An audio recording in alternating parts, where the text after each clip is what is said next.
ಓಂ ಶಾಂತಿ. ಈ ದಿನ ನಾವು ಮಾಯೆ ದೋಷಿನ ನಿರ್ದೋಷಿನ ಈ ಒಂದು ಟಾಪಿಕ್ ಬಗ್ಗೆ ತಿಳ್ಕೊಳ್ಳೋಣ. ಆಕ್ಚುಲಿ ಮಾಯೆ ಅಂದ್ರೆ ಏನು ಅಂತ ನಾವು ಫಸ್ಟು ತಿಳ್ಕೊಳ್ಬೇಕಾಗತ್ತೆ. ನಮ್ಮೆಲ್ಲರಿಗೂ ಸಹ ಗೊತ್ತಿದೆ, ನಾವು ಬಾಬಾರವ್ರಿಗೆ ತಿಳಿಸ್ತಿರ್ತೀವಿ, ಬಾಬಾ ಮಾಯೆ ಬಂದ್ಬಿಡ್ತು, ನಿಮ್ಮನ್ನ ನೆನಪು ಮಾಡೋಕ್ಕಾಗಲಿಲ್ಲ, ಈ ಥರ ವಿಕರ್ಮ ನಡೆದ್ಬಿಡ್ತು, ಮಾಯೆ ನನ್ನಿಂದ ತಪ್ಪು ಮಾಡಿಸ್ಬಿಡ್ತು ಬಾಬಾ ಅಂತ ನಾವು ಬಾಬಾರವ್ರ ಹತ್ರ ಹೇಳ್ತಿರ್ತೀವಿ. ಮಾಯೆ, ರಾವಣ ಅಲ್ವಾ? ರಾವಣ ಅಂದರೆ ವಿಕಾರಗಳು, ಮಾಯೆ ಅಂದರೂ ಕೂಡ ವಿಕಾರಗಳಿಂದನೇ ತಾನೇ ತಯಾರಾಗತ್ತೆ ಎಲ್ಲವೂ ಸಹ. ಅಂದರೆ ವಿಕಾರಗಳಿಂದ ಏನಾಗುತ್ತೆ, ವಿಕಲ್ಪಗಳಿಂದ ವಿಕರ್ಮಗಳು ತಯಾರಾಗ್ತಾ ಹೋಗುತ್ತೆ. ಅವೇ ನಮ್ಮ ಸಂಸ್ಕಾರ ಆಗಿ, ಲೆಕ್ಕಾಚಾರ ಆಗಿ ನಮಗೆ ವಿಘ್ನಗಳ ರೂಪದಲ್ಲಿ, ಸಮಸ್ಯೆಗಳ ರೂಪದಲ್ಲಿ ನಾನಾ ರೀತಿಯಲ್ಲಿ ನಮ್ಮ ಬಳಿ ಬರ್ತಾ ಇರುತ್ತೆ. ನಾವು ರಾವಣ ಅಂದಾಗ ಸೀತೆಯನ್ನ ಅಪಹರಿಸಿರುವ ರಾಮಾಯಣದ ರಾವಣ ಅಂತ ನಾವು ಹೇಳ್ತೀವಿ ಅಲ್ವಾ? ಆಕ್ಚುಲಿ ರಿಯಲ್ ರಾಮಾಯಣ ಇಲ್ಲೇ ನಡೆದಿದೆ. ರಾಮ ಶಿವಬಾಬಾ ಆಗಿದ್ದಾರೆ, ಸೀತೆ ಆತ್ಮ ನಾವುಗಳಾಗಿದ್ದೀವಿ, ರಾವಣ ವಿಕಾರಗಳಾಗಿದೆ. ಈ ಮಾಯೆಯ ಪ್ರಪಂಚ, ರಾವಣನ ಪ್ರಪಂಚ, ಈ ಪ್ರಪಂಚನೇ ಲಂಕೆ ಆಗಿದೆ. ಈ ಲಂಕೆಯಲ್ಲಿ ಆತ್ಮಗಳು, ಸೀತೆ ಆತ್ಮ ಅನ್ನೋ ಸೀತೆ ರಾವಣನ ಬಂಧನದಲ್ಲಿ ಸಿಕ್ಕಾಕೊಂಡ್ಬಿಟ್ಟಿದ್ದಾರೆ. ಎಲ್ಲರಲ್ಲೂ ಸಹ ವಿಕಾರಗಳಿದ್ದಾವೆ, 10 ವಿಕಾರಗಳಿದ್ದಾವೆ. ಕಾಮ, ಕ್ರೋಧ, ಲೋಭ, ಮೋಹ, ಅಹಂಕಾರ, ಈರ್ಷೆ, ದ್ವೇಷ, ಸೋಮಾರಿತನ, ಹಠ, ಅಸೂಯೆ, ಇವೆಲ್ಲವೂ ಸಹ 5 ಪುರುಷರದ್ದು 5 ಸ್ತ್ರೀಯರದ್ದು ಅಂತ ಹೇಳ್ತಾರೆ ಈ ವಿಕಾರಗಳು. ಆದರೆ ನಾವು ಎಷ್ಟು 63 ಜನ್ಮದಿಂದ, ದ್ವಾಪರ ಯುಗದಿಂದ ನಾವು ಎಷ್ಟು ಸ್ತ್ರೀಯರ ಒಂದು ಶರೀರವನ್ನು ತಗೊಂಡಿರ್ತೀವಿ, ಎಷ್ಟು ಪುರುಷರ ಒಂದು ಶರೀರವನ್ನು ತಗೊಂಡಿರ್ತೀವಿ. ಆದ್ದರಿಂದ ಈ 10 ವಿಕಾರಗಳು ಪ್ರತಿಯೊಬ್ಬರಲ್ಲೂ ಸಹ ಇರುತ್ತೆ. ಮೊದಲನೇದಾಗಿ ಈ ವಿಕಾರಗಳು ಉತ್ಪತ್ತಿಯಾಗೋದು ಎಲ್ಲಿ ಅನ್ನೋದು ಸಹ ನಮಗೆ ಗೊತ್ತಿದೆ ಅಲ್ವಾ? ಲಾಸ್ಟ್ ಕ್ಲಾಸಲ್ಲೇ ಬಾಬಾ ತಿಳಿಸ್ಕೊಟ್ಟಿದ್ದಾರೆ. ಯಾವುದರಿಂದ? ದೇಹಾಭಿಮಾನದಿಂದ. ನಾನು ದೇಹ ಅನ್ನುವ ಒಂದು ಬಾನ, ದೇಹ ಅನ್ನೋ ಒಂದು ಭಾವನೆ, ಆ ಒಂದು ಭಾವ, ಆ ಸ್ಮೃತಿಯಿಂದ ಏನಾಗತ್ತೆ, ದೇಹಾಭಿಮಾನ ಅನ್ನುವಂತಹದ್ದು ತಯಾರಾಗಿ ಅದರಿಂದ ಇವೆಲ್ಲವೂ ಸಹ ಉತ್ಪತ್ತಿ ಆಗತ್ತೆ.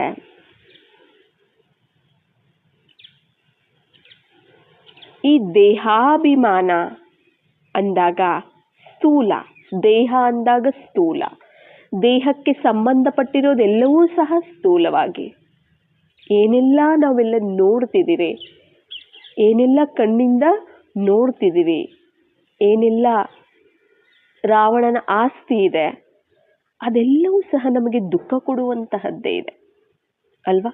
ಶರೀರದ ಮೇಲೆ ಮೋಹ ದುಃಖ ಕೊಡುತ್ತೆ ಅಲ್ವಾ? ಶರೀರ ಅಂದಾಗ, ಇದು ನಾನು ಅಂದಾಗ ಶರೀರ ವಿನಾಶಿ, ಮತ್ತೆ ಅದರಿಂದ ನಮಗೆ ದುಃಖ ಆಗುತ್ತೆ ಅಲ್ವಾ? ಅದಕ್ಕೋಸ್ಕರ ನಾವು ಏನೆಲ್ಲ ಪಾಪಗಳನ್ನು ನಾವು ಮಾಡ್ತಾ ಬರ್ತೀವಿ. ಶರೀರಕ್ಕೋಸ್ಕರನೇ ತಾನೇ ಎಲ್ಲ ಮಾಡ್ತೀವಿ.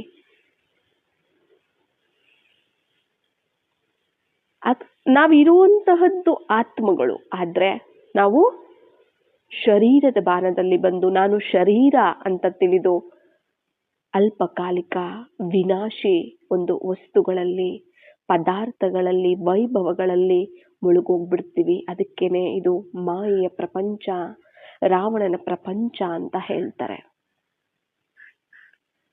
ಆದ್ರೆ ಇದು ಸಹ ನಮಗೆ ಗೊತ್ತಿದೆ, ಅರ್ಧಕಲ್ಪ ರಾಮರಾಜ್ಯ, ಅರ್ಧಕಲ್ಪ ರಾವಣ ರಾಜ್ಯ ಅಂತ.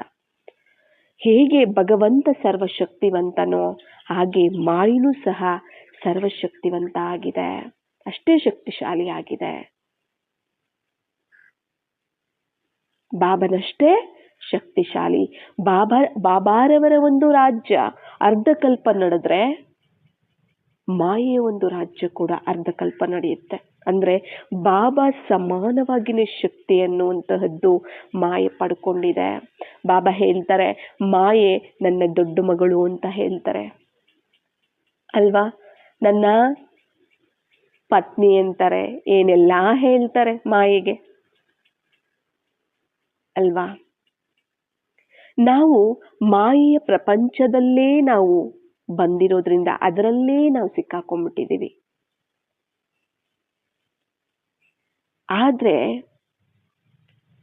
ನಾವು ಪರಿವರ್ತನೆ ಆಗೋದು ಸಹ ಮಾಯೆಯ ಮೂಲಕವೇ ಅಲ್ವಾ. ನಾವು ಏನ್ರಲ್ಲಿ ಸಿಕ್ಕಾಕೊಂಡಿದ್ದೀವಿ, ಮಾಯೆಯ ಒಂದು ಬಲೆಯಲ್ಲಿ ಸಿಕ್ಕಾಕೊಂಡಿದ್ದೀವಿ. ಮಾಯೆ ಅಂದ್ರೆ ಏನು ಅಂತ ಅರ್ಥ ಮಾಡಿಸೋದಕ್ಕೆ, ಮಾಯೆ ಅಂದ್ರೆ ಗೊತ್ತಿದೆಯಲ್ಲ.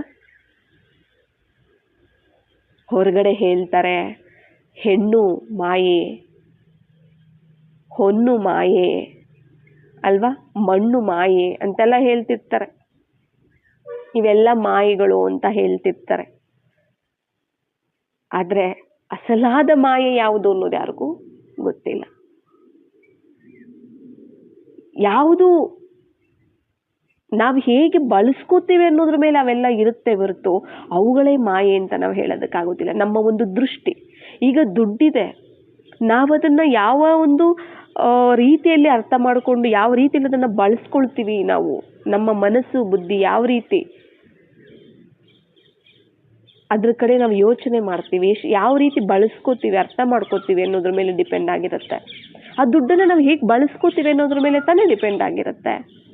ಆ ದುಡ್ಡು ಇರೋದೇ ಇರುತ್ತೆ, ಬಟ್ ಅದನ್ನ ನಾವು ಯಾವ ರೀತಿ ತುಂಬಾ ಆಸೆ ಪಟ್ಟು ಪಡ್ಕೋತೀವಿ ಅಲ್ವಾ, ತುಂಬಾ ಲೋಭದಿಂದ ಪಡ್ಕೋತೀವಿ. ದುಡ್ಡೇನು ಹೇಳೋದಿಲ್ಲ ಅಲ್ಲ, ನಮ್ಗೆ ಹೇಳೋದಿಲ್ಲ. ಯಾವ್ದು ಹೇಳುತ್ತೆ, ನಮ್ಮಲ್ಲಿರುವಂತ ಲೋಭ ವಿಕಾರ ಹೇಳುತ್ತೆ, ದುಡ್ಡು ಹೇಳೋದಿಲ್ಲ ಅಲ್ವಾ. ಇವೆಲ್ಲವೂ ಸಹ ಏನೆಲ್ಲ ಇದೆ, ಇವುಗಳನ್ನ ಇಲ್ಲಿ ನಾವು ಬದುಕೋದಕ್ಕೆ ನಮಗೆ ಕೊಟ್ಟಿರುವಂತಹದ್ದು. ನಮ್ಗೆಲ್ಲರಿಗೂ ಸಹ ಗೊತ್ತಿದೆ, ಸತ್ಯತ್ರೇತಾಯುಗದಲ್ಲಿ ನಮಗೆ ಸಂಪತ್ತಿತ್ತು, ಆರೋಗ್ಯ ಇತ್ತು, ಐಶ್ವರ್ಯ ಇತ್ತು, ಸಂತೋಷ ಇತ್ತು ಅಲ್ವಾ. ಎಲ್ಲ ಸುಖ, ಶಾಂತಿ, ನೆಮ್ಮದಿ, ಆರೋಗ್ಯ ಎಲ್ಲವೂ ಸಹ ಇತ್ತು. ನಿರ್ವಿಕಾರಿಯಾಗಿದ್ವಿ, ನಿರಹಂಕಾರಿಯಾಗಿದ್ವಿ, ಸರ್ವಗುಣ ಸಂಪನ್ನರು, ಸಂಪೂರ್ಣ ಪವಿತ್ರರಾಗಿದ್ವಿ. ಅಲ್ಲಿ ಎಲ್ಲವೂ ಸಹ ಸಂಪನ್ನವಾಗಿತ್ತು. ನಾವು ಯಾವಾಗ ಆತ್ಮದ ಒಂದು ಶಕ್ತಿಯನ್ನ ಕಳ್ಕೋತೀವಿ, ಡ್ರಾಮಾನುಸಾರವಾಗಿ ದ್ವಾಪರ ಯುಗದಿಂದ ದೇಹಾಭಿಮಾನದಲ್ಲಿ ನಾವು ಬರ್ತೀವಿ. ಅಲ್ಲಿ ಆತ್ಮದ ಒಂದು ಶಕ್ತಿ ಇಲ್ಲದೆ ಇರೋ ಕಾರಣ ಇಲ್ಲಿ ದೇಹಾನ್ನು ಸ್ಮೃತಿಯಲ್ಲಿ ಬಂದು ದೇಹವನ್ನ, ಅಂದ್ರೆ ದೇಹಕ್ಕೆ ಬೇಕಾಗಿರುವ ಪ್ರತಿಯೊಂದರನ್ನು ನಾವು ಏನ್ ಮಾಡ್ತಾ ಬಂದ್ವಿ, ಸಂಪಾದನೆ ಮಾಡ್ಕೊಳ್ತಾ ಬರ್ತಾ ಇದೀವಿ ಅಲ್ವಾ. ಈ ಶರೀರಕ್ಕೋಸ್ಕರನೇ ಮನೆ ಅಲ್ವಾ. ನಾನು ಆತ್ಮ ಆಗಿದ್ದೀನಿ. ಆತ್ಮ ಶರೀರ ಬಾನದಲ್ಲಿ ಬಂದಾಗ ಶರೀರ ವಿನಾಶಿ, ಶರೀರ ರಾವಣನ ಒಂದು ಆಸ್ತಿ, ರಾವಣನದ್ದು. ಅಲ್ಲಿ ಎಲ್ಲವೂ ವಿಕಾರಗಳಿಂದ ಕೂಡಿರುವಂತಹದ್ದು. ಎಲ್ಲ ಲೋಭ ಇರುತ್ತೆ, ಮೋಹ ಇರುತ್ತೆ, ಎಲ್ಲ ಇರುತ್ತೆ. ಏನೇ ಪಡ್ಕೊಂಡ್ರು ಸಹ ಅದೇ ರೀತಿ ಪಡ್ಕೊಳ್ತಾ ಹೋಗ್ತಾರೆ ಆ ಒಂದು ಮೋಹದಿಂದ, ಲೋಭದಿಂದ. ಅದಕ್ಕೆ ಬಾಬಾ ಹೇಳ್ತಾರೆ, ನೀವು ಈ ಒಂದು ರಾವಣನ ಪ್ರಪಂಚದಲ್ಲಿ ನೀವೇನೇ ಮಾಡಿದ್ರು ಅದು ವಿಕರ್ಮನೆ ಆಗಿರುತ್ತೆ ಮಕ್ಕಳೇ ಅಂತ ಅದಕ್ಕೆ ಹೇಳ್ತಾರೆ. ನೀವೇನೇ ಒಂದು ಒಳ್ಳೆ ಕೆಲಸ ಮಾಡಿದ್ರು ಅದಕ್ಕೆ ಅಲ್ಪಕಾಲಿಕವಾಗಿ ಏನೋ ಒಂದು ಪ್ರಾಪ್ತಿ ಸಿಗುತ್ತೆ, ಆದರೆ ದೇಹಾಭಿಮಾನದಲ್ಲಿ ಬಂದು ಮಾಡೋದ್ರಿಂದ ಅದು ವಿಕರ್ಮನೆ ಆಗುತ್ತೆ ಅಂತ ಹೇಳ್ತಾರೆ. ಯಾಕಂದ್ರೆ ದೇಹಾಭಿಮಾನನೂ ವಿಕಾರ ಅಲ್ವಾ. ಈಗ ನಾವು ಮಾಯೆಯನ್ನ ಪ್ರತಿಯೊಂದು ಸರಿನೂ ಅಷ್ಟೇ ನೆನಪು ಬಂದಿಲ್ಲ ಅಂದ್ರು ಏನೇ ಆದ್ರೂ ಮಾಯೆಯನ್ನು ನಾವು ಬ್ಲೇಮ್ ಮಾಡ್ತೀವಿ. ಮಾಯೆ ಬಂದ್ಬಿಡ್ತು, ಮಾಯೆ ಬಂದ್ಬಿಡ್ತು, ಮಾಯೆ ಈ ತರ ಮಾಡಿಸ್ಬಿಡ್ತು, ಮಾಯೆ ಆ ತರ ಮಾಡಿಸ್ಬಿಡ್ತು, ನಾವೆಲ್ಲರೂ ಸಹ ಹೇಳ್ತೀವಿ.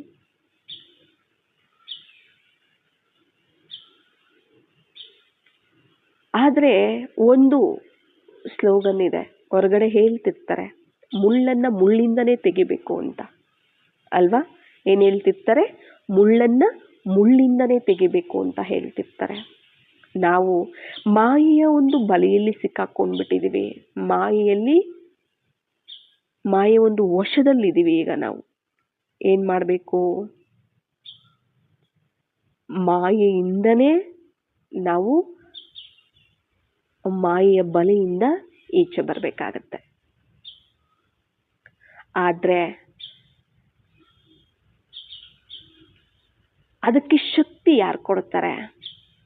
ಭಗವಂತ ಕೊಡ್ತಾರೆ. ಭಗವಂತನ ಶಕ್ತಿಯಿಂದ ನಾವು ಆ ಮಾಯೆಯ ಒಂದು ಬಲೆಯಿಂದ, ವಶದಿಂದ ನಾವು ಈಚೆ ಬರ್ಬೋದು. ಸೀತೆಯನ್ನ ಹೇಗೆ ರಾಮ ಕಾಪಾಡ್ತಾನೆ ರಾವಣನಿಂದ, ಹಾಗೆ ಈ ರಾವಣನಿಂದ, ಮಾಯೆಯಿಂದ ರಾಮ, ಭಗವಂತ ಆತ್ಮಗಳಾದ ನಮ್ಮನ್ನ, ಸೀತೆಯರನ್ನ ಕಾಪಾಡ್ತಾರೆ. ಶಕ್ತಿಯನ್ನ ಕೊಡ್ತಿದ್ದಾರೆ, ಜ್ಞಾನವನ್ನ ಕೊಡ್ತಿದ್ದಾರೆ ಅಲ್ವಾ. ಆದ್ರೆ ನಾವು ಮಾಯೆಯನ್ನ ದೂಷಿಸಬಾರದು. ಯಾಕೆ ಅಂತಂದ್ರೆ ಆ ಮಾಯೆನೇ ಇಲ್ಲ ಅಂದ್ರೆ ನಮಗೆ ಯಾವುದು ಸರಿ ಯಾವುದು ತಪ್ಪು ನಮಗೆ ಗೊತ್ತಾಗೋದಿಲ್ಲ ಅಲ್ವಾ. ಒಳ್ಳೆಯದರ ಬೆಲೆ ಗೊತ್ತಾಗಬೇಕು ಅಂದ್ರೆ ಕೆಟ್ಟದಾಗಬೇಕು ಅಂತ ಹೇಳ್ತಾರೆ ಅಲ್ವಾ. ಏನಾದ್ರೂ ಒಳ್ಳೇದು ಕೆಟ್ಟದ್ದು ಎರಡರಲ್ಲಿ ಯಾವ್ದಾದ್ರು ಒಂದು ಆದಾಗ ಕೆಟ್ಟದಂದ್ರೆ ಏನು ಒಳ್ಳೇದಂದ್ರೆ ಏನು ಅಂತ ಗೊತ್ತಾಗತ್ತೆ ಅಂತ ಹೇಳ್ತಾರೆ. ಬಟ್ ನಮ್ಗೆ ಅರ್ಥ ಆಗ್ಬೇಕಲ್ಲ. ಅರ್ಥ ಮಾಡಿಸೋದಕ್ಕೆ ಅವೆಲ್ಲನೂ ಸಹ ನಮಗೆ ಮಾಯೆಯ ರೂಪದಲ್ಲಿ ಬರುತ್ತೆ. ನಾವೇನೆಲ್ಲ ಹೆಸರಿಡಬಹುದು ನಾವು ಅಲ್ವಾ. ಮಾಯೆ ಎನ್ನುವಂತಹದ್ದು ದೇಹದ ಸಂಬಂಧಗಳು, ದೇಹದ ಪದಾರ್ಥಗಳು, ಸಾಧನಗಳು ಎಲ್ಲದರಿಂದಲೂ ಸಹ ಬರುತ್ತೆ. ವೈಭವ, ದುಡ್ಡು, ಆಸ್ತಿ ಇವೆಲ್ಲ ಏನಿದೆ ಸಂಪತ್ತು, ಇವೆಲ್ಲನೂ ಸಹ ಈ ಹಳೆಯ ಪ್ರಪಂಚದ್ದು, ಇದೆಲ್ಲವೂ ಸಹ ಮಾಯೆಯ ಒಂದು ಆಸ್ತಿ ಆಗಿದೆ. ಇದೆಲ್ಲವೂ ಸಹ ನಮಗೆ ಪರೀಕ್ಷೆಯಾಗಿ ನಮ್ಮ ಮುಂದೆ ಬರುತ್ತೆ.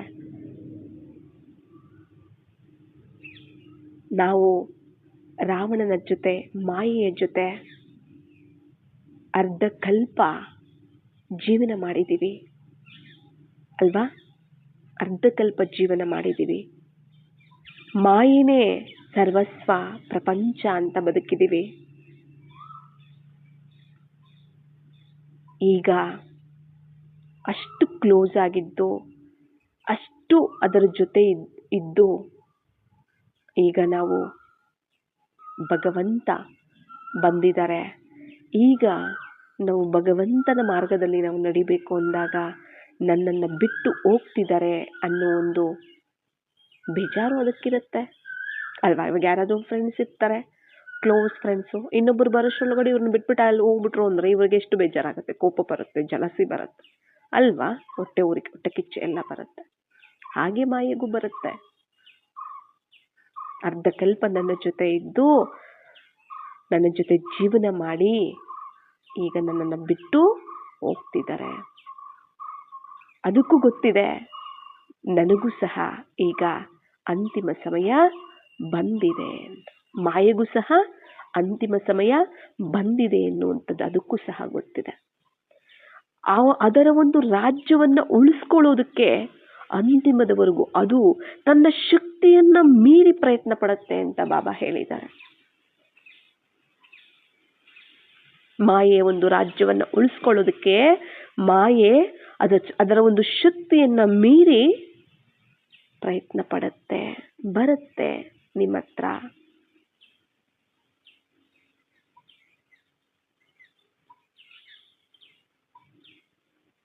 ಅದು ಮಾಯೆ ಇದೆ ಅಂದರೆ ಒಂದು ನಾವು ನೆನ್ಪಿಟ್ಕೋಬೇಕು, ಮಾಯೆ ಇಲ್ಲ ಅಂದರೆ ಬಾಬಾನು ನಮಗೆ ಸಿಗ್ತಿರ್ಲಿಲ್ವೇನೋ ಅಂತ. ಇದ್ರ ಕಡೆ ನಾವು ಯೋಚನೆ ಮಾಡಬೇಕು. ಇವಾಗ ಏನೇ ಆದರೂ, ಕಷ್ಟ ಆದರೂ, ನೋವಾದರೂ, ದುಃಖ ಆದರೂ, ಹಿಂಸೆ ಆದರೂ, ಸಮಸ್ಯೆ ಬಂದರೂ, ವಿಘ್ನಗಳು ಬಂದರೂ, ಏನೇ ಬಂದರೂ ಅದು ಯಾವುದರಿಂದ ಬಂದಿರತ್ತೇಳಿ? ಮಾಯೆಯಿಂದ ಬಂದಿರುತ್ತೆ. ನಮ್ಮ ಒಂದು ವಿಕಾರಗಳಿಂದ, ನಾವು ಮಾಡಿರುವ ಒಂದು ವಿಕರ್ಮಗಳಿಂದ ಏನಾಗುತ್ತೆ, ಅವೆಲ್ಲವೂ ಸಹ ನಮ್ಮ ಹತ್ರ ಬರುತ್ತೆ ಅಲ್ವಾ? ಏನೇ ಬಂದರೂ ಸಹ ಅದೆಲ್ಲ ನಾವು ಮಾಡಿರುವಂತಹದ್ದೇ.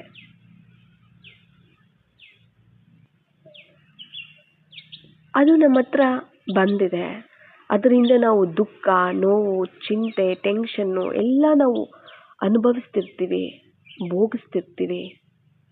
ಆ ಸಮಯದಲ್ಲಿ ಬಾಬಾ ಸಿಕ್ಬಿಟ್ರು. ಆಗ ಏನು ಯೋಚನೆ ಮಾಡ್ತೀರಾ? ಬಾಬಾ ಸಿಕ್ಬಿಟ್ರು ಅಂದಾಗ ಆಗ ಏನು ಅರ್ಥ ಆಗತ್ತೆ? ಸಡನ್ಲಿ ಅರ್ಥ ಆಗಿಲ್ಲ ಅಂದ್ರು ಆಮೇಲಾದರೂ ಅರ್ಥ ಆಗತ್ತೆ. ಅವೆಲ್ಲ ನಡೆದಿದ್ದಕ್ಕೆ ನನಗೆ ಭಗವಂತ ಸಿಕ್ಕಿರೋದು. ಭಗವಂತ ಹೇಳಿದ್ದಾರೆ, ಈ ಪ್ರಪಂಚದಲ್ಲಿ ನಾನು ಗುಪ್ತವಾಗಿದ್ದೀನಿ, ಸಾಧಾರಣ ತನುವಿನಲ್ಲಿ ಬಂದಿದ್ದೀನಿ, ಗುಪ್ತ ವೇಷದಲ್ಲಿದ್ದೀನಿ.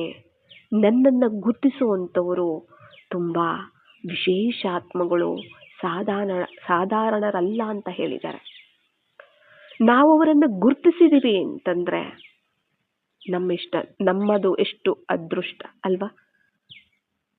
ಇಡೀ ಪ್ರಪಂಚದಲ್ಲಿ ಕೋಟಿಯಲ್ಲಿ ಕೆಲವರಲ್ಲಿ ಕೆಲವರು, ಅವರಲ್ಲಿ ನಾವು ಒಬ್ಬರಾಗಿ ಭಗವಂತನನ್ನು ಗುರುತಿಸಿದ್ದೀವಿ, ಅವರನ್ನು ನಾವು ನೆನಪು ಮಾಡ್ತಿದ್ದೀವಿ, ಅವರನ್ನು ನಾವು ಪಡ್ಕೊಂಡಿದ್ದೀವಿ ಅಂದರೆ ಎಷ್ಟು ಅದೃಷ್ಟ ಅಲ್ವಾ?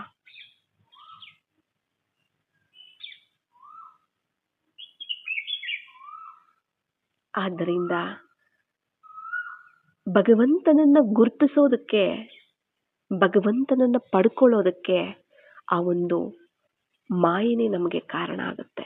ಯಾವುದೋ ಒಂದು ನೋಡಿ, ಕೆಲವರು ಎಷ್ಟೋ ಮಂದಿ, ಕೆಲವರು ಸಮಸ್ಯೆಗಳಿಂದ ಬರೋರು ಇದ್ದಾರೆ, ಖುಷಿಯಿಂದ ಬರೋರು ಇದ್ದಾರೆ, ಎಲ್ಲ ಇದ್ದು ಬರೋರು ಇದ್ದಾರೆ. ಎಲ್ಲ ದುಡ್ಡಿರುತ್ತೆ, ಸಂಬಂಧಗಳು ಚೆನ್ನಾಗಿರುತ್ತೆ, ಎಲ್ಲ ಇದ್ದು ಬರೋರು ಬರ್ತಾರೆ, ಏನು ಇಲ್ಲದೆ ಇರೋರು ಬರ್ತಾರೆ. ಅಂದರೆ ದುಡ್ಡು ಇರೋದಿಲ್ಲ, ಸಂಬಂಧಗಳು ಚೆನ್ನಾಗಿರೋದಿಲ್ಲ, ಅವ್ರ ಲೈಫೇ ಸಂತೋಷವಾಗಿರೋದಿಲ್ಲ, ಅಂಥವರು ಬಾಬಾರವ್ರ ಮಕ್ಕಳು. ಎಂತೆಂಥವರೆಲ್ಲ ಇದ್ದಾರಲ್ಲ ಬಾಬಾರವ್ರ ಮಕ್ಕಳು, ನಿಮಗೂ ಸಹ ಗೊತ್ತಿದೆ. ಆದರೆ ನಾವು ಏನಾದರೂ ಒಂದು ಘಟನೆ ನಡೆದಾಗ ನನಗೆ ಯಾಕೆ ಈ ಥರ ಆಯಿತು, ನನ್ನ ಲೈಫಲ್ಲೇ ಯಾಕೆ ಈ ಥರ ನಡೀತಿದೆ, ನಾನು ಏನು ಪಾಪ ಮಾಡಿದ್ದೀನಿ ಅಂತ ಇಷ್ಟೆಲ್ಲ ನಾವು ನೋವನ್ನು ಅನುಭವಿಸ್ತೀವಿ, ಕಷ್ಟಪಡ್ತೀವಿ, ಅಳ್ತೀವಿ. ಭಗವಂತ ಸಿಕ್ಕಿದ್ರೂ ಸಹ ನಮಗೆ ಆ ನೋವು ಕಡೆ, ಅದು ಕಳ್ಕೊಂಡಿರೋದ್ರ ಕಡೆನೇ ನಾವು ಯೋಚನೆ ಮಾಡ್ತಿರ್ತೀವಿ. ಆದರೆ ಒಂದಿನ ಅದೆಲ್ಲ ತಿಳಿ ಆಗ್ಬಿಡುತ್ತೆ, ಬಾಬಾ ಏನು ಅಂತ ಅರ್ಥ ಆಗ್ಬಿಡ್ತಾರೆ. ಆಗ ಅರ್ಥ ಆಗುತ್ತೆ, ಅವೆಲ್ಲ ಅದೆಲ್ಲ ನನಗೆ ಪರಿಸ್ಥಿತಿ ಬಂದಿದ್ದಕ್ಕೇನೆ ನಂಗೆ ಭಗವಂತ ಸಿಕ್ಕಿತ್ತು, ಭಗವಂತನ ಪ್ರಾಪ್ತಿಯಾಗಿದ್ದೇ ಅದರಿಂದನೇ ನನಗೆ. ಅವೆಲ್ಲ ಆಗಿಲ್ಲ ಅಂದ್ರೆ ಈಗ ನೋಡಿ, ಯಾವುದೋ ಒಂದು ಸಂಬಂಧ ಮೋಸ ಮಾಡುತ್ತೆ, ದುಡ್ಡು ಮೋಸ ಮಾಡುತ್ತೆ, ಆಯ್ತಾ, ಏನೋ ಒಂದು ಇಲ್ಲ ಒಂದು ಕಾಯಿಲೆ ಬಂದಿರುತ್ತೆ, ಏನೋ ಒಂದು, ಆ ಸಮಯದಲ್ಲಿ ಬಾಬಾ ಸಿಕ್ಬಿಡ್ತಾರೆ, ಆಯ್ತಲ್ಲ. ಆ ಸಮಯದಲ್ಲಿ ಎಲ್ಲ ಚೆನ್ನಾಗಿತ್ತು ಅಂದಿದ್ದಿದ್ರೆ, ದುಡ್ಡು ಚೆನ್ನಾಗಿದೆ, ಸಂಬಂಧಗಳು ಚೆನ್ನಾಗಿದೆ ಅಂದಿದ್ದಿದ್ರೆ ಬರ್ತಿರ್ಲಿಲ್ವೇನೋ ಜ್ಞಾನಕ್ಕೆ, ಬಾಬಾರವರನ್ನ ಪಡ್ಕೊಳ್ತಿರ್ಲಿಲ್ವೇನೋ. ಅದೆಲ್ಲ ಇಲ್ಲದೆ ಇದ್ದುದಕ್ಕೆ ಬಾಬಾ ಸಿಕ್ಬಿಟ್ರು. ಮತ್ತೆ ಆ ಸಮಸ್ಯೆ, ಆ ಒಂದು ಪರಿಸ್ಥಿತಿಗಳು ಬಂತಲ್ಲ, ಅದು ಒಳ್ಳೇದಕ್ಕೆ ಬಂತ ಕೆಟ್ಟದಕ್ಕೆ ಬಂತ? ಯಾರು ಭಗವಂತನನ್ನು ಪಡ್ಕೊಂಡಿರ್ತಾರೆ, ಆ ನಶೆ ಖುಷಿ ಇರುತ್ತೆ, ಅವ್ರಿಗೆ ಅರ್ಥ ಆಗುತ್ತೆ, ಇದು ಅವ್ರಿಗೆ ಅರ್ಥ ಆಗುತ್ತೆ, ಅವ್ರ ಅನುಭವ ಮಾಡ್ಕೋತಾರೆ.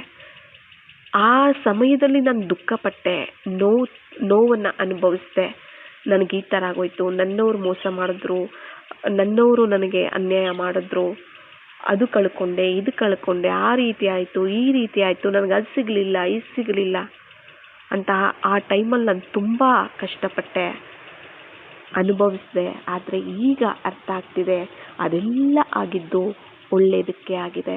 ಅದೆಲ್ಲ ನನಗೆ ಸಿಕ್ಕಿದಿದ್ರೆ ಒಳ್ಳೆ ರೀತಿಯಲ್ಲೇ ನಾನು ಭಗವಂತನ ಮಗು ಆಗಕ್ಕಾಗ್ತಿರ್ಲಿಲ್ವೇನೋ, ಆಗ್ತಿರ್ಲಿಲ್ಲ. ಅದೇ ನಮಗೆ ಸ್ವರ್ಗ, ಅದೇ ಎಲ್ಲ ಅಲ್ಲೇ ಸಿಗ್ತಾ ಇದೆ. ಯಾರು ಬರ್ತಾರೆ ಇಲ್ಲಿ?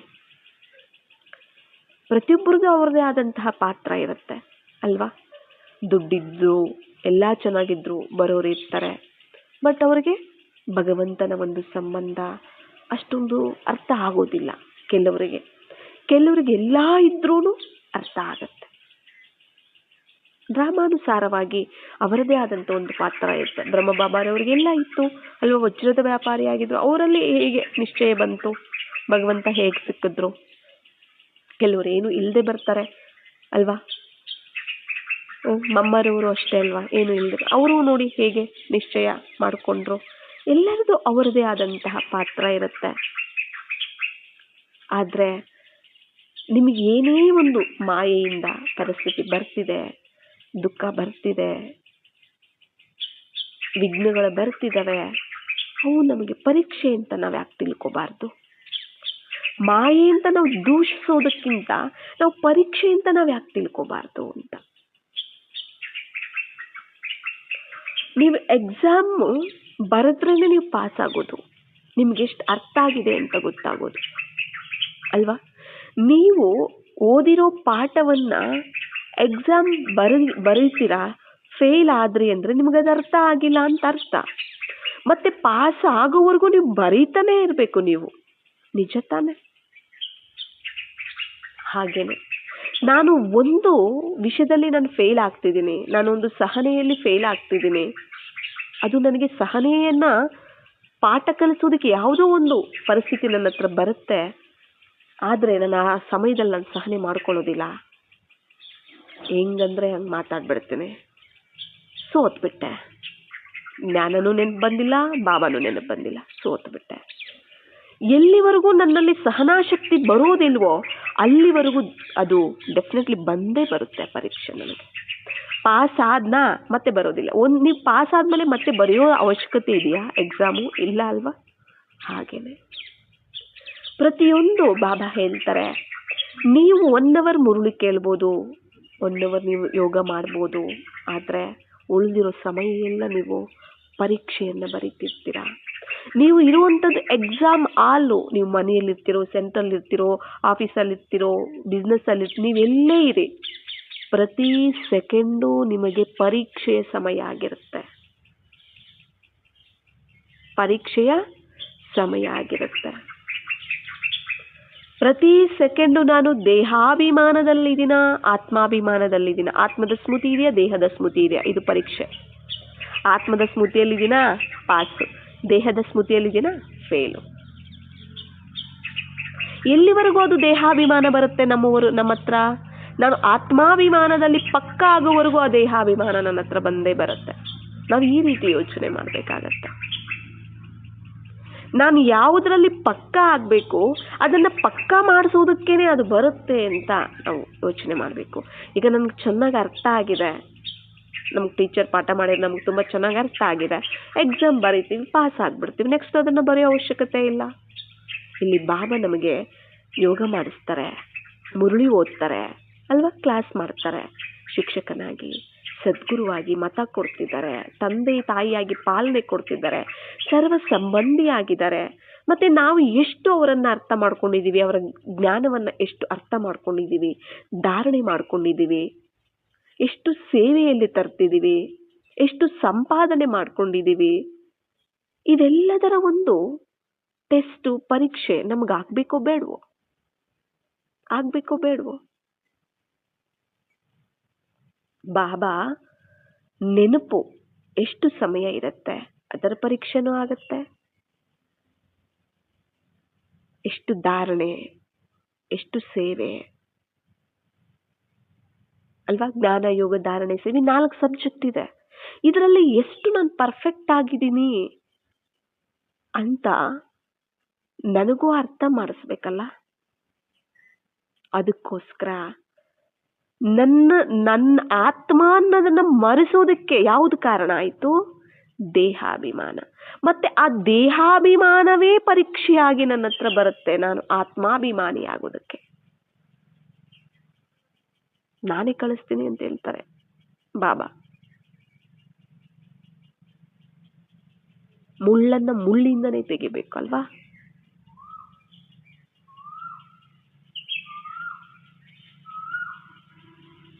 ಆದ್ರಿಂದ ಮಾಯೆಯಿಂದ ನಮಗೆ ಒಳ್ಳೇದೇ ಆಗ್ತಿದೆ ಹೊರತು ಕೆಟ್ಟದ್ದಂತೂ ಡೆಫಿನೆಟ್ಲಿ ದಯವಿಟ್ಟು ಆ ಥರ ತಿಳ್ಕೊಬೇಡಿ. ಮಾಯೆ ಯಾವತ್ತೂ ಸಹ ದೋಷಿಯಲ್ಲ, ಅದನ್ನ ಬ್ಲೇಮ್ ಮಾಡಬೇಡಿ.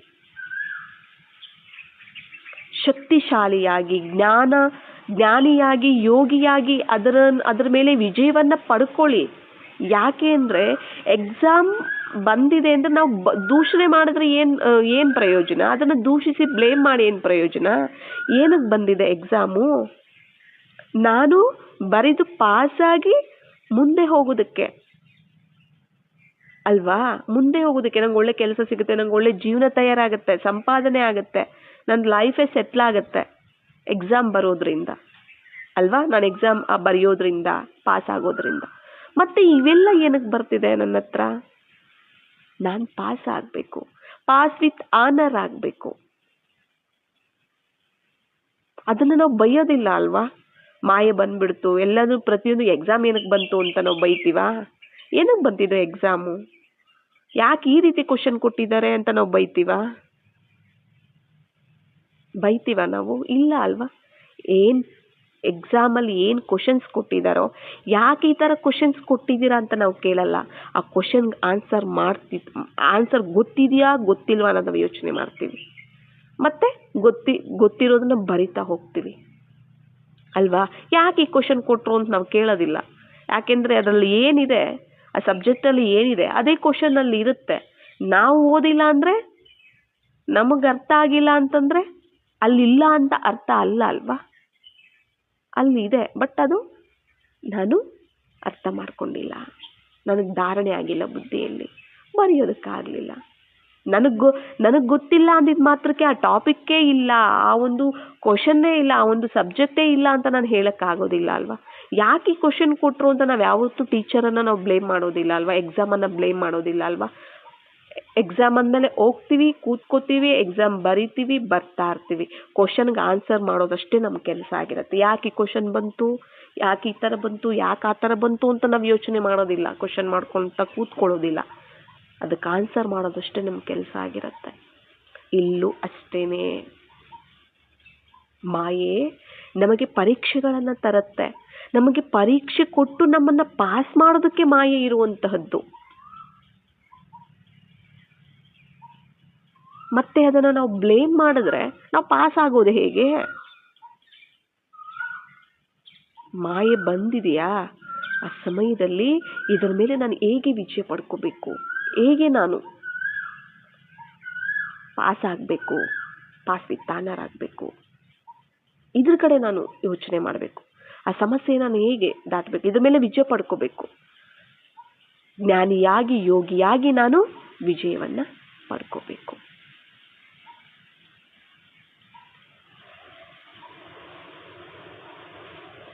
ಅದರಿಂದ ನಾವು ಏನು ಮಾಡಬೇಕಾಗತ್ತೆ? ಪ್ರತಿಯೊಂದು ಕ್ಷಣನೂ ಎಕ್ಸಾಮ್ ಆಗಿದೆ. ಬಾಬಾ ಇದನ್ನು ಅವ್ಯಕ್ತವಾಣಿಯಲ್ಲಿ ತಿಳಿಸಿದ್ದಾರೆ. ನೀವೆಲ್ಲೇ ಇರಿ ಮಕ್ಕಳೇ, ನೀವೆಲ್ಲೇ ಇರಿ, ಒಂದೊಂದು ಕ್ಷಣನೂ ನಿಮಗೆ ಎಕ್ಸಾಮ್. ಅದಕ್ಕೆ ಅಲರ್ಟ್ ಆಗಿರಬೇಕು. ಯಾವ ಸಮಯದಲ್ಲಿ ಯಾವ ಒಂದು ಕ್ವಶನ್ ಬರುತ್ತೋ ಗೊತ್ತಿಲ್ಲ, ಅದಕ್ಕೆ ಆನ್ಸರ್ ಮಾಡೋದಕ್ಕೆ ರೆಡಿ ಆಗಿರಬೇಕು ನೀವು. ಅದಕ್ಕೆ ಸಮಾಧಾನ ಸ್ವರೂಪರು ಅಂದರೆ ಏನು? ನೀವು ಆನ್ಸರ್ ಮಾಡೋರಾಗಿರಬೇಕು ಅಷ್ಟೇ, ಆಯ್ತಲ್ಲ? ಇನ್ನೂ ಅದನ್ನು ಆ ಸಮಸ್ಯೆಯನ್ನು ಜಾಸ್ತಿ ಮಾಡೋರಾಗಿರಬಾರ್ದು, ಸಮಸ್ಯೆಯನ್ನು ತರೋರಾಗಿರಬಾರ್ದು. ಸಮಸ್ಯೆಗೆ ಸಮಾಧಾನವನ್ನು ಕೊಡುವಂತಹ ಸಮಾಧಾನ ಸ್ವರೂಪರು ನಾವಾಗಿರಬೇಕು ಅಂತ ಹೇಳ್ತಾರೆ. ಪ್ರತಿಯೊಂದು ನೋಡಿ, ನಮಗೆ ಎಕ್ಸಾಮ್ ಬರುವಂತಹದ್ದೇ ಜ್ಞಾನ, ಯೋಗ, ಧಾರಣೆ, ಸೇವೆ. ಈ 4 ಸಬ್ಜೆಕ್ಟ್ಗಳಲ್ಲಿ ಬಂದೇ ಬರುತ್ತೆ.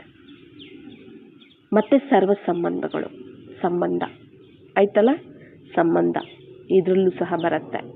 ಜ್ಞಾನ, ಯೋಗ, ಧಾರಣೆ, ಸೇವೆ ಮತ್ತು ಸಂಬಂಧಗಳು. ಯಾವ ಸಂಬಂಧ ಇದೆ, ನಮ್ಮ ಬಾಬಾ ಅವ್ರ ಜೊತೆ ಸರ್ವ ಸಂಬಂಧಗಳಿದಾವಲ್ಲ, ಅದಕ್ಕೋಸ್ಕರ ಇಷ್ಟು ನಮಗೆ ಪರೀಕ್ಷೆ ಬರುತ್ತೆ. ಜ್ಞಾನದ ವಿಷಯದಲ್ಲಿ, ಯೋಗದ ವಿಷಯದಲ್ಲಿ, ಧಾರಣೆ ವಿಷಯದಲ್ಲಿ, ಸೇವೆ ವಿಷಯದಲ್ಲಿ, ಸಂಬಂಧಗಳ ವಿಷಯದಲ್ಲಿ.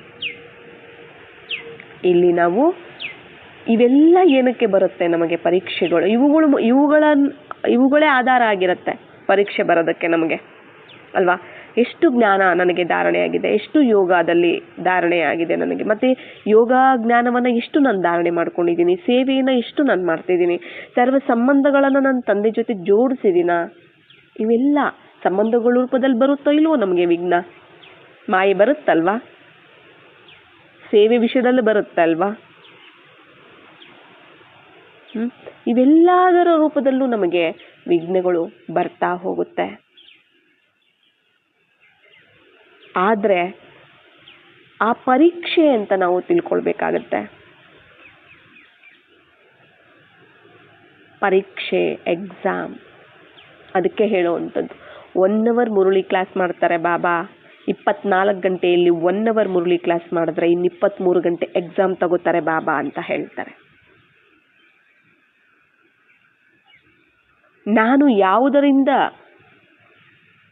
ನಾನು ಸೋತಿರೋದು ಅರ್ಧ ಕಲ್ಪ ಮಾಯೆಯಿಂದ, ಈಗ ಗೆಲ್ಲಬೇಕಾಗಿರೋದು ಕೂಡ ಮಾಯೆಯಿಂದನೇ.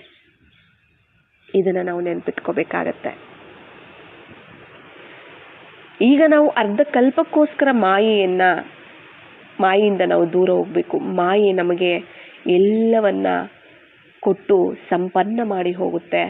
ಬಾಬಾ ಮಾಯೆಯನ್ನ ನಮಗೋಸ್ಕರ, ನಮ್ಮನ್ನು ಸಂಪನ್ನ ಮಾಡೋದಕ್ಕೋಸ್ಕರ ನಿಮಿತ್ತ ಮಾಡಿದೆ. ಕೆಲವರು ಯೋಗ ಮಾಡಿ ಯೋಗದ ಶಕ್ತಿಯಿಂದನೇ ಸಮಾಪ್ತಿ ಮಾಡ್ಕೋತಾರೆ ಅಲ್ವಾ. ಬಾಬಾರವ್ರಿಗೂ, ಬ್ರಹ್ಮ ಬಾಬಾರವ್ರಿಗೆ ತಪ್ಪಲಿಲ್ಲ ಅಲ್ವಾ ವಿಘ್ನಗಳು ಬರೋದು, ಮಾಯೆ ಬರೋದು. ಬಾಬಾ ಹೇಳ್ತಿದ್ರು, ನಾನು ಊಟ ಮಾಡೋ ಸಮಯದಲ್ಲಿ, ಭೋಜನವನ್ನು ಸ್ವೀಕಾರ ಮಾಡೋ ಸಮಯದಲ್ಲಿ, ಪ್ರಸಾದವನ್ನು ಸ್ವೀಕಾರ ಮಾಡೋ ಸಮಯದಲ್ಲಿ ಮರ್ತೋಗ್ಬಿಡ್ತಾ ಇದ್ದೆ ನಾನು ಸಹ ಬಾಬಾರವರನ್ನ. ಬ್ರಹ್ಮ ಬಾಬಾರವರನ್ನೇ ಬಿಡಲಿಲ್ಲ ಮಾಯೆ ಅಲ್ವಾ. ವಿಘ್ನಗಳ ರೂಪದಲ್ಲಿ, ಎಲ್ಲ ರೂಪದಲ್ಲಿ ಬಂತು. ಬಟ್ ಅವರು ಅದನ್ನು ಎದುರಿಸಿದ್ರು, ಆ ಪರೀಕ್ಷೆಯಲ್ಲಿ ಪಾಸ್ ಆದ್ರು ಅವರು. ಯಾಕೆ? ಭಗವಂತನ ಜ್ಞಾನ ಶಕ್ತಿ ಅವರ ಜೊತೆ ಇತ್ತು. ನಾವು ಜ್ಞಾನ ಯೋಗದಿಂದ ನಾವು ಇದರ ಮೇಲೆ ವಿಜಯವನ್ನು ನಾವು ಪಡ್ಕೋಬೋದು. ಇಲ್ಲ ಅಂದರೆ ಅವುಗಳಿಂದ ಪಾಠ ಕಲಿತು ನಾವು ವಿಜಯವನ್ನು ಪಡ್ಕೊಳ್ಬೇಕಾಗತ್ತೆ. ಅದು ಪಾಠ ಕಲಿಯೋದು ಅಂದರೆ ಶಿಕ್ಷೆಯನ್ನು ಅನುಭವಿಸೋದು ಅಂತಲೂ ಸಹ ಹೇಳ್ತಾರೆ ಅಲ್ವಾ. ಹೇಳ್ತಾರಲ್ಲ, ಜಾಣನಿಗೆ ಮಾತಿನ ಪೆಟ್ಟು, ದಡ್ಡನಿಗೆ ದೊಣ್ಣೆ ಪೆಟ್ಟು ಅಂತ ಹೇಳ್ತಾರೆ ಅಲ್ವಾ. ಬಾಬಾ ಹೇಳಿದ್ರೆ ನಾವು ಕೇಳೋದಿಲ್ಲ, ಕೇಳದೆ ಇದ್ದಾಗೇನು ಪೆಟ್ಟು ಬೀಳುತ್ತೆ. ಯಾವ ಪೆಟ್ಟು? ಮಾಯೆ ಪೆಟ್ಟು ಅಲ್ವಾ.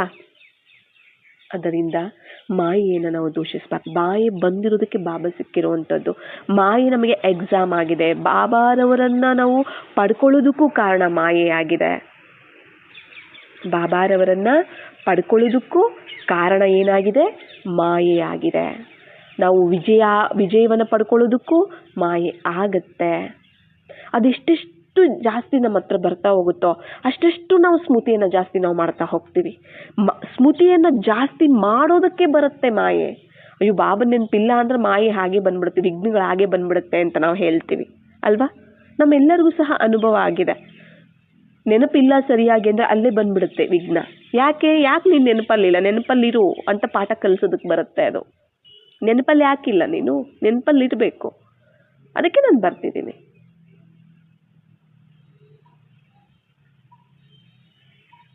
ಮಾಯೆಯ ಒಂದು ಲೆಕ್ಕದಿಂದನೇ, ಮಾಯೆಯ ಒಂದು ಲೆಕ್ಕಾಚಾರ ನಮ್ಮ ಹತ್ರ ಇದೆ ಅಲ್ವಾ,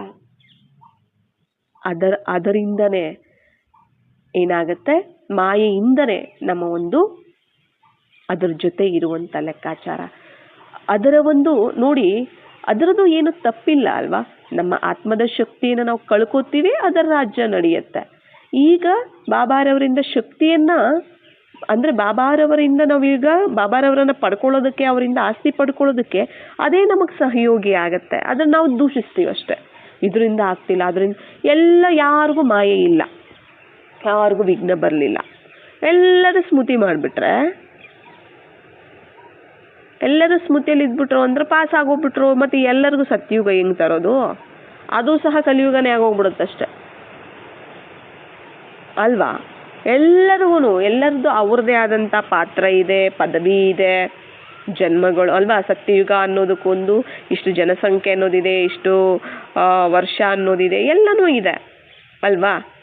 ಇಷ್ಟು ರಾಜರು, ಇಷ್ಟು ಮಹಾರಾಜರು ಎಲ್ಲ ಇದೆ. ಇಡೀ ಎಲ್ಲರಿಗೂ ಸಹ ವಿಘ್ನನೇ, ಈ ಮಾಯನೇ ಇಲ್ಲ ಅಂದ್ಬಿಟ್ರೆ ಎಲ್ಲ ಪಾಸಾಗಿ ಹೋಗ್ತಾರೆ. ಮತ್ತು ಎಲ್ಲರೂ ಹಿಂಗೆ ಬರೋಕ್ಕಾಗತ್ತೆ ಸತ್ಯುಗದಲ್ಲಿ? ಆ ನಿಯಮನೇ ಇಲ್ವಲ್ಲ ಡ್ರಾಮಾನುಸಾರವಾಗಿ. ಈಗ ಟೀಚರೇ ಆಗಲಿ, ಸ್ಕೂಲ್ಗೆ ಕಾಲೇಜಿಗೆ ನಾವು ಹೋಗ್ತಿದ್ದೀವಿ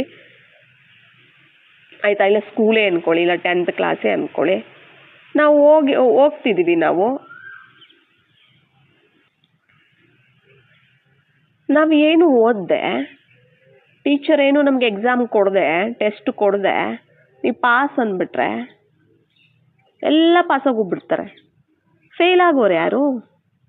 first class, second class, third class, just pass ಆಗೋರು ಮತ್ತು ಫೇಲ್ ಆಗೋರು ಯಾರು? ಎಲ್ಲ ಫಸ್ಟ್ ಕ್ಲಾಸಲ್ಲಿ ಪಾಸ್ ಆಗಿಬಿಡ್ತಾರೆ ಅವಾಗ ಅಲ್ವಾ, ಎಕ್ಸಾಮೇ ಇಲ್ಲ ಅಂದರೆ ಅಲ್ವಾ.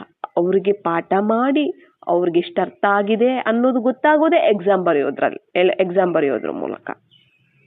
ಪಾಠನೂ ಮಾಡೋದೇನೋ ಮಾಡಿದ್ದಾರೆ, ಇವ್ರು ಸರಿಯಾಗಿ ಅರ್ಥ ಮಾಡ್ಕೊಂಡಿಲ್ಲ, ಆಯಿತು ಸರಿ ನೀವೆಲ್ಲ ಪಾಸ್ ಅಂದ್ಬಿಟ್ರೆ ಏನು ಪ್ರಯೋಜನ? ಎಲ್ಲ ಪಾಸ್, ಎಲ್ಲರಿಗೂ ಫುಲ್ ಅಂಕಗಳು, ಫುಲ್ ಮಾರ್ಕ್ಸ್ ಬಂದ್ಬಿಡುತ್ತೆ, ಎಲ್ಲದು ಔಟ್ ಬಂದ್ಬಿಡುತ್ತೆ. ಮತ್ತೆ ಎಲ್ಲರೂ ಪಾಸ್ ಆಗ್ಬಿಟ್ಟು ಫೇಲ್ ಆಗೋರು ಯಾರು ಅಲ್ವಾ. ನಿಯಮ ಇದೆ ಅಲ್ವಾ ಈ ರೀತಿ ಆಗಬೇಕು ಅಂತ. ಅವರು ಪಾಠ ಮಾಡಬೇಕು, ನಾವು ಓದಬೇಕು, ನಾವು ಎಕ್ಸಾಮ್, ನಮಗೆಷ್ಟು ಬುದ್ಧಿಶಕ್ತಿ ಇದೆ, ಜ್ಞಾನ ಇದೆ, ತಿಳುವಳಿಕೆ ಇದೆ, ಅಷ್ಟು ನಾವು ಅದನ್ನು ಬರಿತೀವಿ, ಅಷ್ಟೇ ನಾವು ಮಾರ್ಕ್ಸನ್ನು ತೊಗೋತೀವಿ. ಫಸ್ಟ್ ಕ್ಲಾಸ್ ಬರ್ತೀವೋ, ಸೆಕೆಂಡ್ ಕ್ಲಾಸ್ ಬರ್ತೀವೋ, ಥರ್ಡ್ ಕ್ಲಾಸ್ ಬರ್ತೀವೋ, ಜಸ್ಟ್ ಪಾಸ್ ಆಗ್ತೀವಿ, ಫೇಲ್ ಆಗ್ತೀವೋ, ಡಿಸ್ಟಿಂಕ್ಷನ್ ಬರ್ತೀವೋ ನಮಗೆ ಗೊತ್ತಿಲ್ಲ ಅಲ್ವಾ. ನಮ್ಮ ಒಂದು ಬುದ್ಧಿ ಶಕ್ತಿ ಅನುಸಾರವಾಗಿ ನಾವು ಬರ್ತೀವಿ. ಇಲ್ಲೂ ಹಾಗೇನೆ, ಇದು ನಮಗೆ ಎಕ್ಸಾಮ್ ಆಗಿದೆ. ಎಕ್ಸಾಮ್ ಕೊಟ್ಟಿಲ್ಲ ಅಂದರೆ ನಾವು ನೆಕ್ಸ್ಟ್ ಹೋಗೋದಕ್ಕಾಗೋದಿಲ್ಲ ಅಲ್ವಾ. ನಾವು 10th ಪಾಸ್ ಆಗಿಲ್ಲ ಅಂದರೆ ಫಸ್ಟ್ PUC ಹೋಗೋಕ್ಕಾಗೋದಿಲ್ಲ. 10th ಎಕ್ಸಾಮ್ ಬರೀಲೇಬೇಕು ನಾವು ಅಲ್ವಾ. ಫೈನಲ್ ಎಕ್ಸಾಮ್ ಬರೆದಾಗ ನಾವು ಫಸ್ಟ್ PUC ಹೋಗ್ತೀವಿ. ಬರದೇ ಇಲ್ಲ ಅಂದರೆ ಹೆಂಗೆ ಹೋಗೋದು? ಹಾಗೆ ಇಲ್ಲೂ ಕೂಡ ಅಲ್ವಾ. ಈಗ ಫಸ್ಟ್ ಸ್ಟ್ಯಾಂಡರ್ಡಿಂದ ಸೆಕೆಂಡ್ ಸ್ಟ್ಯಾಂಡರ್ಡ್ಗೆ ಹೋಗ್ಬೇಕಂದ್ರೂ ಫಸ್ಟ್ ಸ್ಟ್ಯಾಂಡರ್ಡ್ ನಾವು ಪಾಸ್ ಆಗಲೇಬೇಕು. ಹಾಗೆ ತಾನೇ ಇಲ್ಲೂ ಅಷ್ಟೇ, ಇಲ್ಲೂ ಹಾಗೆ ಇರುತ್ತೆ. ಆ ಸ್ಟೇಜು ನೋಡಿ, ಸ್ಟಾರ್ಟಿಂಗ್ ಇರುವಂತಹ ಜ್ಞಾನ ನಮಗೆ ಈಗಿರುವಂಥ ಜ್ಞಾನಕ್ಕೂ ಅಷ್ಟು ಡಿಫ್ರೆನ್ಸ್ ಇರುತ್ತೆ ಅಲ್ಲ. ಬಾಬಾ ಪ್ರತಿದಿನ ತಿಳಿಸುವಂತಹದ್ದಕ್ಕೂ ನಮಗೆ ಚೆನ್ನಾಗಿ ಅರ್ಥ ಆಗ್ಬಿಟ್ಟಿದೆ ಈ ದಿನದ್ದು ಅಂದರೆ, ನಮಗೆ ಚೆನ್ನಾಗಿ ಸ್ಟೇಜ್ ಬೈ ಸ್ಟೇಜ್ ಅರ್ಥ ಆಗ್ತಿದೆ ಅಂದರೆ ಅದು ಸ್ಟೇಜ್ ಬೈ ಇನ್ನೂ ಚೆನ್ನಾಗಿ ಇನ್ನೂ ಡೀಪಾಗಿ ಹೋಗ್ತಾ ಇರ್ತಾರೆ ಬಾಬಾ. ಅದು ನಮ್ಗೆ ಅರ್ಥ ಮಾಡಿಸ್ತಿರ್ತಾರೆ. ಅದು ನೀವು ಅನುಭವ ಮಾಡ್ಕೊಂಡಿದ್ರೆ ನಿಮಗೆ ಗೊತ್ತಾಗತ್ತೆ. ಅರ್ಥ ಆಯ್ತಲ್ಲ. ನಾವು ಸ್ಟಾರ್ಟಿಂಗ್ ಬಂದಾಗ ನಾವೇನು ಜ್ಞಾನ ಕೇಳಿದ್ವಿ, ಈಗ ನಾವೇನು ಜ್ಞಾನ ಕೇಳ್ತಿದ್ದೀವಿ, ಆಗಿನ ಪಾಯಿಂಟ್ಸ್ಗೂ ಈಗಿನ ಪಾಯಿಂಟ್ಸ್ಗೂ ಸ್ವಲ್ಪ ಮೆಚುರಿಟಿ ಬಂದಿರುತ್ತೆ. ಪಾಯಿಂಟ್ಗಳೆಲ್ಲ ತುಂಬ ಸ್ಟ್ರಾಂಗ್ ಆಗಿ ಗುಪ್ತವಾದ ಒಂದು ಪಾಯಿಂಟ್ಸ್ ತುಂಬ ಡೀಪಾಗಿ ಹೇಳ್ತಾ ಬರ್ತಾರೆ ಬಾಬಾ, ನಮ್ಗೆ ಅರ್ಥ ಮಾಡಿಸ್ತಾ ಹೋಗ್ತಾರೆ. ಅಂದರೆ ಏನದು, ನೀವು ಒಂದೊಂದು ಸ್ಟೇಜೇನೆ ಅಂದರೆ ಒಂದನೇ ಕ್ಲಾಸಿಂದ 2ನೇ ಕ್ಲಾಸು ಅಂದರೆ ಫಸ್ಟ್ ಸ್ಟ್ಯಾಂಡರ್ಡಿಂದ ಸೆಕೆಂಡ್ ಸ್ಟ್ಯಾಂಡರ್ಡು ಆ ಥರ ನೀವು ಮುಂದೆ ಹೋಗ್ತಿದ್ದೀರಲ್ಲ, ಹಾಗೇನೆ ಇದೂ ಸಹ ಅಂದರೆ ನಾವು ಪಾಸ್ ಮಾಡ್ತಾ ಹೋಗ್ತಿದ್ದೀವಿ ಅಂತ. ಅದು ಹೋಗ್ತಾ ಅದು ಇನ್ನೂ ಟಫ್ ಆಗಿಬಿಡುತ್ತೆ. ನಿಜ ತಾನೆ? ಯಾವುದಾದ್ರೂ ಒಂದು ಕ್ವಶನ್ ಆನ್ಸರ್ ಒಂದು ಕ್ವಿಜ್ ಇದೆ ಅಂತ ಆದರೂ ಅಂದ್ಕೊಳ್ಳಿ, ಅದು ಸ್ಟಾರ್ಟಿಂಗಲ್ಲಿ ಈಸಿ ಇರುತ್ತೆ, ಆಮೇಲೆ ಹೋಗ್ತಾ ಟಫ್ ಆಗಿಬಿಡುತ್ತಲ್ಲ, ಆ ರೀತಿ ಆಯ್ತಲ್ಲ. ಇಲ್ಲೂ ಅಷ್ಟೇ, ಫಸ್ಟು ಸೆಕೆಂಡು ಥರ್ಡು ಫೋರ್ತು ಎಲ್ಲನೂ ಸ್ವಲ್ಪ ಈಸಿ ಇರುತ್ತೆ 5th ಆಮೇಲೆ 10th ಸ್ವಲ್ಪ ಕಷ್ಟ ಆಗಿಬಿಡುತ್ತೆ ಅಲ್ವಾ. ಮತ್ತು ಫಸ್ಟ್ PUC ಸೆಕೆಂಡ್ PUC ಎಲ್ಲ ಸಬ್ಜೆಕ್ಟ್ಗಳು ಹೇಗಿರುತ್ತೆ, ಎಲ್ಲ ಟಫ್ ಅನಿಸುತ್ತೆ ತಾನೆ. ಹಾಗೆಯೇ ಇಲ್ಲೂ ಸಹ ಅರ್ಥ ಆಯ್ತಲ್ಲ. ನೀವು ಏನು ಮಾಯೆ ವಿಘ್ನ ಬರ್ತಿರುತ್ತೆ, ಚೆನ್ನಾಗಿ ನೀವು ಅದಕ್ಕೆ ಪಾಸ್ ಮಾಡ್ಕೊಂಡು ನೀವು ಹೋಗ್ತಿರ್ತೀರಾ ಅಂತಂದರೆ ಆ ವಿಘ್ನಗಳನ್ನು, ಅಂದರೆ ಮಾಯೆ ಪರೀಕ್ಷೆ ಅದು ಆಯ್ತಲ್ಲ. ಆ ಪರೀಕ್ಷೆಗಳನ್ನು ನೀವು ಪಾಸ್ ಮಾಡ್ಕೊಂಡು ಹೋಗ್ತಿರ್ತೀರಾ ಅಂತಂದರೆ ನೆಕ್ಸ್ಟು ಒಂದು ನೆಕ್ಸ್ಟ್ಗೆ ನೀವು ವರ್ಗಾವಣೆ ಆಗ್ತಾ ಹೋಗ್ತೀರಾ, ಪ್ರಮೋಷನ್ ಸಿಗ್ತಾ ಹೋಗುತ್ತೆ ನಿಮಗೆ. ಆಗ ನಿಮಗೆ ಯೋಗಶಕ್ತಿ ಇನ್ನೂ ಜಾಸ್ತಿ ಆಗ್ತಾ ಹೋಗುತ್ತೆ, ಜ್ಞಾನದ ತಿಳುವಳಿಕೆನೂ ಇನ್ನೂ ಜಾಸ್ತಿ ಆಗ್ತಾ ಹೋಗುತ್ತೆ. ಅರ್ಥ ಆಯ್ತಲ್ಲ. ಇದೆಲ್ಲ ಮಾಯೆ ಇಲ್ಲ ಅಂದರೆ ನಮ್ದೇನೂ ಇಲ್ಲ ಇಲ್ಲಿ. ಅದಕ್ಕೆ ಹೇಳ್ತಾರಲ್ಲ, ಮಾಯೆ ಶಕ್ತಿ ಎಷ್ಟು ಸ್ಟ್ರಾಂಗ್ ಇದೆ, ಬಾಬಾ ಶಕ್ತಿ ಎಷ್ಟು ಸ್ಟ್ರಾಂಗ್ ಇದೆ, ಅದು ಕೂಡ ಅದಿಲ್ಲ ಅಂದರೆ ನಾವು ಹೇಗೆ ಪಾಸ್ ಮಾಡೋದು ಅಲ್ವಾ. ಬಂದೇ ಬರುತ್ತೆ. ಅರ್ಥ ಆಯ್ತಲ್ಲ. ಅಂದರೆ ಅದನ್ನು ನಾವು ಈಗ ಮಾಯೆ ಏನಿದೆ ಅದನ್ನೇ ತಾನೇ ನಾವೀಗ ಸಮಾಪ್ತಿ ಮಾಡ್ಕೋಬೇಕಾಗಿರೋದು. ಮಾಯೆ ಅಂದ್ರೆ ಹಳೆಯ ಸ್ವಭಾವ ಸಂಸ್ಕಾರ, ಹಸುರಿ ಗುಣಗಳು, ಹಸುರಿ ಸಂಸ್ಕಾರಗಳು, ದೇಹಾಭಿಮಾನ, ಇವಾಗ ಅದನ್ನು ಸಮಾಪ್ತಿ ಮಾಡ್ಕೊಳ್ಳೋದಕ್ಕೋಸ್ಕರ ನಾವು ಯೋಗ ಜ್ಞಾನ ಅಲ್ವಾ. ನಾವು ಧಾರಣೆ ಮಾಡ್ಕೊಳ್ತಾ ಹೋಗ್ತಿದ್ವಿ. ನಾವು ಎಷ್ಟು ಇದರಲ್ಲಿ ಸ್ಟ್ರಾಂಗ್ ಆಗ್ತಾ ಹೋಗ್ತೀವಿ, ಎಷ್ಟು ಶಕ್ತಿಶಾಲಿ ಆಗ್ತಾ ಹೋಗ್ತೀವಿ, ಅಷ್ಟು ಈಸಿ ಆಗ್ಬಿಡುತ್ತೆ ನಮಗೆ. ಎಕ್ಸಾಮು ಬರೆಯೋರಿಗೆ, ಚೆನ್ನಾಗಿ ಓದಿರೋರಿಗೆ ನೋಡಿ, ಯಾವ ಕ್ವಶನ್ಗೆ ಏನು ಆನ್ಸರ್ ಅನ್ನೋದು ನೀಟಾಗಿ ಗೊತ್ತಿರುತ್ತೆ ಅವ್ರಿಗೆ. ಎಕ್ಸಾಮಲ್ಲಿ ನೋಡಿದ ತಕ್ಷಣ ಅವ್ರು ಖುಷಿ ಆಗ್ಬಿಡುತ್ತಾ, ಇದನ್ನು ನನಗೆ ಗೊತ್ತಿದೆ ಆನ್ಸರು, ಖುಷಿ ನಶೆಯಿಂದ ಏನು ಮಾಡ್ತಾರೆ ಅವ್ರು, ಇದಕ್ಕೆ ನನಗೆ ಆನ್ಸರ್ ಗೊತ್ತಿದೆ ಅಂತ ಟಕ್ ಟಕ್ಕಂತ ಬರೆದ್ಬಿಡ್ತಾರೆ ಅವರು. ನಿಜ ತಾನೆ? ಬರೀತಾರೋ ಇಲ್ಲ ಅವರು? ಕ್ವಶನ್ ಆನ್ಸರ್ ಗೊತ್ತಿದೆ ಈ ಕ್ವಶನ್ಗೆ, ನನಗೆ ಈಗ ಗೊತ್ತಿಲ್ಲ ಅಂದರೆ ಅಯ್ಯೋ ಇದಕ್ಕೇನಪ್ಪ ಆನ್ಸರು ಅಂತ ತಲೆ ಕೇರ್ಕೊಂಡು ಆ ಕಡೆ ಈ ಕಡೆ ನೋಡಿಕೊಂಡು ಕೂತ್ಕೊಂಡಿರ್ತಾರೆ ಆನ್ಸರ್ ಗೊತ್ತಿಲ್ಲ ಅಂದರೆ, ಅಲ್ವಾ? ಏನೋ ತೋಚೋದೇ, ಆನ್ಸರೇ ಗೊತ್ತಿರೋದಿಲ್ಲ. ಗೊತ್ತಿರೋರಿಗೆ ಎಷ್ಟು ಖುಷಿ ಇರುತ್ತಲ್ಲ. ಹಾಗೇನೆ ಇಲ್ಲಿ ನಮಗೆ ಗೊತ್ತಿದೆ ಅಂದರೆ ಜ್ಞಾನ ಯೋಗದಲ್ಲಿ ನಾವು ತುಂಬ ಶಕ್ತಿಶಾಲಿಯಾಗಿದ್ದೀವಿ ಅಂತಂದರೆ, ಮಾಯೆ ಬರುವಂತ ನನ್ನ ಎದುರುಗಡೆ ಬರ್ತಾ ಇದೆ ಅಂತ ನನಗೆ ಗೊತ್ತಾಗ್ಬಿಡತ್ತೆ. ಇವಾಗ ನಾನು ಏನು ಮಾಡಬೇಕು ಅನ್ನೋದು ನನಗೆ ಗೊತ್ತಾಗ್ಬಿಡುತ್ತೆ. ಎಕ್ಸಾಮಲ್ಲಿ ನಾನು ಇದೀನಿ ಅನ್ನೋದು ಗೊತ್ತಿರುತ್ತೆ. ಆ ಸಮಯದಲ್ಲಿ ನಾನು ಏನು ಮಾಡಬೇಕು ಅನ್ನೋದು, ನನಗೆ ಆನ್ಸರ್ ಏನು ಕೊಡಬೇಕಲ್ಲಿ ಅನ್ನುವಂಥದ್ದು ನನಗೆ ಗೊತ್ತಾಗ್ಬಿಡುತ್ತೆ. ಅರ್ಥ ಆಯ್ತಲ್ಲ? ಆ ಜ್ಞಾನ ಯೋಗದ ಶಕ್ತಿಯಿಂದ ನೀವು ಆ ಒಂದು ಮಾಯೆಯ ಒಂದು ಎಕ್ಸಾಮನ್ನು ನೀವಾಗ ದಾಟ್ತೀರಾ. ಆಗ ಏನಾಗ್ತಾ ಹೋಗುತ್ತೆ, ಮುಂದೆ ಹೋಗ್ತಾ ಹೋಗ್ಬೋದು ನಾವು. ಇನ್ನ ಪರೀಕ್ಷೆಗಳು ಬರ್ತಾ ಹೋಗುತ್ತೆ, ಪ್ರತಿ ಸೆಕೆಂಡು ಪರೀಕ್ಷೆ ಅಲ್ವಾ. ನಾವಲ್ಲಿ ಫೇಲ್ ಆದ್ವಾ, ಮತ್ತೆ ಬರುತ್ತೆ ಅದು. ಏನಕ್ಕೆ? ನನ್ನನ್ನು ಪಾಸ್ ಮಾಡಿಸೋದಕ್ಕೆ. ಅರ್ಥ ಆಯ್ತಲ್ಲ? ದೇಹಾಭಿಮಾನ ಯಾಕೆ ಬರುತ್ತೆ? ನನ್ನನ್ನು ಆತ್ಮಾಭಿಮಾನಿಯನ್ನಾಗಿ ಮಾಡೋದಕ್ಕೆ ದೇಹಾಭಿಮಾನ ಬರುತ್ತೆ. ಪದೇ ಪದೇ ನಾನು ಮರ್ತೋಗ್ಬಿಡ್ತೀನಿ, ಪದೇ ಪದೇ ನಾನು ಆತ್ಮದ ಸ್ಮೃತಿ ಬರೋದೇ ಇಲ್ಲಪ್ಪ. ಬೇಗ ದೇಹದ ಸ್ಮೃತಿಯಲ್ಲಿ ಬಂದ್ಬಿಡ್ತೀನಿ. ಮಾತಾಡ್ತಾ ಮಾತಾಡ್ತಾ ದೇಹದಾರಿಗಳನ್ನೇ ನೋಡ್ತೀವಿ. ಆತ್ಮ ಅಂತ ನೋಡ್ತಾ ಇರ್ತೀವಿ, ಆದರೆ ದೇಹದಾರಿಗಳನ್ನು ಮತ್ತೆ ದೇಹದಾರಿಗಳ ಸ್ಮೃತಿಯಲ್ಲಿ ಬಂದ್ಬಿಡ್ತೀವಿ. ಯಾಕೆ ಇದೆಲ್ಲ? ಯಾಕೆ ಅಂದರೆ ಇವೆಲ್ಲ ಬರ್ತಿರೋದು ನನ್ನ ಆತ್ಮದ ಸ್ಮೃತಿಯಲ್ಲಿ ನನ್ನನ್ನು ಇರಿಸೋದಕ್ಕೆ. ಅದು ನನಗೆ ಪರೀಕ್ಷೆ. ನಾನು ಆತ್ಮನ ಸ್ಮೃತಿಯಲ್ಲಿ ಇದ್ದೀನಿ ಅಂತಂದರೆ ದೇಹಾಭಿಮಾನ ಅನ್ನೋ ಪರೀಕ್ಷೆ ನನ್ನ ಹತ್ರ ಬರೋದಿಲ್ಲ. ಅದರಿಂದ ಸಮಸ್ಯೆಗಳು ನನಗೆ ಬರೋದಿಲ್ಲ ಅಲ್ವಾ. ಸಬ್ಜೆಕ್ಟ್ ಇದ್ದರೆ ಅಲ್ಲಿ ಎಕ್ಸಾಮ್ ಇರುತ್ತೆ, ಕ್ವಶನ್ಸ್ ಇರುತ್ತೆ, ಅದಕ್ಕೆ ನಾನು ಆನ್ಸರ್ ಮಾಡಬೇಕಾಗತ್ತೆ. ಅಲ್ಲಿ ಸಬ್ಜೆಕ್ಟೇ ಇಲ್ಲ ಅಂತಂದರೆ ಅಲ್ಲಿ ಕ್ವಶನ್ಸ್ ಏನಿರುತ್ತೆ, ನಾನು ಆನ್ಸರ್ ಮಾಡಬೇಕಾಗಿರೋದು ಏನಿರುತ್ತೆ ಅಲ್ವಾ. ಹಾಗೆ ಅದು ನನ್ನ ಹತ್ರ ಬರ್ತಿದೆ ಅಂತಂದರೆ ನನಗೆ ಅದರಲ್ಲಿ ಗಟ್ಟಿ ಮಾಡೋದಕ್ಕೆ, ನನಗೆ ಅರ್ಥ ಮಾಡಿಸೋದಕ್ಕೆ, ನನ್ನನ್ನು ಪಾಸ್ ಮಾಡಿಸೋದಕ್ಕೆ. ಅದು ಯಾವ ರೀತಿಯಲ್ಲಾದರೂ ಬರ್ಬೋದು. ಅರ್ಥ ಆಯ್ತಲ್ಲ? ನಿಮಗೆ ಗೊತ್ತಿದೆ ಮಾಯೆ ಯಾವ್ಯಾವ ರೂಪದಲ್ಲಿ ಬರುತ್ತೆ ಅಲ್ವಾ. ಕರ್ಮಭೋಗದ ರೂಪದಲ್ಲಿ ಬರುತ್ತೆ, ನೆನಪೇ ಮಾಡೋದಕ್ಕಾಗೋದಿಲ್ಲ. ಆ ನೋವು ಈ ನೋವು ಎಲ್ಲ ನೋವುಗಳು ಯೋಗ ಮಾಡೋಕ್ಕಾಗೋದಿಲ್ಲ, ಮುರುಳಿ ಕೇಳೋಕ್ಕಾಗೋದಿಲ್ಲ, ಸರಿಯಾಗಿ ನೆನಪು ಕೂಡ ಬರೋದಿಲ್ಲ. ಆ ನೋವೇ ಆ ನೋವಿಗೆ ವಶ ಆಗ್ಬಿಟ್ಟಿರ್ತೀವಿ ನಾವು. ಕಾಲು ನೋವು ಬಂತ, ಆ ಕಾಲು ನೋವು ವಶ ಆಗ್ಬಿಟ್ಟು ಆ ನೋವು ಅನುಭವಿಸೋದ್ರಿಂದ ಬಾಬನ ಸ್ಮೃತಿನೇ ಬರೋದಿಲ್ಲ. ಯಾಕೆ ಅದು ಬಂತು? ದೇಹಾಭಿಮಾನದಲ್ಲಿ ಜಾಸ್ತಿ ಹೆಚ್ಚಿಗೆ ನಾವು ಇದ್ದಷ್ಟು ಕರ್ಮಭೋಗ ಜಾಸ್ತಿ ಆಗ್ತಾ ಹೋಗುತ್ತೆ. ಅರ್ಥ ಆಯ್ತಲ್ಲ? ನಾವು ಹೆಚ್ಚೆಚ್ಚಿಗೆ ಅದಕ್ಕೇನೆ ನಾವು ಆತ್ಮಾಭಿಮಾನಿ ಆಗ್ತಾ ಹೋಗಬೇಕು. ಆತ್ಮಾಭಿಮಾನಿ, ನಾನು ಆತ್ಮ, ನಾನು ಶರೀರ ಅಲ್ಲ. ಈ ಶರೀರ ನನಗೆ ರಥ ಆಗಿದೆ, ನನಗೆ ವಸ್ತ್ರ ಆಗಿದೆ. ಇದನ್ನು ಧರಿಸುವಂತಹ, ಈ ವಸ್ತ್ರವನ್ನು ಧರಿಸುವಂತಹ ಯಜಮಾನಿ ನಾನು. ಈ ರಥವನ್ನು ನಡೆಸುವಂತಹ ಸಾರಥಿ ನಾನು. ಆತ್ಮ ಸ್ಮೃತಿ ಇರಬೇಕು. ನಾನು ಆತ್ಮ. ಎಲ್ಲಿವರೆಗೂ ನಾನು ಆತ್ಮ ಅನ್ನೋ ಸ್ಮೃತಿ ನನಗೆ ಬರೋದಿಲ್ವೋ ಅಲ್ಲಿವರೆಗೂ ದೇಹ ಅನ್ನೋ ಸ್ಮೃತಿ ನನ್ನವರೆಗೂ ಬಂದೇ ಬರುತ್ತೆ. ಅದು ಎಲ್ಲಿವರೆಗೂ ನಾನು ನಿಂದನೆಗಳನ್ನು ನಾನು ಸಹಿಸ್ಕೊಳ್ಳೋದಿಲ್ವೋ ಅಲ್ಲಿವರೆಗೂ ನಿಂದನೆಗಳು ನನ್ನ ಹತ್ರ ಬಂದೇ ಬರುತ್ತೆ.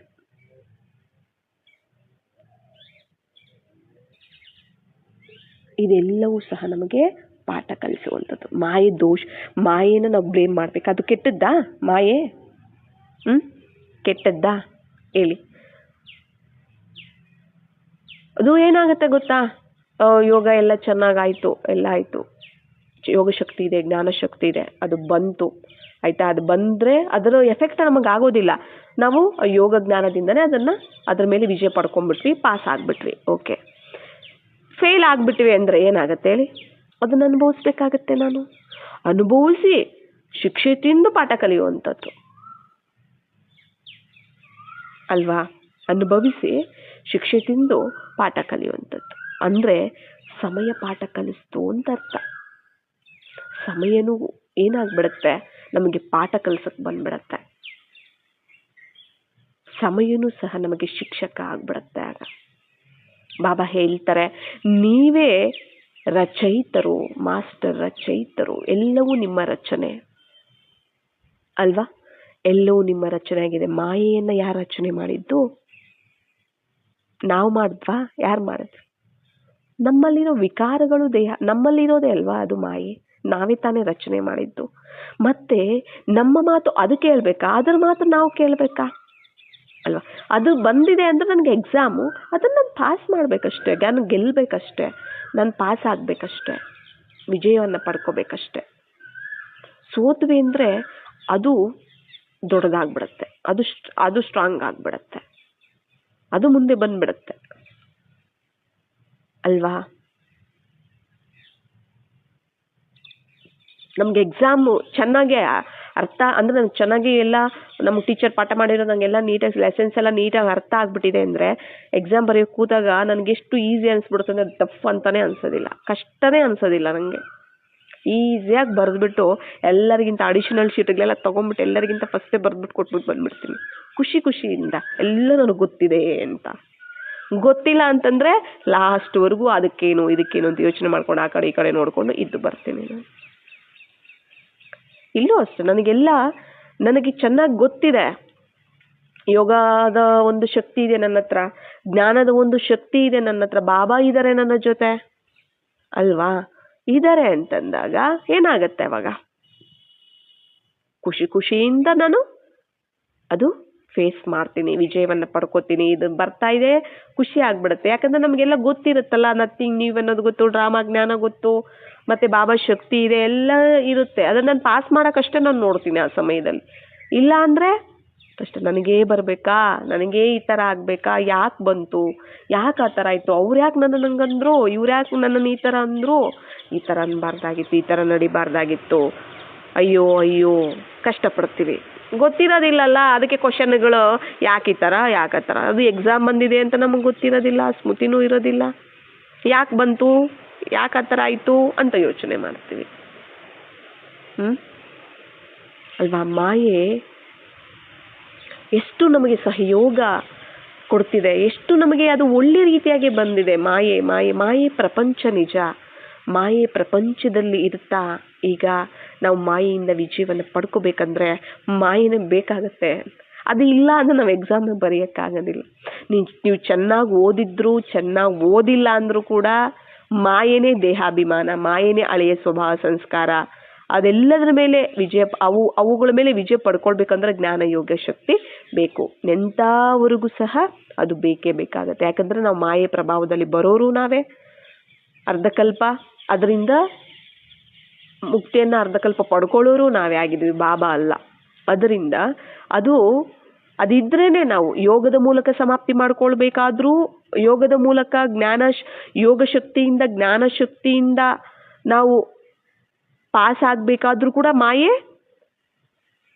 ಅದು ಯೋಗ ಜ್ಞಾನದಲ್ಲಿ ಇದ್ದಾಗ ಅದು ಮಾಯೆ ನಮಗೆ ತೊಂದರೆ ಕೊಡೋದಿಲ್ಲ. ಅದು ಏನಾಗ್ಬಿಡುತ್ತೆ, ಅದನ್ನು ನಾವು ಈಸಿಯಾಗಿ ಖುಷಿಯಿಂದ ಪಾಸ್ ಮಾಡಿಬಿಡ್ತೀವಿ ಯೋಗ ಜ್ಞಾನ ಶಕ್ತಿಯಿಂದ.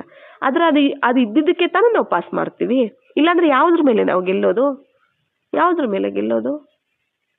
ಇವಾಗ ನೀವು ಒಬ್ಬ ಯುದ್ಧ ಮಾಡಬೇಕು ಅಂದ್ಕೊಳ್ಳಿ, ಆಯ್ತಲ್ಲ, ಎದುರಾಳಿನೇ ಇಲ್ಲ ಅಂದರೆ ಯಾರ ಮೇಲೆ ಯುದ್ಧ ಮಾಡ್ತೀರಾ ನೀವು? ನಿಮ್ಮ ಒಬ್ರಿಗೊಬ್ರಿಗೆ ಯುದ್ಧ ಮಾಡ್ಕೊಂಡು ಗೆದ್ದುಬಿಡ್ತೀರಾ? ಇಲ್ಲಲ್ಲ, ಎದುರಾಳಿ ಬೇಕಲ್ಲ. ಇಲ್ಲಿ ಮಾಯೆ ಜೊತೆ ನಮ್ಮದು ಬಾಕ್ಸಿಂಗ್ ನಡೀತಿದೆ, ಯುದ್ಧ ನಡೀತಿದೆ ಅಲ್ವಾ? ಇಲ್ಲಿ ನಾವು ಗೆಲ್ಲಬೇಕಿಲ್ಲಿ. ಮತ್ತೆ ಎದುರಾಳಿನೇ ಇಲ್ಲ ಅಂದರೆ ನಾನು ಗೆಲ್ಲಕ್ಕಾಗೋದಿಲ್ಲ ಅಲ್ವಾ? ಅದಕ್ಕೆ ಮಾಯೆ ಇಲ್ಲಿ ಎದುರಾಳಿ. ಅರ್ಥ ಆಯ್ತಲ್ಲ? ನಾನೇ ಸೃಷ್ಟಿ ಮಾಡಿರುವಂತಹ ಎದುರಾಳಿಯಾಗಿದೆ. ನಾನೇ ರಚಯಿತನಾಗಿದ್ದೀನಿ ಅದಕ್ಕೆ. ಈಗ ನಾನೇ ಅದನ್ನು ಭಗವಂತನ ಜ್ಞಾನ ಯೋಗ ಶಕ್ತಿಯಿಂದ ನಾನು ಅದ್ರ ಮೇಲೆ ಗೆಲ್ಲಬೇಕು. ಇಲ್ಲ ಅದರಿಂದ ಏಟು ತಿನ್ಬೇಕಷ್ಟೆ, ಏಟು ತಿಂದು ಗೆಲ್ಲಬೇಕಾಗತ್ತಷ್ಟೇ. ಆಮೇಲೆ ಏಟು ತಿಂದು ಪಾಠ ಕಲಿಬೇಕಾಗತ್ತಷ್ಟೇ. ನಾವು ಸೋತೋಗ್ಬಿಡ್ತೀವಿ, ಏಟು ತಿಂದರೆ ಸೋತೋಗ್ಬಿಡ್ತೀವಿ ಅಷ್ಟೇ ಅಲ್ವಾ? ಯಾವತ್ತೂ ಅಷ್ಟೇ ಮಾಯೆ ಇದೆ ಅಂದರೆ ಏನೇ ಒಂದು ಸಮಸ್ಯೆ ಬಂದರೂ, ಇವತ್ತಿಂದ ಏನೇ ಒಂದು ಸಮಸ್ಯೆ ಬಂದರೂ ಇದು ನನಗೆ ಪರೀಕ್ಷೆ ಅಂತ ತಿಳ್ಕೊಬೇಕು ನಾವು. ಬಾಬಾ ತಿಳಿಸ್ತಿರೋದು ನಮಗೋಸ್ಕರ ತಿಳಿಸ್ತಿದ್ದಾರೆ. ಏನೇ ಒಂದು ಪರಿಸ್ಥಿತಿ ಬರ್ತಿದೆ ಅಂದರೆ ಇದು ನನಗೆ ಪರೀಕ್ಷೆಯಾಗಿ ಬಂದಿದೆ, ಇದನ್ನು ನಾನೀಗ ಪಾಸ್ ಮಾಡಬೇಕಷ್ಟೇ, ಇದರ ಮೇಲೆ ನಾನು ವಿಜಯವನ್ನು ಪಡ್ಕೋಬೇಕಷ್ಟೇ. ಯುದ್ಧ ಮಾಡಿ ವಿಜಯವನ್ನು ನಾನೀಗ ಪಡ್ಕೋಬೇಕು. ಅರ್ಥ ಆಯ್ತಲ್ಲ? ಎಕ್ಸಾಮ್ ಅನ್ನೋದು ಸಹ ಒಂದು ಯುದ್ಧ ಅಂತನೂ ಸಹ ಹೇಳ್ತಿರ್ತಾರೆ ಅಲ್ವಾ? ಎಕ್ಸಾಮ್ ಅನ್ನು ಸಹ ಒಂದು ಯುದ್ಧ ಅಂತ ಹೇಳ್ತಿರ್ತಾರೆ. ಹಾಗೆ ಇದು ಮಾಯೆ ಜೊತೆ ನಾವು ಮಾಡ್ತಿರುವಂತಹ ಯುದ್ಧ ಆಗಿದೆ. ಅದು ನಮಗೆ ಎಕ್ಸಾಮನ್ನು ತಂದಿಡುತ್ತೆ. ಎಕ್ಸಾಮ್ ಪೇಪರ್ ಆಗಿ ಅದೇ ಬರುತ್ತೆ, ನನಗೆ ಎಕ್ಸಾಮ್ ಪೇಪರ್ಗಳನ್ನು ತಂದಿಡುತ್ತೆ. ನಾನು ಕ್ವಶನ್ಸನ್ನು ನೋಡಿಬಿಟ್ಟು ಸಮಸ್ಯೆ ಅದು ಕ್ವಶನ್ ಆಗಿರುತ್ತೆ, ವಿಘ್ನ ಕ್ವಶನ್ ಆಗಿರುತ್ತೆ, ಪರಿಸ್ಥಿತಿಗಳು ಕ್ವಶನ್ ಆಗಿರುತ್ತೆ, ಟೆನ್ಷನ್ನು ದುಃಖ ತರುವಂತಹದ್ದು ಏನೇ ಆಗಿದ್ರೂ ಕೂಡ ಅವು ಕ್ವಶನ್ಗಳಾಗಿರುತ್ತೆ. ಆ ಕ್ವಶನ್ಗಳಿಗೆ ಆನ್ಸರ್ ಮಾಡಬೇಕಷ್ಟೆ. ಆ ಕಡೆಯಿಂದ ಕೋಪ ಬರ್ತಿದೆ ಅಂದರೆ ಅದಕ್ಕೂ ನನಗೇನಾಗ್ತಿದೆ, ಪರೀಕ್ಷೆ. ಅರ್ಥ ಆಗ್ತಿದೆಯಲ್ಲ? ಆ ಕಡೆಯಿಂದ ತುಂಬ ನಿಂದನೆ ಮಾಡ್ತಾ ಇದ್ದಾರೆ, ನಿಮಗೆ ನಿಂದನೆ ಮಾಡ್ತಾ ಇದ್ರೆ ಇಲ್ಲಿ ನೀವು ಸಹನೆ ಮಾಡಿಕೊಳ್ಳುವಂತಹ ಒಂದು ಪರೀಕ್ಷೆ ಇದು.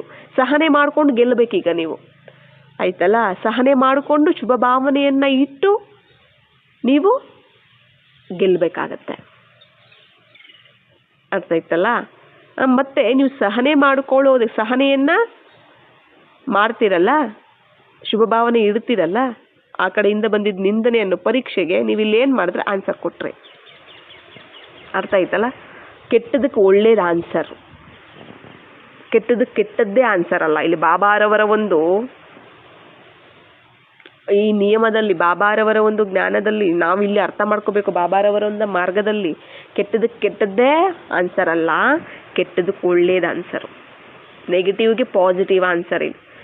ಮಾಯೆಗೆ ಯಾವ್ದು ಆನ್ಸರು? ಬಾಬಾರವರ ಜ್ಞಾನ ಶಕ್ತಿ. ಜ್ಞಾನ ಮತ್ತೆ ಜ್ಞಾನದ ಬಲ, ಯೋಗದ ಬಲ. ಅರ್ಥ ಆಯ್ತಲ್ಲ? ಜ್ಞಾನ ಅನ್ನೋ ಖಡ್ಗಕ್ಕೆ ಯೋಗ ಅನ್ನುವಂಥದ್ದು ಶಾರ್ಪ್ನೆಸ್. ಇವೆಲ್ಲ ಬೇಕು ನಮಗೆ. ಆಗ ನಾವು ಪಾಸ್ ಆಗ್ಬೋದು. ಇವುಗಳಿಂದ ನಾವೇನಾಗ್ಬೋದು? ಪಾಸ್ ಆಗ್ಬೋದು. ಆದ್ರಿಂದ ನಾವೇನಂತ ತಿಳ್ಕೋಬೇಕು, ಏನೇ ಒಂದು ಪರಿಸ್ಥಿತಿ ಬಂದರೂ ಕೂಡ ನಾವು ಇದು ನನಗೆ ಪರೀಕ್ಷೆಯಾಗಿ ಬಂದಿದೆ. ಕರ್ಮಭೋಗ ಬಂತು, ಏನೇ ಒಂದು ತಲೆನೋವು, ಕೈನೋವು, ಕಾಲ್ನೋವು ಏನಾದರೂ ಬಂತು, ಅಲ್ಲಿ ಯಾಕೆ ಬಂದಿರುತ್ತೆ ಅಂದರೆ ಇಲ್ಲಿ ನನ್ನ ಶರೀರ ಅನ್ನೋ ಬಾಣ ಜಾಸ್ತಿ ಇರುತ್ತೆ, ನನ್ನದು ಅನ್ನೋದು ಜಾಸ್ತಿ ಇರುತ್ತೆ, ಬರುತ್ತೆ. ಮತ್ತು ನಾವು ಯೋಗ ಮಾಡುವ ಅಂದರೆ ಕರ್ಮಗಳನ್ನು ಮಾಡುವಾಗ ಕರ್ಮಯೋಗಿಯಾಗಿ ನಾವು ಮಾಡ್ತಾ ಹೋಗಬೇಕು. ಅಲ್ಲಿ ಯೋಗವನ್ನು ನಾವು ತಂದಿರೋದಿಲ್ಲ, ಬರೀ ಕರ್ಮ ಮಾಡ್ತಾ ಹೋಗ್ತೀವಿ. ಏನೇ ಮಾಡ್ತಾ ಹೋದ್ರು ಅದೇನಾಗುತ್ತೆ, ಜಾಸ್ತಿ ಆಗ್ತಾ ಹೋಗುತ್ತೆ ಅಲ್ವಾ? ಅದು ದೇಹಾಭಿಮಾನ ಜಾಸ್ತಿ ಆಗ್ತಾ ಹೋಗುತ್ತೆ. ಅದು ಕರ್ಮಯೋಗ ಆಗೋದಿಲ್ಲ ಅಲ್ಲ ಅಲ್ವ? ಅದು ಕರ್ಮಯೋಗದಿಂದ ನಾವು ಮಾಡಬೇಕಾಗತ್ತೆ ಕರ್ಮಗಳನ್ನು.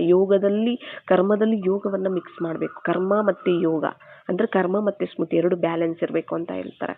ಅದು ಏನಾಗ್ತಾ ಹೋಗುತ್ತೆ, ಅದು ಜಾಸ್ತಿ ಬರ್ತಾ ಹೋಗುತ್ತೆ, ಕರ್ಮಭೋಗಗಳು ಬರ್ತಾ ಹೋಗುತ್ತೆ. ಆ ಸಮಯದಲ್ಲಿ ಆ ಕರ್ಮಭೋಗ ಬಂದಾಗ ಇದು ಯಾಕೆ ಬಂತು? ಅದು ನಾನು ದೇಹಾಭಿಮಾನದಲ್ಲಿ ಜಾಸ್ತಿ ಇದ್ದಿದ್ದ ಕಾರಣ. ಮೊದಲು ಇದ್ದೆ, ಈಗ ಯೋಗದಲ್ಲಿ ಜಾಸ್ತಿ ಇದ್ದಷ್ಟು ಅದೇನಾಗ್ತಾ ಹೋಗುತ್ತೆ, ಸಮಾಪ್ತಿ ಆಗ್ತಾ ಹೋಗುತ್ತೆ. ಅದು ಬಂದರೂ ಚಿಕ್ಕದು, ದೊಡ್ಡದು ಬಂದರೂ ಕೂಡ, ದೊಡ್ಡದಾಗಿದ್ರೂ ಕೂಡ ಅದು ಚಿಕ್ಕದಾಗಿ ಹೊರಟೋಗ್ಬಿಡುತ್ತೆ. ನಮ್ಗೆ ಗೊತ್ತಾಗದೆ ಹೊರಟೋಗ್ಬಿಡುತ್ತೆ ಆ ಕರ್ಮಭೋಗ ಕೂಡ. ಏನೋ ದೊಡ್ಡದಾಗಿ ಬರುತ್ತೆ, ದೊಡ್ಡದಾಗೋದು ಇರುತ್ತೆ, ಅದು ಚಿಕ್ಕದಾಗಿ ಹೊರಟೋಗಿರುತ್ತೆ. ಅರ್ಥ ಆಯ್ತಲ್ಲ? ಏನೋ ಕಾಲು ಮುರ್ಕೊಳ್ಳೋದಿರುತ್ತೆ, ಏನೋ ಸಣ್ಣ ಕಾಲಿಗೆ ಏನೋ ಒಂದು ಸ್ವಲ್ಪ ಗಾಯ ಆಗೋದು ಆಗ್ಬಿಡತ್ತೆ. ಆ ರೀತಿ ಆಗುತ್ತೆ ಯೋಗ ಇತ್ತು ಅಂದರೆ, ಈ ಕರ್ಮಯೋಗಿಯಾಗಿ ಮಾಡ್ತೀರಾ ಅಂದರೆ. ಆಯ್ತಲ್ಲ? ಮತ್ತು ನಾನು ನನ್ನದು ಅನ್ನೋ ಶರೀರನೂ ಆ ಬಾನನೂ ಸಹ ನಮ್ಮಿಂದ ಹೋಗ್ಲಾಡ್ಸೋದಕ್ಕೆ. ಆವಾಗ ನೋಡಿ, ಕರ್ಮಯೋಗ ಮಾಡಿಲ್ಲ ಅಂದರೂ ಕೂಡ ಅದು ಆ ಥರ ಆಗುತ್ತೆ ಅಂತ ಹೇಳ್ತಾರಲ್ಲ. ಈಗ ನಮಗೆ ಆ ಥರ ಕರ್ಮಭೋಗ ಬಂತು, ಆ ಕಾಯಿಲೆ ಈ ಕಾಯಿಲೆ, ಆ ಸಮಯದಲ್ಲಿ ಬಾಬಾರವರನ್ನು ನಾವು ಹೆಚ್ಚಿಗೆ ನೆನಪು ಮಾಡಬೇಕು. ಹೆಚ್ಚಿಗೆ ಕೆಲವೊಂದು ಸರಿ ಆ ಥರ ಆದಾಗ ಜಾಸ್ತಿನೇ ಕೆಲವ್ರು ನೆನಪು ಮಾಡೋರು ಇರ್ತಾರೆ ಅಲ್ವಾ? ಸಮಸ್ಯೆಗಳು ಬಂದಾಗ ಜಾಸ್ತಿ ಬಾಬನ ನೆನಪು ಬರೋದಿರುತ್ತೆ. ಆ ರೀತಿಯೇ ಅದನ್ನು ನೆನಪು ತರಿಸೋದಕ್ಕೂ ಕೂಡ ಕೆಲವ್ರು ಯಾವ ರೀತಿಯಿಂದ ಪಾಠ ಕಲಿತಾರೆ ಅನ್ನೋದು ಅದನ್ನೇ ಹೇಳಿದ್ದು. ಜಾಣನಿಗೆ ಮಾತಿನ ಪೆಟ್ಟು, ದಡ್ಡನಿಗೆ ದೊಣ್ಣೆ ಪೆಟ್ಟು ಅಂತ ಹೇಳ್ತಾರಲ್ಲ, ಹಂಗೆ ಹೇಳಿದ್ರೆ ಕೇಳೋದಿಲ್ಲ. ಅದಕ್ಕೆ ಪೆಟ್ಟು ಕೊಟ್ಟರೆ ಇವ್ರು ಮಾತು ಕೇಳ್ತಾರೆ ಅಂತ ಹೇಳ್ಬಿಟ್ಟು ಏನು ಮಾಡುತ್ತೆ, ಅದು ಪೆಟ್ಟು ಕೊಡುತ್ತೆ. ಆವಾಗ ನೆನಪು ಮಾಡ್ತಾರೆ, ಇಲ್ಲಾಂದ್ರೆ ನೆನಪೇ ಮಾಡೋದಿಲ್ಲ. ಏನಾದರೂ ಸಮಸ್ಯೆ ಬಂದರೆ ಮಾತ್ರ ನೆನಪು ಮಾಡೋರು ಇರ್ತಾರೆ ಕೆಲವರು. ಅದಕ್ಕೆ ಅದೇ ಬರುತ್ತೆ. ಅವಾಗ ಮಾಯೆ ಗೊತ್ತಿರುತ್ತೆ ನೀವು ಏನು ಮಾಡಿದ್ರೆ ಇದು ಬರುತ್ತೆ, ಇವರು ಪಾಠ ಕಲಿತಾರೆ ಅಂತ. ಅರ್ಥ ಆಯ್ತಲ್ಲ? ಹಾಗಾಗಿ ಆ ಸ್ಮೃತಿ ತರಿಸೋದಕ್ಕೆ ಆ ಟೈಮಲ್ಲಿ ಇನ್ನೂ ಜಾಸ್ತಿ ಚೆನ್ನಾಗಿ ಸ್ಮೃತಿ ಮಾಡ್ಬೋದು ಅಲ್ವಾ? ಆ ಕರ್ಮಭೋಗ ಏನಾದರೂ ಬಂತು ಅಂತಂದ್ರೆ ಆರಾಮಾಗಿ ಜಾಸ್ತಿ ಇನ್ನೂ ಯೋಗ ಮಾಡ್ಬೋದು. ಏನಾದರೂ ಒಂದು ಸ್ವಲ್ಪ ಜ್ವರ ಬಂತು ಅಂದ್ಕೊಳ್ಳಿ, ಬೆಡ್ ರೆಸ್ಟಲ್ಲಿ ಇರ್ತೀರ, ಎಷ್ಟು ಯೋಗ ಮಾಡ್ಬೋದು ಆ ಸಮಯದಲ್ಲಿ? ಈ ಶರೀರನೇ ನನ್ನದಲ್ಲ, ಈ ಶರೀರ ನಾನಲ್ಲ, ಇದು ನನ್ನದಲ್ಲ, ಬಾಬಾರವ್ರು ಕೊಟ್ಟಿರೋವಂಥದ್ದು. ಬಾಬಾರವ್ರ ಶರೀರ ಇದು, ಅವ್ರು ಕೊಟ್ಟಿರುವಂಥದ್ದು. ಅವರ ನೆನಪು ಮಾಡೋದಕ್ಕೆ, ಅವರ ಸೇವೆ ಅವರ ಒಂದು ವಿಶ್ವದ ಒಂದು ಕಾರ್ಯ ಏನಿದೆ ಪರಿವರ್ತನೆ ಮಾಡೋದು, ಅದರಲ್ಲಿ ನಾನು ನಿಮಿತ್ತ ಸಹಯೋಗಿ ಅಲ್ವಾ? ಸಹಯೋಗ ಕೊಡೋದಕ್ಕೆ ನನಗೆ ಇದು ಬಾಬಾ ಕೊಟ್ಟಿರುವಂಥದ್ದು ಶರೀರ. ಪುರುಷಾರ್ಥ ಮಾಡೋದಕ್ಕೆ ಕೊಟ್ಟಿರುವಂಥದ್ದು, ನನ್ನದಲ್ಲ, ಇದು ಬಾಬಾರವರದ್ದು. ನೆನಪು ಮಾಡ್ತಾ ಈ ಥರ ನಾನು ನನ್ನದು ಅನ್ನದೇ ನಾವು ಬಾಬಾರವರದ್ದು ಅಂತ ತಿಳಿತಾ ನಾವು ನೆನಪಲ್ಲಿ ನಾವು ಮುಂದೆ ಹೋಗ್ತಿರ್ತೀವಿ ಅಂತಂದರೆ ಅದು ಸಮಾಪ್ತಿ ಆಗ್ತಾನೂ ಹೋಗುತ್ತೆ. ಅಂದರೆ ಅದು ನಮಗೆ ಗೊತ್ತಿದೆಯಲ್ಲ, ನಮಗೆ ಜಾಸ್ತಿ ಒಂದು ಪಾಠ ಕಲಿಬೇಕು ಅಂತಂದರೆ ನಾವು ಒಂದು ಯೋಗದ ಮೂಲಕ ಆದರೂ ನಾವು ಪಾಸ್ ಆಗಬೇಕು. ಪಾಠ ಕಲಿಯೋದು ಅಂದರೆ ನಮಗೆ ಜ್ಞಾನ ಯೋಗ ಅರ್ಥ ಮಾಡಿಸ್ಬಿಡುತ್ತೆ, ಪಾಠ ಕಲಿತೀವಿ, ಪಾಸ್ ಆಗಿಬಿಡ್ತೀವಿ. ಇಲ್ಲ ಅಂದರೆ ಏಟು ತಿಂದು ಪಾಠ ಕಲಿಬೇಕಾಗತ್ತೆ ಅಲ್ವಾ? ಇವಾಗ ನೋಡಿ ಎಕ್ಸಾಂಪಲ್ಗೆ ಯಾರಾದರೂ ಒಂದು ವ್ಯಕ್ತಿ ಹೇಗಿರ್ತಾರೆ ಅನ್ನೋದು ನಿಮಗೆ ಗೊತ್ತಿರುತ್ತೆ. ಅವ್ರು ಮೋಸ ಮಾಡೋರು ಹೇಗಿರ್ತಾರೆ ಅನ್ನೋದು ನಿಮಗೆ ಗೊತ್ತಿರುತ್ತೆ. ಅರ್ಥ ಆಯ್ತಲ್ಲ? ನಿಮಗೆ ತುಂಬ ಬೇಕಾಗಿರೋರು ಅವ್ರ ಹತ್ರ ಹೋಗ್ತಿರ್ತಾರೆ, ಅವ್ರ ಹತ್ರ ಹೋಗಿ ಅವ್ರ ಸಂಘ ಮಾಡ್ತಿರ್ತಾರೆ. ನೀವೇನು ಹೇಳ್ತೀರಾ ಅಂದರೆ, ಅವ್ರ ಹತ್ರ ಹೋಗ್ಬೇಡ ನೀನು, ಅವ್ರಿಗೆ ಮೋಸ ಮಾಡ್ತಾರೆ, ಅವ್ರಿಗೆ ಸರಿ ಇಲ್ಲ ಆಯಿತಾ, ನೀನು ತುಂಬ ಮೋಸ ಹೋಗ್ತೀಯ, ತುಂಬ ಆಮೇಲೆ ಕಷ್ಟ ಆಗುತ್ತೆ ನಿನಗೆ ಅಂತ ನೀವು ಹೇಳ್ತೀರ. ನಿಮ್ಮ ಮಾತು ಕೇಳೋದೇ ಇಲ್ಲ ಅವರು. ಆದರೂ ಕೂಡ ನಿಮ್ಮ ಮಾತನ್ನು ಬಿಟ್ಟು ಅವ್ರು ಹೋಗ್ತಾರೆ. ನಿಮ್ಮ ಮಾತು ಕೇಳಲಿಲ್ಲ, ಅರ್ಥ ಆಗಲಿಲ್ಲ ಅವ್ರಿಗೆ, ಅಂದರೆ ನಿಮ್ಮ ಮಾತಿಂದ ಅವ್ರು ಪಾಠ ಕಲೀಲಿಲ್ಲ ಅವರು. ಆಗ ಅವ್ರ ಹತ್ರ ಹೋಗ್ತಾರಲ್ಲ ಆಗ ಅವರಿಂದ ಮೋಸ ಹೋಗ್ತಾರೆ. ಆಗ ಹತ್ಕೊಂಡು ಕೂತ್ಕೋತಾರೆ, ನಾನು ಕೇಳಬೇಕಾಗಿತ್ತು ಅವ್ರ ಮಾತಾವಾಗ, ನಾನು ತಪ್ಪು ಮಾಡಿಬಿಟ್ಟೆ, ನೋವು ಅನ್ಭೋಗಿಸಿರ್ತಾರೆ, ಮೋಸ ಹೋಗಿರ್ತಾರೆ. ಕಲ್ತ್ರಲ್ಲ ಅವಾಗ ಪಾಠ, ಅವಾಗ ನಿಮ್ಮ ನೆನಪು ಬರುತ್ತೆ. ಅವ್ರು ಹಂಗೆ ಹೇಳಿದ್ರು ಅವಾಗ ನಾನು ತಪ್ಪು ಮಾಡಿಬಿಟ್ನಲ್ಲ, ನಿಮ್ಮ ನೆನಪು ಬರುತ್ತೆ ಅವಾಗ. ಅರ್ಥ ಆಯ್ತಲ್ಲ? ನೀವು ಹೇಳಿದ್ರೆ ಕೇಳಲಿಲ್ಲ, ಆದರೆ ಮೋಸ ಹೋದ್ರು ಅಂದರೆ ಏನು? ಪೆಟ್ಟು ತಿಂದು ಪಾಸಾದ್ರು ಅವರು, ಪೆಟ್ಟು ತಿಂದು ಪಾಠ ಕಲ್ತರು. ಪಾಸಾದ್ರು ಅಂತಲ್ಲ, ಅಲ್ಲಿ ಸೋತರು ಅಂತಾನೆ, ಬಟ್ ಪಾಠ ಕಲ್ತಿರ್ತಾರೆ ಅಲ್ಲಿ. ಅದಕ್ಕೆ ಹೇಳ್ತಾರಲ್ಲ, ಏನೇ ಆದರೂ ಒಂದು ನೀವು ಪಾಠ ಕಲಿತೀರಾ, ಇನ್ನೊಂದು ಗೆಲ್ಲುತ್ತೀರಾ. ಸೋತ್ರೆ ಪಾಠ, ಗೆದ್ರೆ ಗೆಲುವು ನಿಮ್ಮದಾಗತ್ತೆ ಅಂತ ಹೇಳ್ತಿರ್ತಾರೆ ಅಲ್ವಾ? ಗೆದ್ರೆ ವಿಜಯ ನಿಮ್ಮದಾಗತ್ತೆ, ಸೋತ್ರ ಪಾಠ ಆಗುತ್ತೆ ಅಂತ ಹೇಳ್ತಾರೆ. ಬಟ್ ಅವ್ರಿಗೆ ಅದು ಪಾಠ ಆಗುತ್ತೆ ಅವಾಗ. ನೀವು ಹೇಳಿದ್ರೆ ಕೇಳಲಿಲ್ವಲ್ಲ, ಹಾಗೆ ಇಲ್ಲಿ ಬಾಬಾ ಹೇಳ್ತಾರೆ, ಮಕ್ಕಳೇ ದೇಹಾಭಿಮಾನದಲ್ಲಿ ಬರಬೇಡಿ, ಮಕ್ಕಳೇ ಆ ರೀತಿ ಇರಿ, ಈ ರೀತಿ ಇರಿ, ಹಾಗೆ ಮಾಡಿ, ಹೀಗೆ ಮಾಡಿ, ನನ್ನನ್ನು ಸ್ಮೃತಿ ಮಾಡಿ, ಬೇರೆಯವ್ರನ್ನ ಸ್ಮೃತಿ ಮಾಡಬೇಡಿ, ವಿಕರ್ಮಗಳನ್ನು ಮಾಡಬೇಡಿ, ಹಾಗೆ ಮಾಡಿ, ಹೀಗೆ ಮಾಡಿ ಅಂತೆಲ್ಲ ಹೇಳ್ತಿದ್ದಾರೆ. ಒಳ್ಳೆ ಮಾತು ಹೇಳ್ತಿದ್ದಾರೆ ಬಾಬಾ. ಶ್ರೀಮತವನ್ನು ಕೊಡ್ತಾ, ಆಜ್ಞೆಯನ್ನು ಕೊಡ್ತಾ, ಎಲ್ಲವನ್ನು ವಾರ್ನಿಂಗ್ ಕೂಡ ಕೊಡ್ತಾರೆ ಕೆಲವೊಂದು ಸರಿ, ಈ ರೀತಿ ಮಾಡಬಾರ್ದು ನೀವು ಅಂತ ಹೇಳ್ತಿರ್ತಾರೆ. ಆದರೆ ನಾವೇನು ಮಾಡ್ತೀವಿ? ಕೇಳೋದಿಲ್ಲ. ಆದರೂ ಕೂಡ ವಶ ಆಗಿಬಿಡ್ತೀವಿ. ಏನು ಮಾಡೋದು ಅವಾಗ? ಆವಾಗ ಪೆಟ್ಟು ತಿಂತೀವಿ ನೋಡಿ. ಅದರಿಂದ ಆ ಥರ ಆಯಿತು, ಈ ಥರ ಆಯಿತು ಅಂತ ಹೇಳಿ ನೋವು ತಿಂತ ಹಂಗನ್ಬಿಟ್ರು, ಹಿಂಗನ್ಬಿಟ್ರು, ಆ ರೀತಿ ಬಾಬಾ ಹೇಳ್ತಾರೆ, ಮಕ್ಕಳೇ ಆತ್ಮ ಅಂತ ನೋಡಿ, ಅವರನ್ನು ಶರೀರ ಅಂತ ನೋಡಬೇಡಿ, ಅವ್ರ ಪಾತ್ರ ನೋಡಬೇಡಿ. ಆತ್ಮ ಅಂತ ನಿಮ್ಮನ್ನು ನೀವು ಆತ್ಮ ಅಂತ ತಿಳ್ಕೊಂಡು ಅವರನ್ನು ಆತ್ಮ ಅಂತ ನೋಡಿ, ಸಹೋದರ ಆತ್ಮ ಅಂತ ನೋಡಿ. ಅವರು ಸ್ವಧರ್ಮ ಶಾಂತಿ, ಅವರು ಪವಿತ್ರವಾದವರು, ಅವ್ರ ಮೂಲ ಸಂಸ್ಕಾರ ಗುಣಗಳನ್ನೇ ನೋಡಿ ನೀವು. ಅವ್ರ ಪಾತ್ರ ನೋಡಬೇಡಿ. ಆಗ ಅವ್ರು ಒಳ್ಳೆಯವರು ಕೆಟ್ಟವ್ರು ಎಲ್ಲ ಬಂದ್ಬಿಡುತ್ತೆ, ಅವ್ರು ಇಂಥವ್ರು ಅಂತ ಎಲ್ಲ ಬಂದ್ಬಿಡುತ್ತೆ ಅಂತ ಹೇಳ್ತಾರೆ. ನಾವೇನು ಮಾಡ್ತೀವಿ? ಆತ್ಮ ಅನ್ನೋದು ಬಾಬಾ ಹೇಳಿದ ಮಾತು ಕೇಳೋದಿಲ್ಲ ನಾವು, ಶರೀರ ನೋಡ್ಬಿಡ್ತೀವಿ. ಅವ್ರು ಇಂಥ ಕೆಲಸ ಮಾಡ್ತಾರೆ, ಅಂಥ ಕೆಲಸ ಮಾಡ್ತಾರೆ, ಇವ್ರು ಒಳ್ಳೆಯವರು, ಇವ್ರು ಕೆಟ್ಟವ್ರು ಎಲ್ಲ ಬಂದ್ಬಿಡುತ್ತೆ. ಮಾತುಗಳಲ್ಲೂ ಬಂದ್ಬಿಡುತ್ತೆ, ಯೋಚನೆಗಳಲ್ಲೂ ಬಂದ್ಬಿಡುತ್ತೆ. ಬೇರೆಯವ್ರ ಹತ್ರ ಹೇಳ್ಕೊಂಡು ಹೋಗ್ಬಿಡ್ತೀವಿ. ಆಗ ಏನಾಗುತ್ತೆ? ಆ ಕಡೆಯಿಂದ ಬರುತ್ತೆ ನೋಡಿ ನಮ್ಗೆ. ನಾವೇನಂತೀವಿ, ಅವರಿಂದ ಏನಾದರೂ ಒಂದು ತೊಂದರೆ ಬರುತ್ತೆ. ನನಗೆ ಯಾಕೆ ಬೇಕಿತ್ತು ಬಾಬಾ ಹೇಳಿದ್ರಲ್ಲ ಅಂತ ಆವಾಗ ಯೋಚನೆ ಮಾಡೋದು. ಬಾಬಾ ಹಿಂಗೆ ಹೇಳಿದ್ರಲ್ಲ, ಈ ರೀತಿ ಇರು ಅಂತ, ನಾನು ಇರಲಿಲ್ವಲ್ಲ. ಆಗ ನಾವು ಯೋಚನೆ ಮಾಡ್ತೀವಿ, ಪೆಟ್ಟು ತಿಂದ ಮೇಲೆ ಪಾಠ ಕಲ್ತ್ವಿ. ಅರ್ಥ ಆಯ್ತಲ್ಲ? ಒಂದು ಬಾಬಾ ಹೇಳಿದ ರೀತಿ ನಾವು ನಡ್ಕೊಂಡಾಗ ಗೆಲ್ತೀವಿ ಅಂತ ಅರ್ಥ. ಇಲ್ಲ ಅಂದರೆ ಮಾಯೆ ಪೆಟ್ಟು ಕೊಟ್ಟು ನಮಗೆ ಪಾಠ ಕಲಿಸುತ್ತೆ. ಮಾಯೆ ಬರೋದೇ ನಮಗೆ ಪಾಠ ಕಲಿಸೋದಕ್ಕೆ. ಆಲ್ರೆಡಿ ನಿಮಗೆಲ್ಲರಿಗೂ ಗೊತ್ತಿದೆ ಕೂಡ. ಏನೇ ಬಂದರೂ ಕೂಡ ಅದು ನಮಗೆ ಪಾಠ ಕಲಿಸೋದಕ್ಕೆ, ಅಂದರೆ ನನ್ನನ್ನು ಪಕ್ಕ ಮಾಡೋದಕ್ಕೆ ಬರ್ತಿದೆ. ಅರ್ಥ ಆಯ್ತಲ್ಲ? ಯೋಗ ಜ್ಞಾನ ತುಂಬ ಶಕ್ತಿ ಇದೆ ಅಂದರೆ ಎಲ್ಲ ಧಾರಣೆ ಆಗುತ್ತೆ. ಯೋಗ ಚೆನ್ನಾಗಿದೆ, ಯೋಗದ ಶಕ್ತಿ ಇದೆ, ಜ್ಞಾನದ ಶಕ್ತಿ ಇದೆ ಅಂದರೆ ಎಲ್ಲ ಜ್ಞಾನ ನಿಮ್ಮಲ್ಲಿ ಚೆನ್ನಾಗಿ ಧಾರಣೆಯಾಗಿರುತ್ತೆ. ಯೋಗದ ಶಕ್ತಿಯಿಂದ ದಿವ್ಯ ಬುದ್ಧಿ ಓಪನ್ ಆಗಿರುತ್ತೆ, ಬುದ್ಧಿ ಬೀಗ ಓಪನ್ ಆಗಿರುತ್ತೆ. ಯಾವುದು ಸರಿ ಯಾವುದು ತಪ್ಪು ಎಲ್ಲ ಗೊತ್ತಾಗ್ಬಿಡುತ್ತೆ. ಪಾಸ್ ಆಗ್ತೀರಾ, ನೀವು ಈಸಿಯಾಗಿ ಪಾಸ್ ಆಗ್ತೀರಾ. ಯಾಕಂದರೆ ಎಲ್ಲ ನಿಮಗೆ ಬಾಬಾರವರಲ್ಲಿ ಏನು ಜ್ಞಾನ ಇದೆ, ಅವ್ರು ಏನು ತಿಳುವಳಿಕೆ ಅದು ಬಂದ್ಬಿಡುತ್ತೆ ನಿಮಗೆ. ಯೋಗ ಬಲ ಜ್ಞಾನ ಬಲ ನಿಮ್ಮ ಹತ್ರ ಇದೆ ಅಂದರೆ ಆಯ್ತಲ್ಲ, ಈಸಿಯಾಗಿ ಗೊತ್ತಾಗ್ಬಿಡುತ್ತೆ. ಇಲ್ಲ ಬುದ್ಧಿ ಬೀಗ ಕ್ಲೋಸ್ ಆಗಿರುತ್ತೆ ದೇಹಾಭಿಮಾನದಲ್ಲಿ. ಏನು ಮಾಡಬೇಕು ಏನು ಮಾಡಬಾರ್ದು ಏನೂ ತೋಚೋದಿಲ್ಲ. ಎಲ್ಲ ತಪ್ಪುಗಳು ಮಾಡಿಬಿಟ್ಟು ಶಿಕ್ಷೆಗಳು ಅನುಭವಿಸ್ತೀವಿ, ಪಾಠ ಕಲಿತೀವಿ, ಪೆಟ್ಟು ತಿಂದು ಪಾಠ ಕಲಿತೀವಿ ನಾವು ಅವಾಗ. ಅರ್ಥ ಆಗ್ತಿದೆಯಲ್ಲ? ಬಾಬಾ ಅದಕ್ಕೆ ಹೇಳ್ತಾರೆ, ನೀವು ಬಾಕ್ಸಿಂಗ್ ಮಾಡ್ತಿದ್ದೀರಾ ಮಕ್ಕಳೇ, ಯುದ್ಧ ಮಾಡ್ತಿದ್ದೀರಾ ನೀವು ಮಾಯೆ ಜೊತೆ.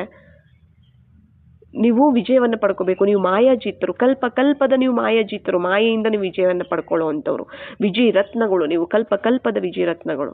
ವಿಜಯ ಅನ್ನುವಂಥದ್ದು ನಿಮ್ಮ ಜನ್ಮಸಿದ್ಧ ಅಧಿಕಾರ ಅಂತಲೂ ಸಹ ಹೇಳ್ತಿರ್ತಾರೆ. ಸಫಲತೆ ಅನ್ನುವಂಥದ್ದು ನಿಮ್ಮ ಜನ್ಮಸಿದ್ಧ ಅಧಿಕಾರ ಅಂತಲೂ ಸಹ ಹೇಳ್ತಿರ್ತಾರೆ ಅಲ್ವಾ? ಬಾಬಾ ಎಷ್ಟು ಸರಿ ಮುರಳಿಗಳಲ್ಲಿ ಹೇಳಿದಾರಲ್ಲ. ಅದರಿಂದ ಯಾವುದರಿಂದ ಆದರೂ ಬರ್ಬೋದು ಆಯ್ತಲ್ಲ. ನಾವು ದೇಹಾಭಿಮಾನದಲ್ಲಿ ಬಂದಾಗೆ ಮಾತೇನೇನೋ ಮಾತಾಡ್ಬಿಡ್ತೀವಿ. ಕಣ್ಣು ದೇಹವನ್ನು ನೋಡ್ಬಿಡುತ್ತೆ, ಮನಸ್ಸು ಏನೇನೋ ಯೋಚನೆ ಮಾಡ್ಬಿಡುತ್ತೆ, ಬುದ್ಧಿ ಏನೇನೋ ನಿರ್ಧಾರ ತಗೊಂಡ್ಬಿಡುತ್ತೆ. ದೇಹಾಭಿಮಾನದಲ್ಲಿ ಬಂದಾಗಲೇ ತಾನೇ ಆತ್ಮದ ಸ್ಮೃತಿನೂ ಇರಲ್ಲ, ಬಾಬಾ ಸ್ಮೃತಿನೂ ಇರೋದಿಲ್ಲ. ಆಗ ಏನೇನೋ ಮಾತಾಡ್ಬಿಡ್ತೀವಿ, ಏನೇನೋ ಮಾಡಿಬಿಡ್ತೀವಿ. ಅದರಿಂದ ಏನೇನೋ ತಪ್ಪಾಗ್ಬಿಡುತ್ತೆ. ಮತ್ತು ಏನೇನೋ ನಮಗೆ ಪಾಠ ಕಲಿಸೋದಕ್ಕೆ ಬರುತ್ತೆ ನೋಡಿ, ಆ ಕಡೆಯಿಂದ ಮಾಯಿ ತರತ್ತೆ ನಮಗೆ. ಮತ್ತೆ ಅದರಲ್ಲಿ ಪೆಟ್ಟು ತಿನ್ಬೇಕಾಗತ್ತೆ. ನಾವು ಆತ್ಮಾಭಿಮಾನಿಯಾಗಿದ್ದೀವಿ ಅಂತಂದರೆ ಏನು ಮಾತಾಡಬೇಕೋ ಅದೇ ಮಾತಾಡ್ತೀವಿ, ಎಷ್ಟು ಮಾತಾಡಬೇಕೋ ಅಷ್ಟೇ ಮಾತಾಡ್ತೀವಿ. ಬಾಬಾ ಸ್ಮೃತಿ ಇದೆ, ಆತ್ಮದ ಸ್ಮೃತಿ ಇದೆ. ಹೇಗೆ ನೋಡಬೇಕು ಹಾಗೇ ನೋಡ್ತೀವಿ, ಏನು ಯೋಚನೆ ಮಾಡಬೇಕು ಅದೇ ರೀತಿ ಯೋಚನೆ ಮಾಡಿ, ಸಂಕಲ್ಪಗಳೇನು ಮಾಡಬೇಕು ಅದೇ ಮಾಡ್ತೀವಿ ಶ್ರೇಷ್ಠವಾಗಿ. ನಮ್ಮ ಕರ್ಮಗಳು ಅದೇ ರೀತಿ ಇರುತ್ತೆ. ಯಾವಾಗ ಬಾಬಾ ಹೇಳ್ದಾಗ ನಾವು ಕೇಳಲ್ಲ, ಅವಾಗ ಮಾಯೇ ಬರುತ್ತೆ. ಎಕ್ಸಾಮ್ ಅಷ್ಟೆ, ಎಕ್ಸಾಮ್ ಕೊಟ್ಟು ನಮಗೆ ಪಾಠ ಕಲಿಸಿ ಹೋಗುತ್ತೆ. ಅದು ನಾವು ಎಕ್ಸಾಮ್ ಅಂತ ತಿಳ್ಕೊಬೇಕು, ಯುದ್ಧ ಅಂತ ತಿಳ್ಕೊಬೇಕು, ನಮ್ಮನ್ನು ಪಕ್ಕ ಮಾಡಕ್ಕೆ ಬಂದಿದೆ ಅಂತ ತಿಳ್ಕೊಬೇಕು, ನಮಗೆ ಪಾಠ ಕಲಿಸೋದಕ್ಕೆ ಬಂದಿದೆ ಅಂತ ತಿಳ್ಕೊಬೇಕು. ಈ ಥರ ಎಲ್ಲಿವರೆಗೂ ನಾನು ಪಾಸ್ ಆಗಲ್ಲ ಅಲ್ಲಿವರೆಗೂ ಅದು ನನ್ನ ಹತ್ರ ಬರ್ತಾನೆ ಇರುತ್ತೆ ಅನ್ನೋದನ್ನು ನಾವು ಯಾವತ್ತೂ ಮರಿಬಾರ್ದು. ಅಂತಿಮದವರೆಗೂ ನೀವು ಪಾಸ್ ಆಗಲ್ಲ ಅಂತಂದರೆ ಅಂತಿಮದವರೆಗೂ ನಿಮ್ಮ ಹತ್ರ ಬರ್ತಾನೇ ಇರುತ್ತೆ ಮಕ್ಕಳೇ ಅಂತ ಹೇಳಿದ್ದಾರೆ. ನಿಜ ತಾನೆ? ಅಂತಿಮದವರೆಗೂ ನನ್ನ ಒಂದು ಪುರುಷಾರ್ಥದ ಸಮಯ ಎಷ್ಟಿದೆ, ನನ್ನ ಒಂದು ಈ ಸಂಗಮ ಯುಗದಲ್ಲಿ ಅಂತಿಮವರೆಗೂ ನನ್ನ ಪಾತ್ರ ಇದೆಯಾ, ಅಂತಿಮದವರೆಗೂ ಅಲ್ಲಿವರೆಗೂ ಬರ್ತಾನೆ ಇರುತ್ತೆ. ಅಂದರೆ ಎಲ್ಲ ನನ್ನಿಂದ ಒಂದೊಂದೇ ಬಂದು ನನಗೆ ಅದನ್ನು ನನ್ನಲ್ಲಿರೋ ಬಲಹೀನತೆಗಳನ್ನು ದೂರ ಮಾಡಿ ನನ್ನನ್ನು ಸ್ಟ್ರಾಂಗ್ ಮಾಡಿ ನನ್ನನ್ನು ಪಾಸ್ ಮಾಡಿ ಹೋಗುತ್ತದೆ ಮಾಯೆ. ಒಂದೇ ಸರಿ ಲಾಸ್ಟ್ ಅಂತಿಮದಲ್ಲಿ ಸೆಂಡ್ ಆಫ್ ತೊಗೊಂಡ್ಬಿಡುತ್ತೆ, ಬೀಳ್ಕೊಡುಗೆ ತೊಗೊಂಡ್ಬಿಡುತ್ತೆ. ಅರ್ಧ ಕಲ್ಪ ಮತ್ತೆ ಬರೋದೇ ಇಲ್ಲ. ರಾವಣ ಜ್ಞಾನ ಯೋಗದ ಒಂದು ಅಗ್ನಿಯಿಂದ ರಾವಣನನ್ನು ನಾವು ಸುಡಬೇಕಾಗತ್ತೆ. ಅರ್ಥ ಆಯ್ತಲ್ಲ? ರಾವಣನನ್ನು ನಾವು ಸುಡಬೇಕಾಗತ್ತೆ. ಇಲ್ಲ ಅಂತಂದರೆ ರಾವಣ ಹೇಗೆ ಸುಟ್ಟೋಗ್ತಾನೆ? ಸುಡೋಕ್ಕೆ ಸಾಧ್ಯ ಇಲ್ಲ. ನಾವು ಹೊರಗಡೆ ಹೋಗ್ಬಿಟ್ಟು ಹತ್ತುತ್ತಾನೆ ರಾವಣನನ್ನು ಬೊಂಬೆಯನ್ನು ನಿಲ್ಲಿಸ್ಬಿಟ್ಟು, ಅದು ಏನು ಕಟೌಟುಗಳು ವರ್ಷಕ್ಕೂ ಉದ್ದುದ್ದ ಆಗ್ತಾ ಇರ್ತವೆ, ಫುಲ್ಲು ಉದ್ದುದ್ದ. ಒಂದು ವರ್ಷ ಈ ವರ್ಷ ಇದ್ದರೆ ನೆಕ್ಸ್ಟ್ ವರ್ಷಕ್ಕೆ ಇನ್ನೂ ಉದ್ದ, ಇನ್ನಷ್ಟು ವರ್ಷಕ್ಕೆ ಇನ್ನೂ ಉದ್ದ. ಅಂದರೆ ಅರ್ಥ ಏನದು? ಮಾಯೆ ಇನ್ನೂ ಜಾಸ್ತಿ ಆಗ್ತಿದೆ ಅಂತ ಅರ್ಥ. ಅದನ್ನು ಸುಡ್ತಾ ಇದ್ದಾರೆ. ಆದರೆ ನಮ್ಮೊಳಗಡೆ ಇರೋ ರಾವಣನನ್ನು ನಾವು ಸುಡೋದಕ್ಕೆ ಆಗ್ತಿಲ್ಲ. ಅದು ಸುಡಬೇಕು ಅಂದರೆ ಏನು ಬೇಕು? ಬಾಬಾರವರ ಒಂದು ಜ್ಞಾನದ ಶಕ್ತಿ ಬೇಕು, ಯೋಗದ ಶಕ್ತಿ ನಮಗೆ ಬೇಕಾಗತ್ತೆ. ಬಾಬಾ ಇದ್ದಾರೆ ನಮ್ಮ ಜೊತೆ, ಅರ್ಥ ಆಯ್ತಲ್ಲ? ಸರ್ವಶಕ್ತಿವಂತ ನಮ್ಮ ಜೊತೆ ಇರೋದ್ರಿಂದ ಅದು ನಮಗೆ ಈಸಿ ಆಗಿಬಿಡುತ್ತೆ. ಶಕ್ತಿ ಮತ್ತು ಜ್ಞಾನವನ್ನು ಕೊಡುವಂತಹ ಬಾಬಾ ನಮ್ಮ ಜೊತೆ ಇದ್ದಾರೆ ಅಂತಂದಾಗ ಮಾಯೆಯ ಒಂದು ಎಕ್ಸಾಮಲ್ಲಿ ನಾವು ಪಾಸ್ ಆಗೋದಕ್ಕೆ ಈಸಿ ಆಗಿಬಿಡುತ್ತೆ. ಅಲ್ಲಿ ಶಕ್ತಿನೂ ಇರುತ್ತೆ, ಅಲ್ಲಿ ತಿಳುವಳಿಕೆ ಜ್ಞಾನನೂ ಇರುತ್ತೆ, ಏನು ಮಾಡಬೇಕು ಅನ್ನೋ ಜ್ಞಾನನೂ ಇರುತ್ತೆ, ಮತ್ತು ಅದ್ರ ಮೇಲೆ ವಿಜಯವನ್ನು ಪಡ್ಕೊಳ್ಳೋಕೆ ಶಕ್ತಿನೂ ಸಹ ಇರುತ್ತೆ. ನಿಜ ತಾನೆ? ಸೇವೆಯಲ್ಲಿ ಬರ್ತಿರುತ್ತೆ. ಎಲ್ಲಿ ನನ್ನದು ಅಂತ ಇರ್ತೀವಿ, ಅದೆಲ್ಲನೂ ಸಹ ಮಾಯೆ ಚೆನ್ನಾಗಿ ನಮಗೆ ಪಾಠ ಕಲಿಸುತ್ತೆ. ಅರ್ಥ ಆಯ್ತಲ್ಲ? ಅದಕ್ಕೇನೆ ಬಾಬಾ ಹೇಳ್ತಾರೆ, ನನ್ನದು ಅನ್ನೋದೇ ದೊಡ್ಡ ಮಾಯೆ ಅಂತಾರೆ. ನನ್ನ ಶರೀರ ಅಂದ್ಬಿಡ್ತೀವಿ, ಅಂತೀವೋ ಇಲ್ಲೋ? ನಾನೇ ಶರೀರ ಅಂದ್ಬಿಡ್ತೀವಿ. ಅಲ್ವಾ? ಈಗ ನಮ್ಮ ಹೆಸರೇನಾದ್ರೂ ಇದೆ ಅಂದ್ರೆ ನಮ್ಮ ಹೆಸರು ಹೇಳ್ಬಿಡ್ತೀವಿ, ನಾನು ಸ್ತ್ರೀನ ಪುರುಷನ ಹೇಳ್ಬಿಡ್ತೀವಿ, ನಾನು ಇಂಥ ಮನೆ, ಮತ್ತೆ ಎಲ್ಲನೂ ನಂದೇ ಬಂತಲ್ಲ, ನಾನು ನಂದು ಅಂತಾನೆ ಬಂತಲ್ಲ. ಅಂದ್ರೆ ಯಾವ್ದ್ರದ್ದು ಬಂತದು? ದೇಹದ್ದೇ ಬಂತು. ನಾನು ಆತ್ಮ ಪರಂಧಾಮ ನಿವಾಸಿ, ಪರಮಾತ್ಮನ ಸಂತಾನ. ನಾನು ಇಲ್ಲಿ ಏನಕ್ಕಿದ್ದೀನಿ? ಸೇವಾರ್ಥವಾಗಿ ಇದ್ದೀನಿ. ಪುರುಷಾರ್ಥ, ಸ್ವಕಲ್ಯಾಣ, ವಿಶ್ವ ಕಲ್ಯಾಣಕ್ಕೋಸ್ಕರ ನಿಮಿತ್ತ ಮಾಡಿದ್ದಾರೆ ಬಾಬಾ ನನಗೆ. ಇದು ಕರ್ಮಕ್ಷೇತ್ರದಲ್ಲಿ ನಾನು ನಿಮಿತ್ತವಾಗಿ ನಾನು ಇಲ್ಲಿ ಸೇವೆಯನ್ನು ಮಾಡ್ತಿದ್ದೀನಿ. ಬಾಬಾರವರಿಗೆ ಸಹಯೋಗಿಯಾಗಿದ್ದೀನಿ. ಇದೆಷ್ಟು ಜನಕ್ಕೆ ನೆನಪಿರುತ್ತೆ? ನಾನು ಶ್ರೇಷ್ಠ ಬ್ರಾಹ್ಮಣನಾಗಿದ್ದೀನಿ, ಸಂಗಮ ಯುಗದ ಬ್ರಾಹ್ಮಣನಾಗಿದ್ದೀನಿ, ನಾನು ನಿಮಿತ್ತ ಆಗಿದ್ದೀನಿ. ನನಗೆ ಹೊಸ ಜನ್ಮ ಸಿಕ್ಕಿದೆ, ಹೊಸ ಜೀವನ ಸಿಕ್ಕಿದೆ. ಎಲ್ಲ ಹೊಸದಾಗಿ ಬಾಬಾ ಕೊಟ್ಟಿದ್ದಾರೆ. ಎಲ್ಲವೂ ಬಾಬಾರವ್ರು ಕೊಟ್ಟಿರುವಂಥದ್ದು, ಎಲ್ಲವೂ ಬಾಡಿಗೆಯಾಗಿ ಕೊಟ್ಟಿದ್ದಾರೆ. ಇಲ್ಲೇನೇ ಕಾಣ್ತಿದ್ರು, ಏನೇ ನನ್ನ ಹತ್ರ ಇದ್ರು ಎಲ್ಲ ಬಾಬಾ ಬಾಡಿಗೆಯಾಗಿ ಕೊಟ್ಟಿರುವಂಥದ್ದು ಎಲ್ಲ ಬಾಬಾರವರದ್ದೇ ಆಗಿದೆ. ನಾನು ಕೇವಲ ಅದನ್ನು ನಾನು ಬಳಸ್ಕೊತಾ ಇದ್ದೀನಿ. ಎಲ್ಲ ನಿಮಿತ್ತಾಗಿ ಬಾಬಾ ಕೊಟ್ಟಿದ್ದಾರೆ. ಅದೆಷ್ಟು ಜನಕ್ಕೆ ನೆನಪಿರುತ್ತೆ? ನನ್ನ ಮನೆ, ನನ್ನ ಫ್ಯಾಮಿಲಿ, ನಾನು, ನನ್ನದು, ಅದೇ ದೊಡ್ಡ ಮಾಯೆ. ಅದರಿಂದ ಅದೇ ಬರುತ್ತೆ. ಅವಾಗ ನನ್ನವರು ಅನ್ಕೋತೀವಿ, ಅವರಿಂದ ನೋಡಿ ಬರುತ್ತೆ ಮೋಸ. ಆವಾಗ ಹೇಳುತ್ತೆ ನನ್ನವರು ಅನ್ಕೋಬಾರ್ದಪ್ಪ, ಅದಕ್ಕೆ ಬಂತು ಇದು ಅಂತ. ನನ್ನವರು ಅನ್ಕೊಂಡು ಏನಾದರೂ ನಾವು ಅವ್ರ ಕಡೆ ಸ್ವಲ್ಪ ಮೋಹ ಎಲ್ಲ ಹೋಯ್ತು, ದೇಹಾಭಿಮಾನಿಗಳ ಕಡೆ ಮೋಹ ಹೋಯ್ತು ಅಂತಂದ್ರೆ ನನ್ನವರು ಅನ್ಕೊಂಡು ಹೋಗುತ್ತದು. ಅಂದ್ರೆ ವಿಕಾರದ ಒಂದು ಮೋಹ ಇರುತ್ತಲ್ಲ. ಈಗ ನನ್ನವರು, ನನ್ನದು ಅಂತ ನೀವು ಅದ್ರಲ್ಲಿ ಹೋದ್ರೆ ಮೋಹ ಇರುತ್ತೆ, ಆಕರ್ಷಣೆ ಇರುತ್ತೆ, ಎಲ್ಲ ಇರುತ್ತೆ, ಭಯ ಇರುತ್ತೆ, ಚಿಂತೆ ಎಲ್ಲ ಇರುತ್ತೆ. ಮತ್ತೆ ಅದೇ ಏನಾಗುತ್ತೆ, ಅದರಿಂದ ನಮಗೆ ಮೋಸ ಆಗ್ಬಿಡುತ್ತೆ. ಪಾಠ ಕಲಿತೀವಿ, ಅಯ್ಯೋ ಬೇಡಪ್ಪ, ಅವ್ರ ಸಂತೆಗೆ ಹೋಗೋದು ಬೇಡ ಅಂದ್ಬಿಡ್ತೀವಿ. ನಾವು ಹೀಗೆ ಇರೋದೇ ಒಳ್ಳೇದು, ಬೇಡಪ್ಪ. ಆದ್ರೆ ಬಾಬಾ ಏನ್ ಹೇಳ್ತಾರೆ? ನೀವು ಅವ್ರ ತಂಟೆಗೆ ಹೋಗ್ಬಾರ್ದು ಅಂತಲ್ಲ ನಾನು ಹೇಳೋದು, ಆತ್ಮ ಅಂತ ನೋಡಿ ಅಂತಾರೆ. ನನ್ನ ಸಹೋದರ ಆತ್ಮ ಅಂತ ನೋಡಿ, ಬಾಬನ್ ಮಗು ಅಂತ ನೋಡಿ, ಅವ್ರ ಜೊತೆ ನಾನು ಇದೀನಿ ಅಂದ್ರೆ ಅವರಿಗೆ ನಾನು ಸೇವೆ ಮಾಡ್ಬೇಕು, ಆತ್ಮಿಕ ಸೇವೆ. ಅದಕ್ಕೆ ಬಾಬಾ ನನ್ನ ನಿಮಿತ್ತ ಆಗಿಟ್ಟಿದ್ದಾರೆ ಅವ್ರ ಮಧ್ಯೆ. ಅವರು ನನಗೆ ಸಹಯೋಗ ಕೊಡೋದಕ್ಕೆ ಬಾಬಾ ಅವರನ್ನ ನನಗೆ ನಿಮಿತ್ತ ಕೊಟ್ಟಿದ್ದಾರೆ. ಯಾಕೆ ಈ ಸ್ಮೃತಿ ಬರೋದಿಲ್ಲ ನಮಗೆ? ನನ್ನವರು ಅನ್ನೋದು ಬರುತ್ತೆ. ನನ್ನ ಪತಿ, ನನ್ನ ಮಕ್ಕಳು, ನನ್ನ ಮನೆ. ಅದಕ್ಕೆ ಅದು ನಮಗೆ ಏನಾಗತ್ತೆ, ಅವುಗಳಿಂದಲೇ ನಮಗೆ ತೊಂದರೆಗಳು ಬರುತ್ತೆ. ಯೋಚನೆ ಮಾಡಬೇಕು. ಎಲ್ಲಿ ನಾನು ನನ್ನದು ಅಂತೀವೋ ಅವುಗಳಲ್ಲಿ ನಮಗೆ ಸಮಸ್ಯೆ ಬರುತ್ತೆ ಅವುಗಳಿಂದ. ಮತ್ತೆ ಅವುಗಳಿಗೋಸ್ಕರ ಒದ್ದಾಡಬೇಕಾಗತ್ತೆ. ಅದನ್ನ ಉಳಿಸ್ಕೊಳ್ಳೋಕ್ಕೋಸ್ಕರ, ಅದನ್ನ ಪಡ್ಕೊಳ್ಳೋಕ್ಕೋಸ್ಕರ, ಅದನ್ನ ಸರಿ ಮಾಡೋದಕ್ಕೋಸ್ಕರ ತುಂಬಾ ಕಷ್ಟಪಡಬೇಕಾಗತ್ತೆ. ಇನ್ನೂ ಸಿಕ್ಕಾಕೊಂಡ್ಬಿಡ್ತೀವಿ. ಫಸ್ಟ್ ತೆಗಿಬೇಕಾಗಿರೋದು ನಾನು, ನನ್ನದು ಅನ್ನೋದನ್ನ. ನಾನು ಶರೀರ ಅನ್ನೋದು ಬಿಡಬೇಕು, ಶರೀರಕ್ಕೆ ಸಂಬಂಧಪಟ್ಟಿದ್ದನ್ನ ನನ್ನದು ಅನ್ನೋದು ಸಹ ನಾವು ಬಿಡಬೇಕು. ನಾನು ಕೇವಲ ಆತ್ಮ, ನಾನೇ ನಿನ್ನೋನು ಅಂತ ಹೇಳ್ಬಿಡ್ತೀವಿ ನಾವು ಬಾಬಾರವರಿಗೆ. ಬಾಬಾ ನಾನು ನಿನ್ನೋನು, ನೀನು ನನ್ನೋನು, ನಾನು ನಿನಗೆ ಸೇರಿದ್ದೀನಿ, ನೀನು ನನಗೆ ಸೇರಿದೀಯ, ನನ್ನ ಜೀವನನೇ ನಿಂದು. ಮತ್ತೆ ನಾನು ಅನ್ನೋದೇ ಇಲ್ವೇ? ಇಲ್ಲಿ ಎಲ್ಲ ಬಾಬಾನೇ ಇದೆ. ಮತ್ತೆ ಎಲ್ಲಿಂದ ಬಂತು ನಾನು ನನ್ನದು ಅನ್ನುವಂಥದ್ದು ಅಲ್ವಾ?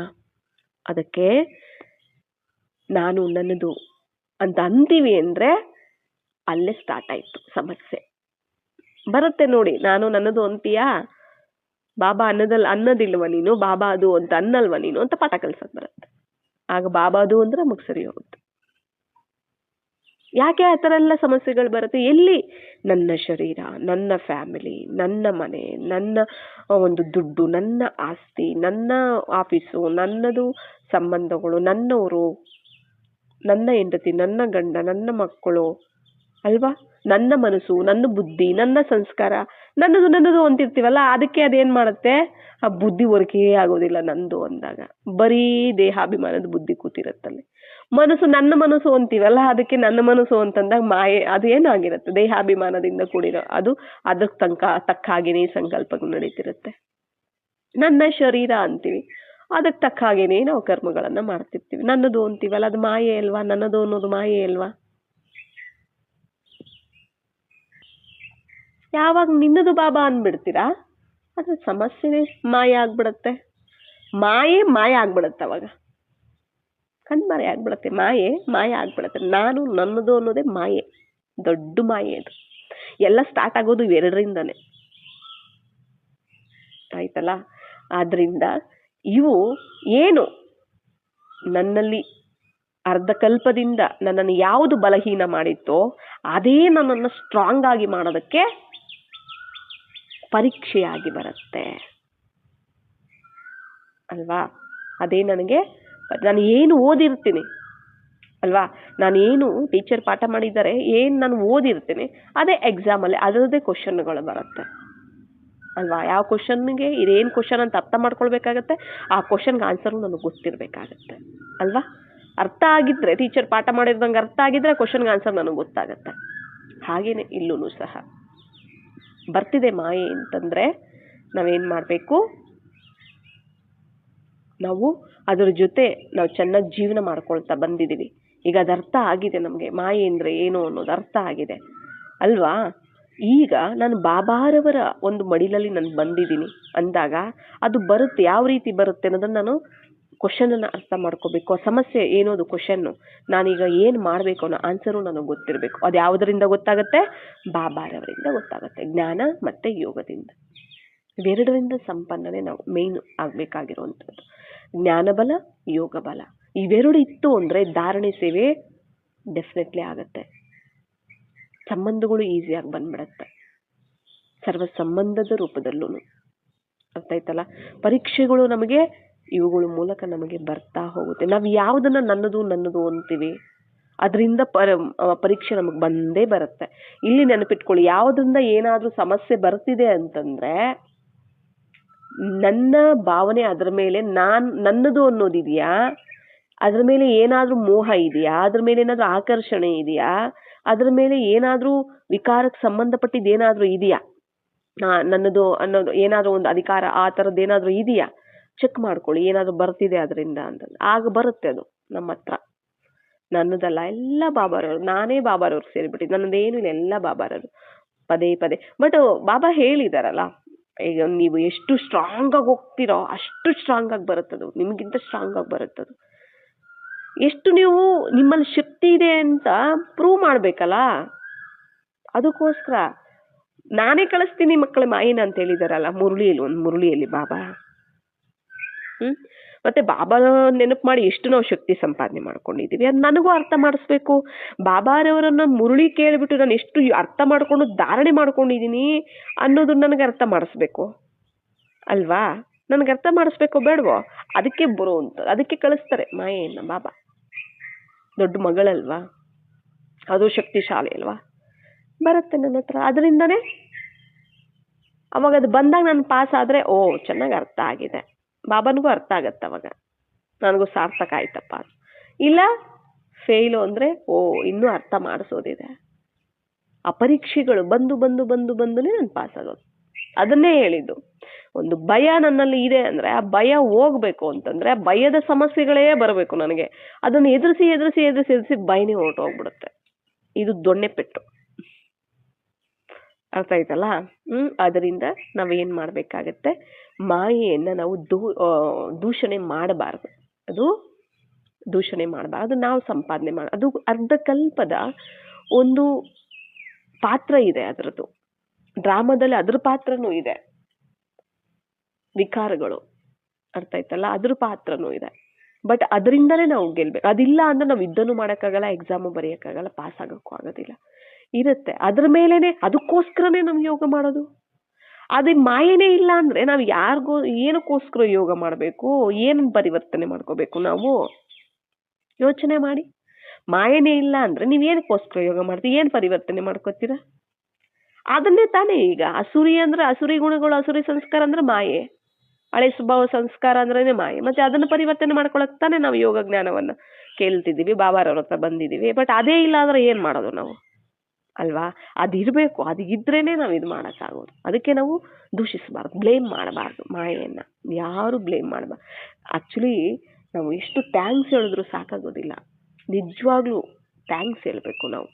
ಬಾಬಾರವ್ರಿಗೆ ಎಷ್ಟು ಥ್ಯಾಂಕ್ಸ್ ಹೇಳ್ತೀವೋ ಮಾಯೆಗೂ ನಾವು ಅಷ್ಟು ಥ್ಯಾಂಕ್ಸ್ ಹೇಳ್ಬೇಕು ಕೂಡ. ಚೆನ್ನಾಗಿ ಪಾಠ ಕಲಿಸೋದಂದ್ರೆ ಮಾಯೆನೇ. ಅರ್ಥ ಮಾಡಿಸ್ಬಿಟ್ಟು ಕೊಟ್ಟು ಅರ್ಥ ಮಾಡಿಸುತ್ತೆ ಅದು. ಬಾಬಾ ಒಂದೇ ಏಟಾಗಿ ಅರ್ಥ ಮಾಡಿಸಿದ್ರೆ ಜ್ಞಾನ ಯೋಗದಿಂದ ಮಾಯೆ ಪೆಟ್ಟು ಕೊಟ್ಟು ಅರ್ಥ ಮಾಡಿಸುತ್ತೆ ಅಲ್ವಾ? ನಾವು ಥ್ಯಾಂಕ್ಸ್ ಹೇಳಬೇಕು. ನೀನಿಲ್ಲ ಅಂದರೆ ನಾನು ಪಾಸ್ ಆಗೋಕ್ಕಾಗೋದಿಲ್ಲ, ನನಗೆ ಯಾವುದು ಸರಿ ಯಾವುದು ತಪ್ಪು ನನಗೆ ಗೊತ್ತಾಗೋದಿಲ್ಲ. ಬಾಬಾ ನಂಗೆ ಅರ್ಥ ಮಾಡಿಸ್ಬೇಕು ಅಂತಂದರೆ ಅದ್ರ ಮೂಲಕನೇ ನಂಗೆ ಅರ್ಥ ಮಾಡಿಸ್ತಾರೆ ಬಾಬಾ. ಅದನ್ನೇ ಪರೀಕ್ಷೆಯಾಗಿ ನನಗೆ ಕೊಡ್ತಾರೆ. ನೋಡು, ನಾನು ಹೇಳ್ತಾರ ಇದೇನು ಆಯ್ತಲ್ಲ, ಇವಾಗ ಬಂದಿರೋ ಸಮಸ್ಯೆ ಏನು, ನಾನು ಹೇಳಿರೋದೇನು, ಇವಾಗ ಬಂದಿರೋ ಸಮಸ್ಯೆ ಏನು, ಬಾಬಾ ಹೇಳಿದಕ್ಕೂ ಅದಕ್ಕೂ ನಾವು ಟ್ಯಾಲಿ ಮಾಡಿದಾಗ ಗೊತ್ತಾಗ್ಬಿಡುತ್ತೆ. ಅರ್ಥ ಆಯ್ತಲ್ಲ? ಅದನ್ನ ಬಾಬಾರವರದನ್ನ ಅರ್ಥ ಮಾಡಿಸೋದಕ್ಕೆ ಮಾಯೆನೇ ಬೇಕು ನಮಗೆ. ಯಾಕಂದ್ರೆ ಇದು ಸತ್ಯ, ಮಾಯೆ ಅಸತ್ಯ ಅನ್ನೋದು ನಮಗೆ ಗೊತ್ತಿದೆ ಅಲ್ವಾ? ಮತ್ತೆ ಬಾಬಾರವರು ಸತ್ಯ, ಬಾಬಾರವರ ಜ್ಞಾನ ಸತ್ಯ. ಅವ್ರು ಬಾಬಾ ಸತ್ಯ ಅಂದ್ಮೇಲೆ ಅವ್ರನ್ನ ಅರ್ಥ ಮಾಡಿಸೋದಕ್ಕೆ ಅಸತ್ಯ ಇದ್ರೇನೆ ಸತ್ಯ ಅರ್ಥ ಆಗೋದು. ನಿಜ ತಾನೆ? ಅಸತ್ಯ ಇದ್ರೇನೆ ಸತ್ಯ ಅರ್ಥ ಆಗೋದು, ಕೆಟ್ಟದಿದ್ರೇನೆ ಒಳ್ಳೇದು ಅರ್ಥ ಆಗೋದು ನಮಗೆ ಅಲ್ವಾ? ಆದ್ರಿಂದ ನಾವು ಅರ್ಥ ಮಾಡ್ಕೊಳ್ಬೇಕಾಗತ್ತೆ. ಬಾಬಾರವ್ರಿಗೂ ಥ್ಯಾಂಕ್ಸ್ ಹೇಳ್ಬೇಕು, ಮಾಯಿಗೂ ಥ್ಯಾಂಕ್ಸ್ ಹೇಳ್ಬೇಕಾಗತ್ತೆ. ಅರ್ಥ ಆಯ್ತಲ್ಲ? ಆದ್ರೆ ನೀವು ಅದರ ಮೇಲೆ ವಿಜಯವನ್ನ ಪಡ್ಕೊಳ್ಳುವಾಗ ಜ್ಞಾನ ಯೋಗದ ಬಲದಿಂದ ನಾವು ಅದರ ಮೇಲೆ ವಿಜಯವನ್ನ ನಾವು ಪಡ್ಕೋಬೇಕು, ನೀವು ಪಡ್ಕೋಬೇಕಾಗತ್ತೆ. ಜ್ಞಾನ ಬಲ ಯೋಗ ಬಲದಿಂದ, ಧಾರಣಾ ಶಕ್ತಿಯಿಂದ. ಆಯ್ತಲ್ಲ? ಜ್ಞಾನ ಬಲ ಯೋಗ ಬಲ ಇತ್ತು ಅಂದ್ರೆ ಎಲ್ಲಾನು ಇರುತ್ತೆ. ಆಯ್ತಾ? ಅದರಿಂದ ನಾವು ವಿಜಯವನ್ನ ಪಡ್ಕೊಳ್ಬೇಕು ನಾವು. ಆಯ್ತಲ್ಲ? ನೀನಿರೋದ್ರಿಂದ ನನಗೆ ನಾನು ಪರಿವರ್ತನೆ ಆಗ್ತಿದ್ದೀನಿ, ನಿನ್ನಿಂದಲೇ ನಾನು ಪರಿವರ್ತನೆ ಆಗ್ತಿರೋವಂಥದ್ದು. ಹೇಳ್ತಾರಲ್ಲ, ಎಷ್ಟು ಮಂದಿ ಹೇಳ್ತಾರೆ ನೋಡಿ, ನಾನು ಮೊದಲು ಯಾರ್ಯಾರನ್ನೂ ನಂಬುತ್ತಿದ್ದೆ, ಯಾರ್ಯಾರಿಂದನೂ ಮೋಸ ಹೋಗ್ತಿದ್ದೆ, ಬಟ್ ನನಗೊಂದು ಘಟನೆ ನಡೀತು, ಅವ್ರು ತುಂಬಾ ಮೋಸ ಮಾಡ್ಬಿಟ್ರು, ಆವಾಗಿಂದ ನಾನು ಯಾರನ್ನೂ ನಂಬೋದಿಲ್ಲ ಅಂತ ಹೇಳ್ತಾ ಇರ್ತಾರೆ. ಯಾಕೆ ಹೇಳಿ? ಅದು ಕಲಿಸ್ತು ತಾನೇ ಪಾಠ. ಹಾಗಾಗಿ ಬಾಬಾರವರ ಒಂದು ನಾವು ಮಗು ಆಗೋದಕ್ಕೂ ಬಾಬಾ ಶಕ್ತಿ ಏನು, ಮಾಯ ಶಕ್ತಿ ಏನು ಅನ್ನೋದು ಸಹ ನಮ್ಗಿಲ್ಲಿ ಅರ್ಥ ಆಗತ್ತೆ. ಆಕ್ಚುಲಿ ಅದು ನಮಗೆ ಬಾಬಾರವರ ಹತ್ತಿರ ಮಾಡೋದಕ್ಕೆ ಅದು ಸಹಯೋಗ ಮಾಡತ್ತೆ, ಸಹಯೋಗ ಕೊಡುತ್ತೆ. ನಾವು ಬಾಬಾರವರ ಹತ್ತಿರ ಹೋಗೋದಕ್ಕೆ, ಬಾಬಾರವರ ನೆನಪನ್ನ ನಾವು ಜಾಸ್ತಿ ಮಾಡೋದಕ್ಕೆ, ಬಾಬಾರವರ ಮೇಲೆ ಪ್ರೀತಿ ಜಾಸ್ತಿ ಆಗೋದಕ್ಕೆ, ಬಾಬಾರವರಿಗೆ ನಾವಿನ್ನೂ ಸಹಯೋಗಿ ಆಗೋದಕ್ಕೆ ಅದು ನಮ್ಮನ್ನು ಪುಷ್ ಮಾಡುತ್ತೆ. ಬಾಬಾರವ್ರ ಹತ್ರ ಹೋಗು ಹೋಗು ಅಂತ. ಆಕ್ಚುಲಿ ಅದು ಬರೋದು ಬಾಬಾರವರಿಂದ ದೂರ ಮಾಡೋದಕ್ಕಲ್ಲ, ಇದನ್ನ ಯಾವತ್ತೂ ಮರಿಬೇಡಿ. ಮಾಯೆ ಬರುವಂತಹದ್ದು ಬಾಬಾರವರಿಂದ ದೂರ ಮಾಡೋದಕ್ಕಂತೂ ಅಲ್ವೇ ಅಲ್ಲ, ಅದು ಬಾಬಾರವರ ಹತ್ರ ಸೇರ್ಸೋದಕ್ಕೆ ಬರುತ್ತೆ. ನಾವು ಅದನ್ನ ಅರ್ಥ ಮಾಡ್ಕೊಳ್ಳೋದಿಲ್ಲ. ಹಾಗಾಗಿ ಏನ್ ಮಾಡ್ಬಿಡ್ತೀವಿ, ಅದು ದೂರ ಆದಂಗೆ ಇರುತ್ತೆ. ಆಕ್ಚುಲಿ ಹೇಳ್ಬೇಕು ಅಂದ್ರೆ ಅದು ದೂರ ಆದಂಗೆ ಇರುತ್ತೆ. ಆದ್ರೆ ಏನಕ್ಕೆ ಅದು ದೂರ ಆದಂಗಿರೋದು ಅಂದ್ರೆ ಏನು, ಸಮಸ್ಯೆಗಳು ಬರ್ತಿರುತ್ತಲ್ಲ, ಅದಕ್ಕೆ ಅದು ದೂರ ಆದಂಗಿರುತ್ತೆ. ಅವಾಗ ನೆನಪು ಮಾಡೋಕ್ಕಾಗಲ್ಲ, ಇದು ಮಾಡೋದಕ್ಕಾಗಲ್ಲ. ಬಟ್ ನಾವು ಅವಾಗ ಎಚ್ಚೆತ್ಕೊಂಡ್ಬಿಡ್ತೀವಿ, ಅರ್ಥ ಮಾಡ್ಕೊಂಡ್ಬಿಡ್ತೀವಿ ಅಂದ್ರೆ, ನಾವು ಅವಾಗ ಚೆನ್ನಾಗಿ ನೆನಪು ಮಾಡ್ತಾ ಹೋಗ್ತೀವಿ ಅಂದ್ರೆ ಇನ್ನೂ ಹತ್ರ ಆಗ್ಬಿಡ್ತೀವಿ. ಅರ್ಥ ಆಗ್ಬಿಡುತ್ತೆ ಬಾಬಾ ಏನು, ಮಾಯಿ ಇವ್ರು ಯಾರು, ಇವರು ಏನು, ಬಾಬಾ ಏನು ಅನ್ನೋದು ಅರ್ಥ ಆಗ್ಬಿಡುತ್ತೆ ನಮ್ಗೆ. ಆಗ ಬಾಬನ ಹತ್ರ ಹೋಗ್ಬಿಡ್ತೀವಿ ನಾವು. ಬಾಬನ ಹತ್ರ ಸೇರಿಸೋದಕ್ಕೆ ಅದು ಪುಷ್ ಮಾಡೋದು, ಅದು ನಮ್ಮನ್ನ ಈ ಸಮಸ್ಯೆಗಳ ರೂಪದಲ್ಲಿ ಮಾಯೆ ಬಂದು ನಮ್ಮನ್ನ ಪುಷ್ ಮಾಡುತ್ತೆ ಬಾಬಾರವ್ರ ಹತ್ರ ಹೋಗು ಅಂತ. ತುಂಬಾ ನೋವಾಯ್ತು ಅಂದ್ರೆ ಬಾಬಾ ಅಂತೀವಿ ಅಲ್ವಾ?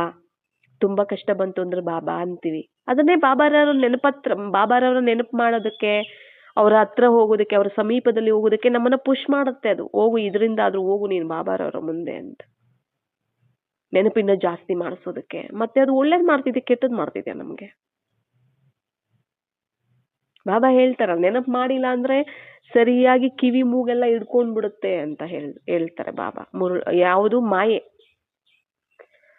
ಅದು ಹಸಿಯಾಗಿ ತಿನ್ಬಿಡುತ್ತೆ ನಿಮ್ಮನ್ನ ಅಂತ ಕೂಡ ಹೇಳ್ತಿರ್ತಾರೆ ಮಾಯೇನ ಅಲ್ವಾ? ಯಾಕೆ ಹೇಳ್ತಾರೆ ಆ ಥರ ಎಲ್ಲ? ಸಮಸ್ಯೆಗಳು ಪರಿಸ್ಥಿತಿಗಳು ಬಂದಾಗ ನಮ್ಗೆ ಅರ್ಥ ಮಾಡ್ಕೊಳ್ಳೋ ಶಕ್ತಿ ಇರೋದಿಲ್ಲ ಅಲ್ವಾ? ಅದಕ್ಕೆ ಅದರಲ್ಲಿ ವಶ ಆಗ್ಬಿಟ್ಟು ಅದರಲ್ಲೇ ಬಿದ್ದು ಒದ್ದಾಡಿ ಅಲ್ಲೇ ಸೋತೋಗ್ಬಿಡ್ತೀವಿ ನಾವು. ಆಗ ನಮಗೆ ಗೊತ್ತಾಗ್ಬಿಡ್ತು, ಆ ಜ್ಞಾನ ಆ ಬುದ್ಧಿ ನಮ್ಗೆ ಆ ಟೈಮಲ್ಲಿ ನಮ್ಗೆ ಅಲರ್ಟ್ ಆಗಿದ್ವಿ ನಾವು ಅಂತಂದ್ರೆ, ಬಾಬನ ಕಡೆ ನೆನಪು ಕಡೆ ಹೊರಟೋಗ್ಬಿಟ್ವಿ ನಾವು ಅಂದ್ರೆ, ಈಸಿಯಾಗಿ ನಾವು ಬಚಾವ್ ಆಗ್ಬೋದು ಕೂಡ. ಒಂದು ಮಾಯೆ ಇರಬೇಕು. ಬಾಬಾ ಹೇಳ್ತಾರಲ್ಲ, ಮಾಯೆ ಇರೋ ಕಡೆ ನಾನಿರಲ್ಲ, ನಾನಿರೋ ಕಡೆ ಮಾಯೆ ಇರಲ್ಲ. ಅದೇಕೆ? ಮಾಯೆ ಇದೆ ಅಂದ್ರೆ ಅಲ್ಲಿ ಬಾಬಾ ಇಲ್ಲ ಅಂತ ಅರ್ಥ. ಅದಕ್ಕೆ ಬಂದಿರೋದು ಮಾಯೆ. ಯಾಕೆ ನೀನ್ ಯಾಕೆ ಬಾಬನ್ ನೆನಪು ಮಾಡ್ತಿಲ್ಲ ಅಂತ ಕೇಳಕ್ಕೆ, ನೆನಪು ತರ್ಸಕ್ಕೆ ಬಂದಿರೋಂಥದ್ದು. ಎಲ್ಲಿ ಬಾಬಾ ಇರುತ್ತೆ ಅಲ್ಲಿ ಮಾಯೆ ಇರೋದಿಲ್ಲ. ಬಾಬಾ ಇದ್ದಾರೆ ಅಂದ್ರೆ ಮಾಯೆಗೇನ್ ಕೆಲಸ? ಅದನ್ನೇ ಹೇಳ್ತಾರಲ್ಲ ಬಾಬಾ, ಈಗ ಯಾರಾದ್ರೂ, ಈಗ ನೀವು ಮನಸ್ಸು ಬುದ್ಧಿಯಿಂದ ಬಾಬಾರವರ ನೆನಪು ಮಾಡ್ತಿರ್ತೀರಾ, ಅವರ ಒಂದು ಜ್ಞಾನ ಮಂಥನವನ್ನು ನೀವು ಮಾಡ್ತಿರ್ತೀರ, ಬ್ಯುಸಿಯಾಗಿರ್ತೀರ ಆಯ್ತಲ್ಲ. ಆತ್ಮಿಕ ಸ್ಮೃತಿ, ಬಾಬಾರವ್ರ ಸ್ಮೃತಿ, ಬಾಬಾರವರ ಜ್ಞಾನ, ಇದರಲ್ಲಿ ನೀವು ಸೇವೆಯಲ್ಲಿ ಎಲ್ಲ ಯಾವುದೋ ಒಂದು ರೀತಿ ಸೇವೆಯಲ್ಲಿ ಬ್ಯುಸಿಯಾಗಿರ್ತೀರ ಮನಸ ವಾಚ ಕರ್ಮಣ. ಯಾವುದೇ ವ್ಯರ್ಥ ನಿಂದನೆ ಅದಕ್ಕೆ ಹಾಕೊಳ್ಳೋಕ್ಕೆ ನಿಮ್ಗೆ ಟೈಮೇ ಇರಲ್ಲ. ಅದರಲ್ಲೇ ನೀವು ಬ್ಯುಸಿಯಾಗಿ ಹೋಗ್ಬಿಟ್ಟಿರ್ತೀರ. ಆ ಶಕ್ತಿ ಇರುತ್ತೆ ನಿಮ್ಮ ಹತ್ರ, ಬಲ ಇರುತ್ತೆ ನಿಮ್ಮ ಹತ್ರ, ಅದರಲ್ಲೇ ಬ್ಯುಸಿ ಆಗ್ಬಿಟ್ಟಿರ್ತೀರ. ಅದ್ರ ಪ್ರಕಾರವಾಗಿ ನೀವು ನಡ್ಕೊಳ್ತಿರ್ತೀರ. ನಿಮ್ಮ ಮಾತು, ಸಂಕಲ್ಪ, ದೃಷ್ಟಿ ಇರುತ್ತೆ ಎಲ್ಲ ಅದರ ಪ್ರಕಾರವಾಗಿ ಇರುತ್ತೆ. ಯಾವುದೇ ವ್ಯರ್ಥ ಬಂದರೂ, ಯಾವುದೇ ಸಮಸ್ಯೆ ಬಂದರೂ, ಏನೇ ಬಂದರೂ ಕೂಡ ನೀವು ಅದಕ್ಕೆ ತಲೆ ಕೆಡಿಸ್ಕೊಳ್ಳೋದಿಲ್ಲ. ಯಾಕಂದರೆ ಅದು ನಿಮಗೆ ಆ ಶಕ್ತಿಯನ್ನು ತುಂಬಿರುತ್ತೆ, ಆ ಜ್ಞಾನವನ್ನು, ಆ ತಿಳುವಳಿಕೆಯನ್ನು ಕೊಟ್ಟಿರುತ್ತೆ ಕೂಡ. ಅರ್ಥ ಆಯ್ತಲ್ಲ? ಜ್ಞಾನ ಯೋಗದ ಬಲ ಎರಡೂ ಕೂಡ. ಇಲ್ಲ ಅಂದರೆ ನೀವು ಫ್ರೀ ಆಗಿದ್ದೀರಾ, ಏನೇನೋ ಯೋಚನೆ ಮಾಡ್ಕೊಂಡಾಗ ಒಂದು ಯೋಚನೆ ಮಾಡಿದ್ರೆ ಅಂದರೆ ಒಂದು ವ್ಯರ್ಥ ಸಂಕಲ್ಪ, ಅದಕ್ಕೆ ಒಂದರಿಂದ ಒಂದು ಎಲ್ಲ ಬಂದ್ಬಿಡುತ್ತೆ. ಫುಲ್ಲು ಕ್ಯೂ ನಿಂತ್ಕೊಂಡ್ಬಿಟ್ಟಿರುತ್ತೆ ಅಲ್ವಾ? ಒಂದಕ್ಕೆಷ್ಟು ಯೋಚನೆಗಳು ಸ್ಟಾರ್ಟ್ ಆಗಿಬಿಡುತ್ತೆ ಅಲ್ವಾ? ಅದು ಯಾಕೆ? ಖಾಲಿ ಇದೀವಲ್ಲ ಅದಕ್ಕೆ ಬಂದ್ಬಿಡುತ್ತೆ. ಅದು ಒಂದ್ಸರಿ ಎಂಟ್ರಾಯ್ತು ಅಂದರೆ ಬಂದ್ಬಿಡುತ್ತೆ ಪದೇ ಪದೇ. ನಾವು ಜಾಗ ಕೊಟ್ಟಿಲ್ಲ ಅಂದರೆ ಏನಕ್ಕೆ ಬರುತ್ತದು ಅಲ್ವಾ? ಇಬ್ಬರು ವ್ಯಕ್ತಿ ಇದ್ದಾರೆ, ಇಬ್ರು ಹರಟೆ ಹೊಡ್ಕೊಂಡು ಕೂತಿದಾರಲ್ಲಿ ಅಂದರೆ ಮೂರನೇ ವ್ಯಕ್ತಿ ಬರ್ತಾನೆ ಹರಟೆ ಹೊಡೆಯೋಕ್ಕೆ. ಏನೋ ಫ್ರೀಯಾಗಿ ಮಾತಾಡ್ತಾ ಇದ್ದಾರೆ ತಾಡು ಅಂತ ಅವರು ಬಂದು ಕೂತ್ಕೊತಾರೆ ಆಯ್ತಲ್ಲ. ಫ್ರೀಯಾಗಿ ಹರಟೆ ಹೊಡಿತಾ ಇದ್ದಾರೆ ಬಿಡು ಅಂತ ಕೂತ್ಕೊಂಡು ವ್ಯರ್ಥ ಮಾತಾಡ್ಕೊಂಡು ಇರ್ತಾರೆ. ಅದೇ ಅವರಿಬ್ರು ಅವರ ಕೆಲಸಗಳಲ್ಲಿ ಅವ್ರು ಬ್ಯುಸಿ ಆಗಿದ್ದಾರೆ, ಅವರಿಬ್ರು ಏನೋ ಒಂದು ಆಫೀಸಲ್ಲಿ ಕೆಲಸ ಮಾಡ್ತಿದ್ದಾರೆ, ಫುಲ್ಲು ಬ್ಯುಸಿ ಆಗಿದ್ದಾರೆ ಅಂತ ಅನ್ಕೊಳ್ಳಿ ಆಫೀಸ್ ವರ್ಕಲ್ಲಿ. ಅವಾಗ ಯಾರಾದರೂ ಹರಟೆ ಹೊಡೆಯೋಕ್ಕೆ ಬಂದರೂ ಕೂಡ ಇವ್ರು ಏನೋ ಕೆಲಸ ಮಾಡ್ತಿದ್ದಾರೆ, ಬ್ಯುಸಿ ಆಗಿದ್ದಾರೆ, ಬೇಡಪ್ಪ ಅಂತ ಹೊರಟೋಗ್ತಾರೆ. ಮೂರನೇವ್ರು ಬಂದು ಎಂಟ್ರಿ ಆಗೋದಿಲ್ಲ. ಅಂದರೆ ಅಲ್ಲಿ ಯಾವಾಗ ನೀವು ಮಾತಾಡ್ಕೊಂಡು ಕೂತ್ಕೊಂಡು ಹರಟೆ ಹೊಡ್ಕೊಂಡು ಕೂತ್ಕೊಂಡು ಅಲ್ಲಿ ಪಕ್ಕದಲ್ಲಿ ಒಂದು ಚೇರ್ ಇಟ್ಕೊಳ್ತೀರ ಅಂದರೆ ಬಂದು ಕೂತ್ಕೋತಾರೆ, ಖಾಲಿ ಇದೆ ತಾಡೋ ನಾನು ಕೂತ್ಕೊಂಡು ಮಾತಾಡೋಣ ಅಂತ. ಹಾಗೇನೆ ಇಲ್ಲಿ ನಮ್ಮ ಮನಸ್ಸನ್ನು ನಾವು ಬಾಬಾರವರ ನೆನಪಿಲ್ಲದೆ, ಬಾಬಾರವರ ಜ್ಞಾನದ ಮಂಥನ ಇಲ್ಲದೆ ನಾವು ಖಾಲಿಯಾಗಿ ಬಿಡಬಾರ್ದು. ಅವಾಗ ನಾವು ಫ್ರೀ ಇದೀವಿ ಅಂತ ಅರ್ಥ. ಮಾಯೆ ತಾಡು ಫ್ರೀ ಇದೆ ತಾಡು ಅಂತ ಬಂದ್ಬಿಡುತ್ತೆ, ಎಂಟ್ರಿ ಆಗ್ಬಿಡುತ್ತೆ. ಏನು ಮಾಡಿಬಿಡುತ್ತೆ? ಎಂಟ್ರಿ ಆಗುತ್ತೆ. ಅವಾಗ ಯಾಕೆ ಬಂತು ಎಂಟ್ರಿ ಆಗಿ? ನೀನು ಯಾಕೆ ಫ್ರೀ ಆಗಿದೆಯಾ? ನೀನು ಬ್ಯುಸಿ ಆಗಿದ್ದಿದ್ರೆ ನಾನು ಬರ್ತಾ ಇಲ್ಲ. ಇವಾಗ ಅವರು ಅಷ್ಟೆಲ್ಲ ಅವು ಇಬ್ಬರು ವ್ಯಕ್ತಿಗಳು ಅವ್ರ ಕೆಲಸದಲ್ಲಿ ಬ್ಯುಸಿ ಆಗಿದ್ರು, ಅವ್ರು ಏನಕ್ಕೆ ಬರ್ತಿದ್ರು? ಅವ್ರು ಆರಾಮ್ಸೆ ಹೋಗ್ತಿದ್ರು. ನೀನು ಬ್ಯುಸಿ ಆಗಿಲ್ಲ, ನಾನು ಬಂದೆ. ಬ್ಯುಸಿ ಆಗಿದ್ದಿದ್ರೆ ನಾನು ಬರ್ತಾ ಇರಲಿಲ್ಲ ಅಲ್ವಾ? ಮೂರನೇವ್ರು ಎಂಟ್ರಿ ಆಗೋದಕ್ಕೆ ನಾವೇ ಕಾರಣ ಆಗ್ಬಿಡುತ್ತೆ. ಇಲ್ಲಿ ನಾನು ಬಾಬಾ ಇಬ್ಬರೇ, ಅರ್ಥ ಆಯ್ತಲ್ಲ? ನಾನು ಬಾಬಾನ ಜೊತೆ ಬಾಬಾ ನೆನಪಲ್ಲಿದ್ದೀನಿ, ನಾವಿಬ್ಬರೇ ಅವ್ರ ಜೊತೆ ಮಾತಾಡ್ತಿದ್ದೀನಿ, ಅವ್ರ ಜೊತೆ ಅವರ ಜ್ಞಾನ ಮಂಥನ ಮಾಡ್ತಿದ್ದೀನಿ, ಅವ್ರ ಜೊತೆ ವಾರ್ತಾಲಾಪ ಮಾತಾಡ್ತಿರ್ತೀನಿ. ಆತ್ಮದ ಸ್ಮೃತಿ ಇದೆ, ಬಾಬಾ ಸ್ಮೃತಿ ಇದೆ. ಯಾರ ಜೊತೆ ಮಾತಾಡೋದು ಆತ್ಮ ಅಂತ ನೋಡುವಂಥದ್ದು, ಜ್ಞಾನದ ಪಾಯಿಂಟ್, ಜ್ಞಾನಯುಕ್ತವಾಗಿಯೇ ಅವ್ರ ಜೊತೆ ಮಾತಾಡ್ತಿರ್ತೀನಿ. ವ್ಯವಹಾರನೂ ಜ್ಞಾನಯುಕ್ತವಾಗೇ ಇರುತ್ತೆ, ಕರ್ಮಗಳಲ್ಲೂ ಸಹ ಜ್ಞಾನಯುಕ್ತವಾಗಿ, ಯೋಗಯುಕ್ತವಾಗಿ ನಾನು ಕರ್ಮಗಳನ್ನು ಮಾಡ್ತಿರ್ತೀನಿ. ಆಫೀಸಲ್ಲಿದ್ದರೂ, ಬಿಸ್ನೆಸ್ಸಲ್ಲಿದ್ದರೂ, ಎಲ್ಲೇ ಇದ್ದರೂ, ಮನೆಯಲ್ಲಿದ್ದರೂ, ಎಲ್ಲೇ ಇದ್ದರೂ ಕೂಡ ಮಾಯೆಯಲ್ಲಿ ಬರುತ್ತವಾಗ ವ್ಯರ್ಥ ಸಂಕಲ್ಪಗಳಂತೆ. ಅವ್ರು ಬಂದು ಹಿಂಗನ್ನೋದು, ಅವ್ರು ಬಂದು ಹಂಗನ್ನೋದು ಯಾವುದು ಕಿವಿಗೆ ಬೀಳೋದೇ ಇಲ್ಲ ಅವಾಗ ಅಲ್ವಾ? ಏನೂ ಅನ್ಸೋದೇ ಇಲ್ಲ. ಅಷ್ಟು ಶಕ್ತಿಶಾಲಿಯಾಗಿ ತಯಾರಾಗ್ತಾ ಹೋಗ್ತೀರಾ. ಜ್ಞಾನ ಶಕ್ತಿ ಜಾಸ್ತಿ ಆಗ್ತಾ ಇರುತ್ತೆ, ಯೋಗದ ಶಕ್ತಿನೂ ಜಾಸ್ತಿ ಆಗ್ತಾ ಹೋಗುತ್ತೆ, ಮತ್ತು ಎಲ್ಲನೂ ಸಹ ಶ್ರೇಷ್ಠ ಕರ್ಮಗಳೇ ಆಗ್ತಾ ಹೋಗುತ್ತೆ ಅಲ್ವಾ? ಹಾಗೆ ಇಲ್ಲ ಅಂತಂದರೆ ಎಲ್ಲನೂ ಬಂದು ತುಂಬ್ಕೊಂಡ್ಬಿಡುತ್ತೆ. ಯೋಗ, ಜ್ಞಾನ, ಬಾಬನ ನೆನಪು ಇಲ್ಲ ಅಂದರೆ, ಬಾಬಾ ನೀವಿಬ್ಬರೇ ಇರಬೇಕು. ಮೂರನೇವರು ಯಾರೋ ಮಾಯೆ. ಎಲ್ಲಿ ಮಾಯೆ ಇರುತ್ತೆ ಅಲ್ಲಿ ಬಾಬಾ ಇರಲ್ಲ, ಬಾಬಾ ಇರೋ ಕಡೆ ಮಾಯೆ ಇರೋದಿಲ್ಲ. ಬಾಬಾ ಇದೆ ಅಂದರೆ ಬ್ಯುಸಿ ಆಗಿದ್ದಾರಪ್ಪ ಇವರು, ಬಾಬಾ ಏನೋ ಬ್ಯುಸಿ ಆಗಿದ್ದಾರಲ್ಲ, ನಾನೇನಕ್ಕೆ ಬಿಡು ಅಂತ ಹೊರಟೋಗ್ಬಿಡುತ್ತೆ. ನೀವು ಬಾಬಾ ನೆನಪಲ್ಲಿ ಇರ್ತೀರಾ ಅಂದರೆ, ಆತ್ಮನ ನೆನಪು, ಬಾಬಾ ನೆನಪು, ನೀವು ಬಾಬಾ ನೆನಪಲ್ಲಿ ಇರ್ತೀರಾ, ಅವ್ರ ಜ್ಞಾನವನ್ನು ಮಂಥನ ಮಾಡ್ತಿರ್ತೀರಾ ಅಂದರೆ ಮಾಯೆ ನೋಡುತ್ತೆ ಎಲ್ಲಾದರೂ ಸ್ವಲ್ಪ ಆದರೂ ಜಾಗ ಇದೆಯೋ ಅಂತ ನೋಡುತ್ತೆ. ಪರೀಕ್ಷೆ ಕೊಡಬೇಕು ಇವ್ರಿಗೆ, ಎಲ್ಲನೂ ಸ್ವಲ್ಪ ಆದರೂ ಸಿಕ್ಕಿದ್ರೆ ಸಾಕು ಹೊರಟೋಗ್ಬಿಡ್ಬೇಕು ಅಂತ. ನೀವು ಬ್ಯುಸಿ ಆಗಿದ್ದೀರಾ ನೀವು ಬಾಬಾ ಇಬ್ಬರು ಅಂತಂದರೆ ಹೊರಟೋಗ್ಬಿಡುತ್ತೆ. ಅದು ನೋಡಿ ನೋಡಿ ನೋಡಿ ನೋಡಿ ಹೊರಟೋಗ್ಬಿಡುತ್ತೆ. ಇಲ್ಲ ಅಂತಂದರೆ ಏನು ಮಾಡುತ್ತೆ ಅದು? ಬ್ಯುಸಿಲಿ ಖಾಲಿ ಇದ್ದಾರೆ ತಾಡು ಅಂತೇಳ್ಬಿಟ್ಟು ಬಂದ್ಬಿಡ್ತಾರೆ. ಆಮೇಲೆ ಬಂದೇನ್ರಿ ಆಯ್ತು, ಅಲ್ಲಿ ಬಂತು ಪರೀಕ್ಷೆ ಆಗಿ ಬರುತ್ತೆ. ಅಲ್ಲಿ ಮತ್ತೆ ಅದನ್ನು ನಾವು ಸಮಾಪ್ತಿ ಮಾಡ್ಕೊಳ್ಳೋದಕ್ಕೆ ಯುದ್ಧ ಮಾಡ್ಬೇಕು ಅದ್ರ ಜೊತೆ. ಹೋಗು ನೀನು ಅಂತ ಅಲ್ವಾ? ಅರ್ಥ ಆಯ್ತಲ್ಲ ಏನು ಅನ್ನುವಂಥದ್ದು? ಮಾಯೆ ಯಾವತ್ತೂ ದೋಷ ಇಲ್ಲ, ನಿರ್ದೋಷೆ ಆಗಿದೆ. ಅದು ನಮಗೆ ಪಾಠ ಕಲ್ಸಕ್ಕೆ ಬರುತ್ತೆ, ನಮ್ಮನ್ನು ಸ್ಟ್ರಾಂಗ್ ಮಾಡಕ್ಕೆ ಬರುತ್ತೆ, ನಮ್ಮನ್ನು ವಿಜಯಿಗಳನ್ನಾಗಿ ಮಾಡೋಕ್ಕೆ ಬರುತ್ತೆ. ಮಾಯೆ ಮೇಲೆ ವಿಜಯವನ್ನು ಪಡ್ಕೊಂಡಿರೋದ್ರ ಸಂಕೇತವಾಗಿ ವಿಜಯದಶಮಿ ಮಾಡ್ತಾರೆ. ದಸರಾ ಯಾಕೆ ಮಾಡ್ತಾರೆ? 10 ತಲೆಯ ರಾವಣ ಯಾರು 10 ವಿಕಾರಗಳ ಮೇಲೆ ವಿಜಯವನ್ನ, ರಾವಣನ ಮೇಲೆ ವಿಜಯವನ್ನ ಪಡ್ಕೊಂಡಿರೋ ದಶಹರ ಅಂದ್ರೆ 10 ತಲೆಗಳನ್ನ ಹರಿಸುವಂಥದ್ದು, ಅಂದ್ರೆ ಸಂಹಾರ ಮಾಡುವಂಥದ್ದು, ಕಟ್ ಮಾಡುವಂಥದ್ದು, ಅಂದ್ರೆ ವಿಕಾರಗಳನ್ನ ತೆಗೆಯುವಂಥದ್ದು. ಅರ್ಥ ಆಯ್ತಲ್ಲ? ಬಾಬಾರವರ ಯೋಗ ಜ್ಞಾನದ ಬಲದಿಂದ, ಶಕ್ತಿಯಿಂದ. ಅದಕ್ಕೋಸ್ಕರ ದಸರಾ ಮಾಡ್ತಾರೆ, ವಿಜಯದಶಮಿ ಅದಕ್ಕೆ ಮಾಡ್ತಾರೆ ಅಲ್ವಾ? ವಿಜಯದಶಮಿ ವಿಜಯವನ್ನ ಪಡ್ಕೊಂಡಿರೋದ್ರ ಪ್ರತೀಕವಾಗಿ. ಆದ್ರೆ ಮಾಯೆ ಅಷ್ಟು ಶಕ್ತಿಶಾಲಿಯಾಗಿ ಬರುತ್ತೆ. ನಾವೆಷ್ಟು ಈಗ ನೋಡಿ, ಫಸ್ಟ್ ಸ್ಟ್ಯಾಂಡರ್ಡ್ ಎಕ್ಸಾಮ್ ಇದ್ದಂಗೆ ಸೆಕೆಂಡ್ ಸ್ಟ್ಯಾಂಡರ್ಡ್ ಇರಲ್ಲ, ಆಮೇಲೆ ಹಂಗೆ 5th ಸ್ಟ್ಯಾಂಡರ್ಡ್ ಇದ್ದಂಗೆ 10th ಸ್ಟ್ಯಾಂಡರ್ಡ್ ಎಕ್ಸಾಮ್ ಇರಲ್ಲ, ಆಮೇಲೆ ಫಸ್ಟ್ PUC ಇದ್ದಂಗೆ ಸೆಕೆಂಡ್ PUC ಇರೋದಿಲ್ಲ, ಆಮೇಲೆ ಡಿಗ್ರಿದಿರೋದು ಹಂಗೆ ಹೇಗೆ ಚೇಂಜ್ ಆಗ್ತಾ ಹೋಗುತ್ತಲ್ಲ ಎಕ್ಸಾಮ್ಗಳು. ಹಾಗೆ ಇಲ್ಲೂ ನಮಗೂ ಸಹ ಎಕ್ಸಾಮ್ಗಳು ಅನ್ನೋದು ಹಾಗೇನೆ ಚೇಂಜ್ ಅಂದರೆ ಜಾಸ್ತಿ ಆಗ್ತಾ ಹೋಗುತ್ತೆ. ಅದು ಹೆಂಗೆ ನೀವು ಒಂದ್ರಲ್ಲಿ ಪಾಸ್ ಆದರೆ ಅಂದರೆ ಇನ್ನೊಂದು ರೂಪದಲ್ಲಿ ಬರುತ್ತೆ. ಇದ್ರಲ್ಲಿ ನೀನು ಪಾಸ್ ಆಗ್ಬಿಟ್ಟಲ್ಲ, ಇನ್ನೊಂದು ರೂಪದಲ್ಲಿ ಬರಬೇಕು, ಪಾಸ್ ಆಗ್ತಿಲ್ಲ ನೋಡೋಣ ಅಂತ ಕಳಿಸ್ತಾರೆ ಬಾಬಾ. ಬರುತ್ತೆ, ಅದರಲ್ಲಿ ನಾನು ಪಾಸ್ ಆದ, ಇದರಲ್ಲಿ ನೀನು ಪಾಸ್ ಆದ ನೋಡೋಣ ಅಂತ ಇನ್ನೂ ಒಂದು ಸ್ಟ್ರಾಂಗ್ ರೂಪದಲ್ಲಿ ಬರುತ್ತೆ. ಅದ್ರಲ್ಲಿ ಪಾಸ್ ಆದ್ರೆ ಅದಕ್ಕೆ ಹೇಳ್ತಾರೆ, ನೀವು ಎಷ್ಟು ಶಕ್ತಿಶಾಲಿ ಆಗ್ತಿರೋ ಅದಕ್ಕಿಂತ ಜಾಸ್ತಿ ಶಕ್ತಿಶಾಲಿಯಾಗಿ ಅದು ಬರುತ್ತೆ ಅಂತ ಬಾಬಾ ಮುರುಳಿಯಲ್ಲಿ ಹೇಳಿದ್ದಾರೆ. ಯಾಕೆ? ನಮ್ಗೆ ಎಕ್ಸಾಮ್ ಕೊಡ್ಬೇಕಲ್ಲ, ಪರೀಕ್ಷೆ ಮಾಡ್ಬೇಕಲ್ಲ, ನಮ್ಮನ್ನು ಪರೀಕ್ಷಿಸ್ಬೇಕಲ್ಲ ಬಾಬಾ, ಅದಕ್ಕೋಸ್ಕರ ಅದನ್ನ ಕೊಟ್ಟು ಅದರಲ್ಲಿ ನಾವು ಪಾಸ್ ಮಾಡ್ಬೇಕಾಗತ್ತೆ. ಅರ್ಥ ಆಯ್ತಲ್ಲ? ಯೋಗ ಜ್ಞಾನದ ಮೂಲಕ ಪಾಸ್ ಮಾಡಿಲ್ಲ ಅಂದ್ರೆ ಅದರಿಂದ ಪೆಟ್ಟು ತಿಂದಾದ್ರೂ ಪಾಠ ಕಲಿಬೇಕಾಗತ್ತಷ್ಟೆ. ಪಾಠ ಕಲಿದು ನೆಕ್ಸ್ಟ್ ಬಂದಾಗ ಅದರಿಂದ ದೂರ ಇರಬೇಕಾಗತ್ತೆ. ಆ ರೀತಿ ಆಗ್ತಾ ಹೋಗುತ್ತೆ. ಅರ್ಥ ಆಯ್ತಲ್ಲ? ಮಾಯೆ ಅಂದ್ರೇನು? ನಮ್ಮಲ್ಲಿರುವಂತಹ ವಿಕಾರಗಳು, ದೇಹಾಭಿಮಾನ, ನಾನು ನನ್ನದು ಅನ್ನೋದೇ ದೊಡ್ಡ ಮಾಯೆ. ಇದನ್ನ ನಾವು ಯಾವತ್ತೂ ಮರಿಬಾರ್ದಾಗತ್ತೆ. ಎಲ್ಲಿ ನಾವು ಜಾಸ್ತಿ ಮಾಯೆಯನ್ನು ಮಾಯೆ ಬಂದ್ಬಿಡ್ತು, ಮಾಯೆ ಬಾಬಾ ಹೇಳಿದ್ದಾರೆ, ನೀವು ಯಾರೋ ಕೇಳಿದ್ರಂತೆ, ಬಾಬಾ ಮಾಯೆ ನಮ್ಮ ಹತ್ರ ಬರೋದಕ್ಕೆ ಬಿಡಬೇಡ ಬಾಬಾ, ಮಾಯೆ ನಮ್ಮಿಂದ ದೂರ ಮಾಡ್ಬಿಡು, ಸಮಾಪ್ತಿ ಮಾಡ್ಬಿಡು, ಮಾಯೆಯಿಂದ ನಮ್ಮನ್ನ ರಕ್ಷಣೆ ಮಾಡು. ನಿಮ್ಮೊಬ್ಬರನ್ನ ನಾನು ರಕ್ಷಣೆ ಮಾಡಿದ್ರೆ ಇಡೀ ಪ್ರಪಂಚದವರನ್ನ ರಕ್ಷಣೆ ಮಾಡ್ಬೇಕಾಗತ್ತೆ ನಾನು. ಆಯ್ತಲ್ಲ? ನಾನು ಇನ್ನೊಬ್ಬಳಿಗೋಸ್ಕರ ಮಾಡ್ಲಾ ನಾನು ಅಂತ ಕೇಳಿದ್ರಂತೆ ಬಾಬಾ ಮಧುಬನದಲ್ಲಿ. ಯಾರೋ ಹೀಗೆ ಮಿಲಿನದಲ್ಲಿ ಕೇಳಿದ್ರಂತೆ, ನಮ್ಗೆ ಮಾಯೆ ಬೇಡ, ಮಾಯೆಯಿಂದ ನಮ್ಗೆ ಮುಕ್ತಿ ಕೊಟ್ಬಿಡು, ಮಾಯೆನ ನನ್ನ ಹತ್ರ ಬರಕ್ ಬಿಡಬೇಡ, ಆ ಥರ ಈ ಥರ. ನಿಮ್ಗೆ ಒಬ್ಬರಿಗೆ ಮಾತ್ರ ಹಂಗೆ ಮಾಡೋಕ್ಕಾಗತ್ತಾ? ಯಾಕಂದ್ರೆ ಪ್ರಪಂಚದಲ್ಲಿ ಇರೋರೆಲ್ಲ ನನ್ನ ಮಕ್ಕಳು, ಮಾಡಿದ್ರೆ ಎಲ್ಲರಿಗೂ ಮಾಡಬೇಕು. ಹಾಗೆ ಅಲ್ವಾ? ಎಕ್ಸಾಮಲ್ಲಿ ಟೀಚರ್ ಇದ್ದಾರೆ ಅಂದರೆ ಒಬ್ಬ ಸ್ಟೂಡೆಂಟ್ ಬಂದ್ಬಿಟ್ಟು ನಂಗೆ ಪಾಸ್ ಮಾಡ್ಬಿಡು, ನಂಗೆ ಎಕ್ಸಾಮೇ ಬೇಡ, ಹಂಗೆ ಪಾಸ್ ಮಾಡ್ಬಿಡು ಅಂದ್ರೆ ಮಾಡಿದ್ರೆ ನಿಂಗೆ ಒಬ್ಬಳಿಗೆ ಮಾಡಬೇಕಾ? ಎಲ್ಲರಿಗೂ ಮಾಡಬೇಕಾಗತ್ತೆ. ಮಾಡಿದ್ರೆ ನಿಂಗೆ ಒಬ್ಬರಿಗೆ ಮಾಡಿದ್ರೆ ಮೋಸ ಆಗುತ್ತಲ್ಲ ಅಂತ ಹೇಳ್ತಾರ ಇಲ್ಲ ಟೀಚರ್? ಹಾಗೆ ಇಲ್ಲೂ ನೀವೇ ಬರಿಬೇಕು ಎಕ್ಸಾಮು, ನೀವೇ ಪಾಸ್ ಆಗಬೇಕು.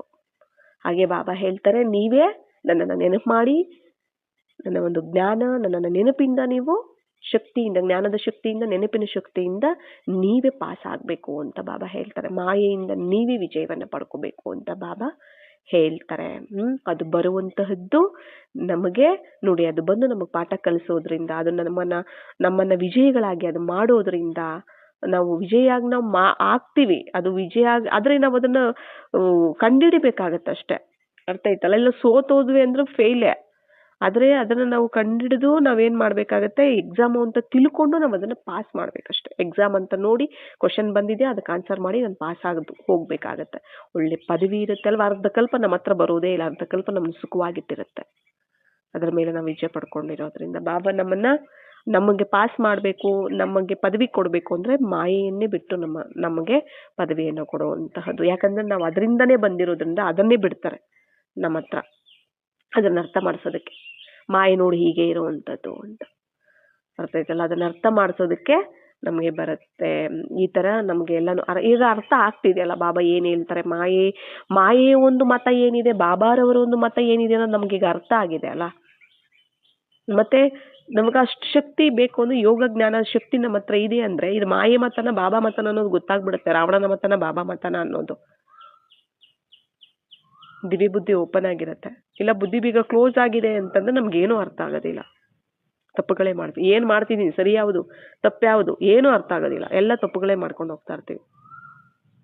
ತಪ್ಪನ್ನು ಕೂಡ ಸರಿ ಅನ್ಕೊಂಡೇ ಮಾಡ್ತಾ ಹೋಗ್ತಿರ್ತೀವಿ. ಬಾಬಾ ಆ ಥರ ಹೇಳಿದ್ದಾರೆ, ಅಷ್ಟು ಬುದ್ಧಿ ಬೀಗ ಕ್ಲೋಸ್ ಆಗ್ಬಿಟ್ಟಿರುತ್ತೆ ಅಂತ ಹೇಳಿದ್ದಾರೆ.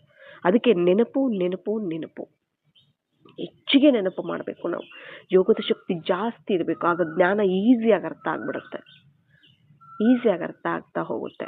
ಮತ್ತೆ ಆ ಜ್ಞಾನ ಯೋಗದ ಶಕ್ತಿಯಿಂದ ಅದು ಧಾರಣೆನೂ ಆಗ್ತಾ ಹೋಗುತ್ತೆ. ಆಗ ಚೆನ್ನಾಗಿ ನೆನಪು ಮಾಡ್ತಿದ್ದೀವಿ, ಯೋಗ ಮಾಡ್ತಿದ್ದೀವಿ, ಆಗ ಆ ಒಂದು ಶಕ್ತಿಯಿಂದ ನಾವು ವಿಜಯವನ್ನು ನಾವು ಪಡ್ಕೊಳ್ಬೋದು, ಗುರುತಿಸ್ಬೋದು. ಗುರುತಿಸೋ ಶಕ್ತಿ ಬೇಕು ನಮಗೆ. ಇದು ಮಾಯೇನಾ ಏನು ಅಂತ ನಮಗೆ ಈಶ್ವರಿ ರೂಪದಲ್ಲೂ ಬರುತ್ತೆ ಮಾಯೆ ಅಂತ ಹೇಳಿದ್ದಾರೆ ಅಲ್ವಾ. ಯಾವ್ಯಾವ ರೂಪದಲ್ಲಿ ಬೇಕಾದರೂ ಬರ್ಬೋದು ನಮ್ಮ ಹತ್ರ. ಆದರೆ ಬಾಬಾರವರ ಮತನ ಇದು ಒಂದು ಅದನ್ನು ಗುರುತಿಸುವಷ್ಟು ಶಕ್ತಿ ನಮ್ಮಲ್ಲಿ ಬೇಕಿದು, ಬೇಕು, ನಮಗೆ ಬೇಕು. ಈಶ್ವರಿ ರೂಪದಲ್ಲೂ ಬರುತ್ತೆ ಮಾಯೆ. ಆದರೆ ನಾವು ಬೆಳ್ಳಗಿರೋದೆಲ್ಲ ಹಾಲು ಅಂತ ನಾವು ನಂಬಂಗಿಲ್ಲ, ಅರ್ಥ ಆಯ್ತಲ್ಲ.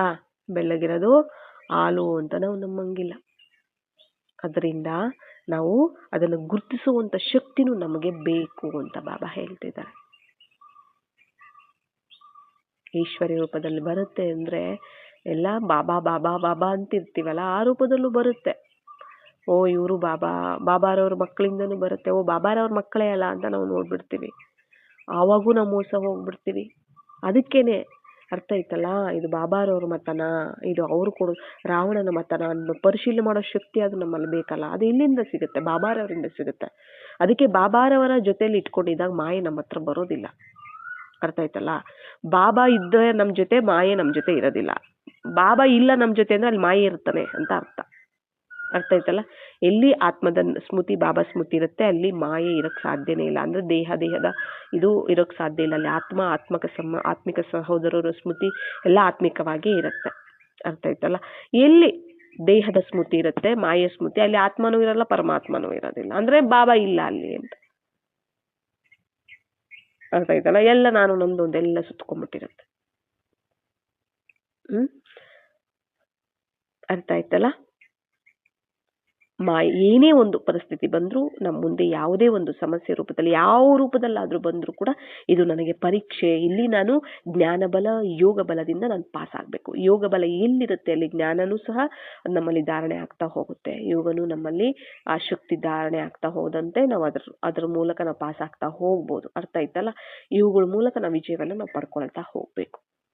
ಸ್ಮೃತಿ ಬಲ ಬೇಕೇ ಬೇಕು, ಅರ್ಥ ಆಯ್ತಲ್ಲ. ನೆನಪಿನ ಬಲ ಬೇಕೇ ಬೇಕು. ಮತ್ತೆ ಎಲ್ಲಿ ನೆನಪಿನ ಬಲ ಇರುತ್ತೆ ಅಲ್ಲಿ ಬಾಬಾರವರ ನೆನಪಿರುತ್ತೆ, ಆತ್ಮದ ನೆನಪು ಇರುತ್ತೆ ಅಂದಾಗ ಅಲ್ಲಿ ಜ್ಞಾನವೂ ಸಹ ನಮಗೆ ಬುದ್ಧಿಯಲ್ಲಿ ಇಮರ್ಜ್ ಆಗತ್ತೆ ಬಾಬಾರವರ ನೆನಪಿಂದ. ಆಗ ಆ ಸಮಯದಲ್ಲಿ ನಾನು ಏನು ಮಾಡಬೇಕು ಅನ್ನೋದು ನಮಗೆ ಗೊತ್ತಾಗತ್ತೆ ಕೂಡ. ಆವಾಗ ನಾವು ಪಾಸ್ ಆಗ್ಬೋದು ಕೂಡ.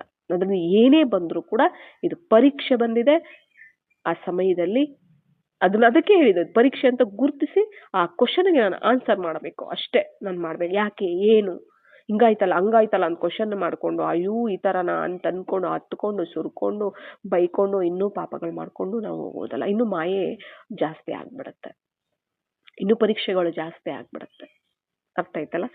ಎಲ್ಲವೂ ಸಹ ನಮ್ಮ ಒಂದು ಲೆಕ್ಕಾಚಾರ, ನಮ್ಮ ಒಂದು ಸಂಸ್ಕಾರ, ನಮ್ಮ ಒಂದು ಪಾತ್ರದ ಅನುಸಾರವಾಗಿ ನಮ್ಮ ಹತ್ರ ಬರುತ್ತೆ. ನಮ್ಮದೇನು ಸಂಸ್ಕಾರ ಇದೆ, ನನ್ನದೇನು ಲೆಕ್ಕಾಚಾರ ಇದೆ, ನನ್ನದೇನು ಕರ್ಮ ಇದೆ, ಪಾತ್ರ ಇದೆ, ಅದರ ಅನುಸಾರವಾಗಿಯೇ ನನಗೆ ಪರೀಕ್ಷೆ ಬರುವಂಥದ್ದು. ಎಲ್ಲರಿಗೂ ಒಂದೇ ಥರ ಬರೋದಿಲ್ಲ, ಅರ್ಥ ಆಯ್ತಲ್ಲ. ಪ್ರತಿಯೊಬ್ಬರಿಗೂ ಅವರದೇ ಆದ ಒಂದು ರೀತಿಯಲ್ಲಿ ಬರುತ್ತೆ. ಅವರವರ ಒಂದು ಪಾತ್ರದ ಅನುಸಾರವಾಗಿ ಅದನ್ನು ಗುರುತಿಸಿ ಅದರ ಒಂದು ಎಕ್ಸಾಮನ್ನು ಪಾಸ್ ಮಾಡೋ ಶಕ್ತಿ, ಆ ತಿಳುವಳಿಕೆ ನಮ್ಮಲ್ಲಿ ಬೇಕು. ಅದಕ್ಕೋಸ್ಕರ ಬಾಬಾರವರ ನೆನಪು ನಮಗೆ ಸದಾ ಇರಬೇಕಾಗತ್ತೆ. ಬಾಬಾರವರು ನಮ್ಮ ಜೊತೆ ಇರಬೇಕಾಗತ್ತೆ. ಓಂ ಶಾಂತಿ.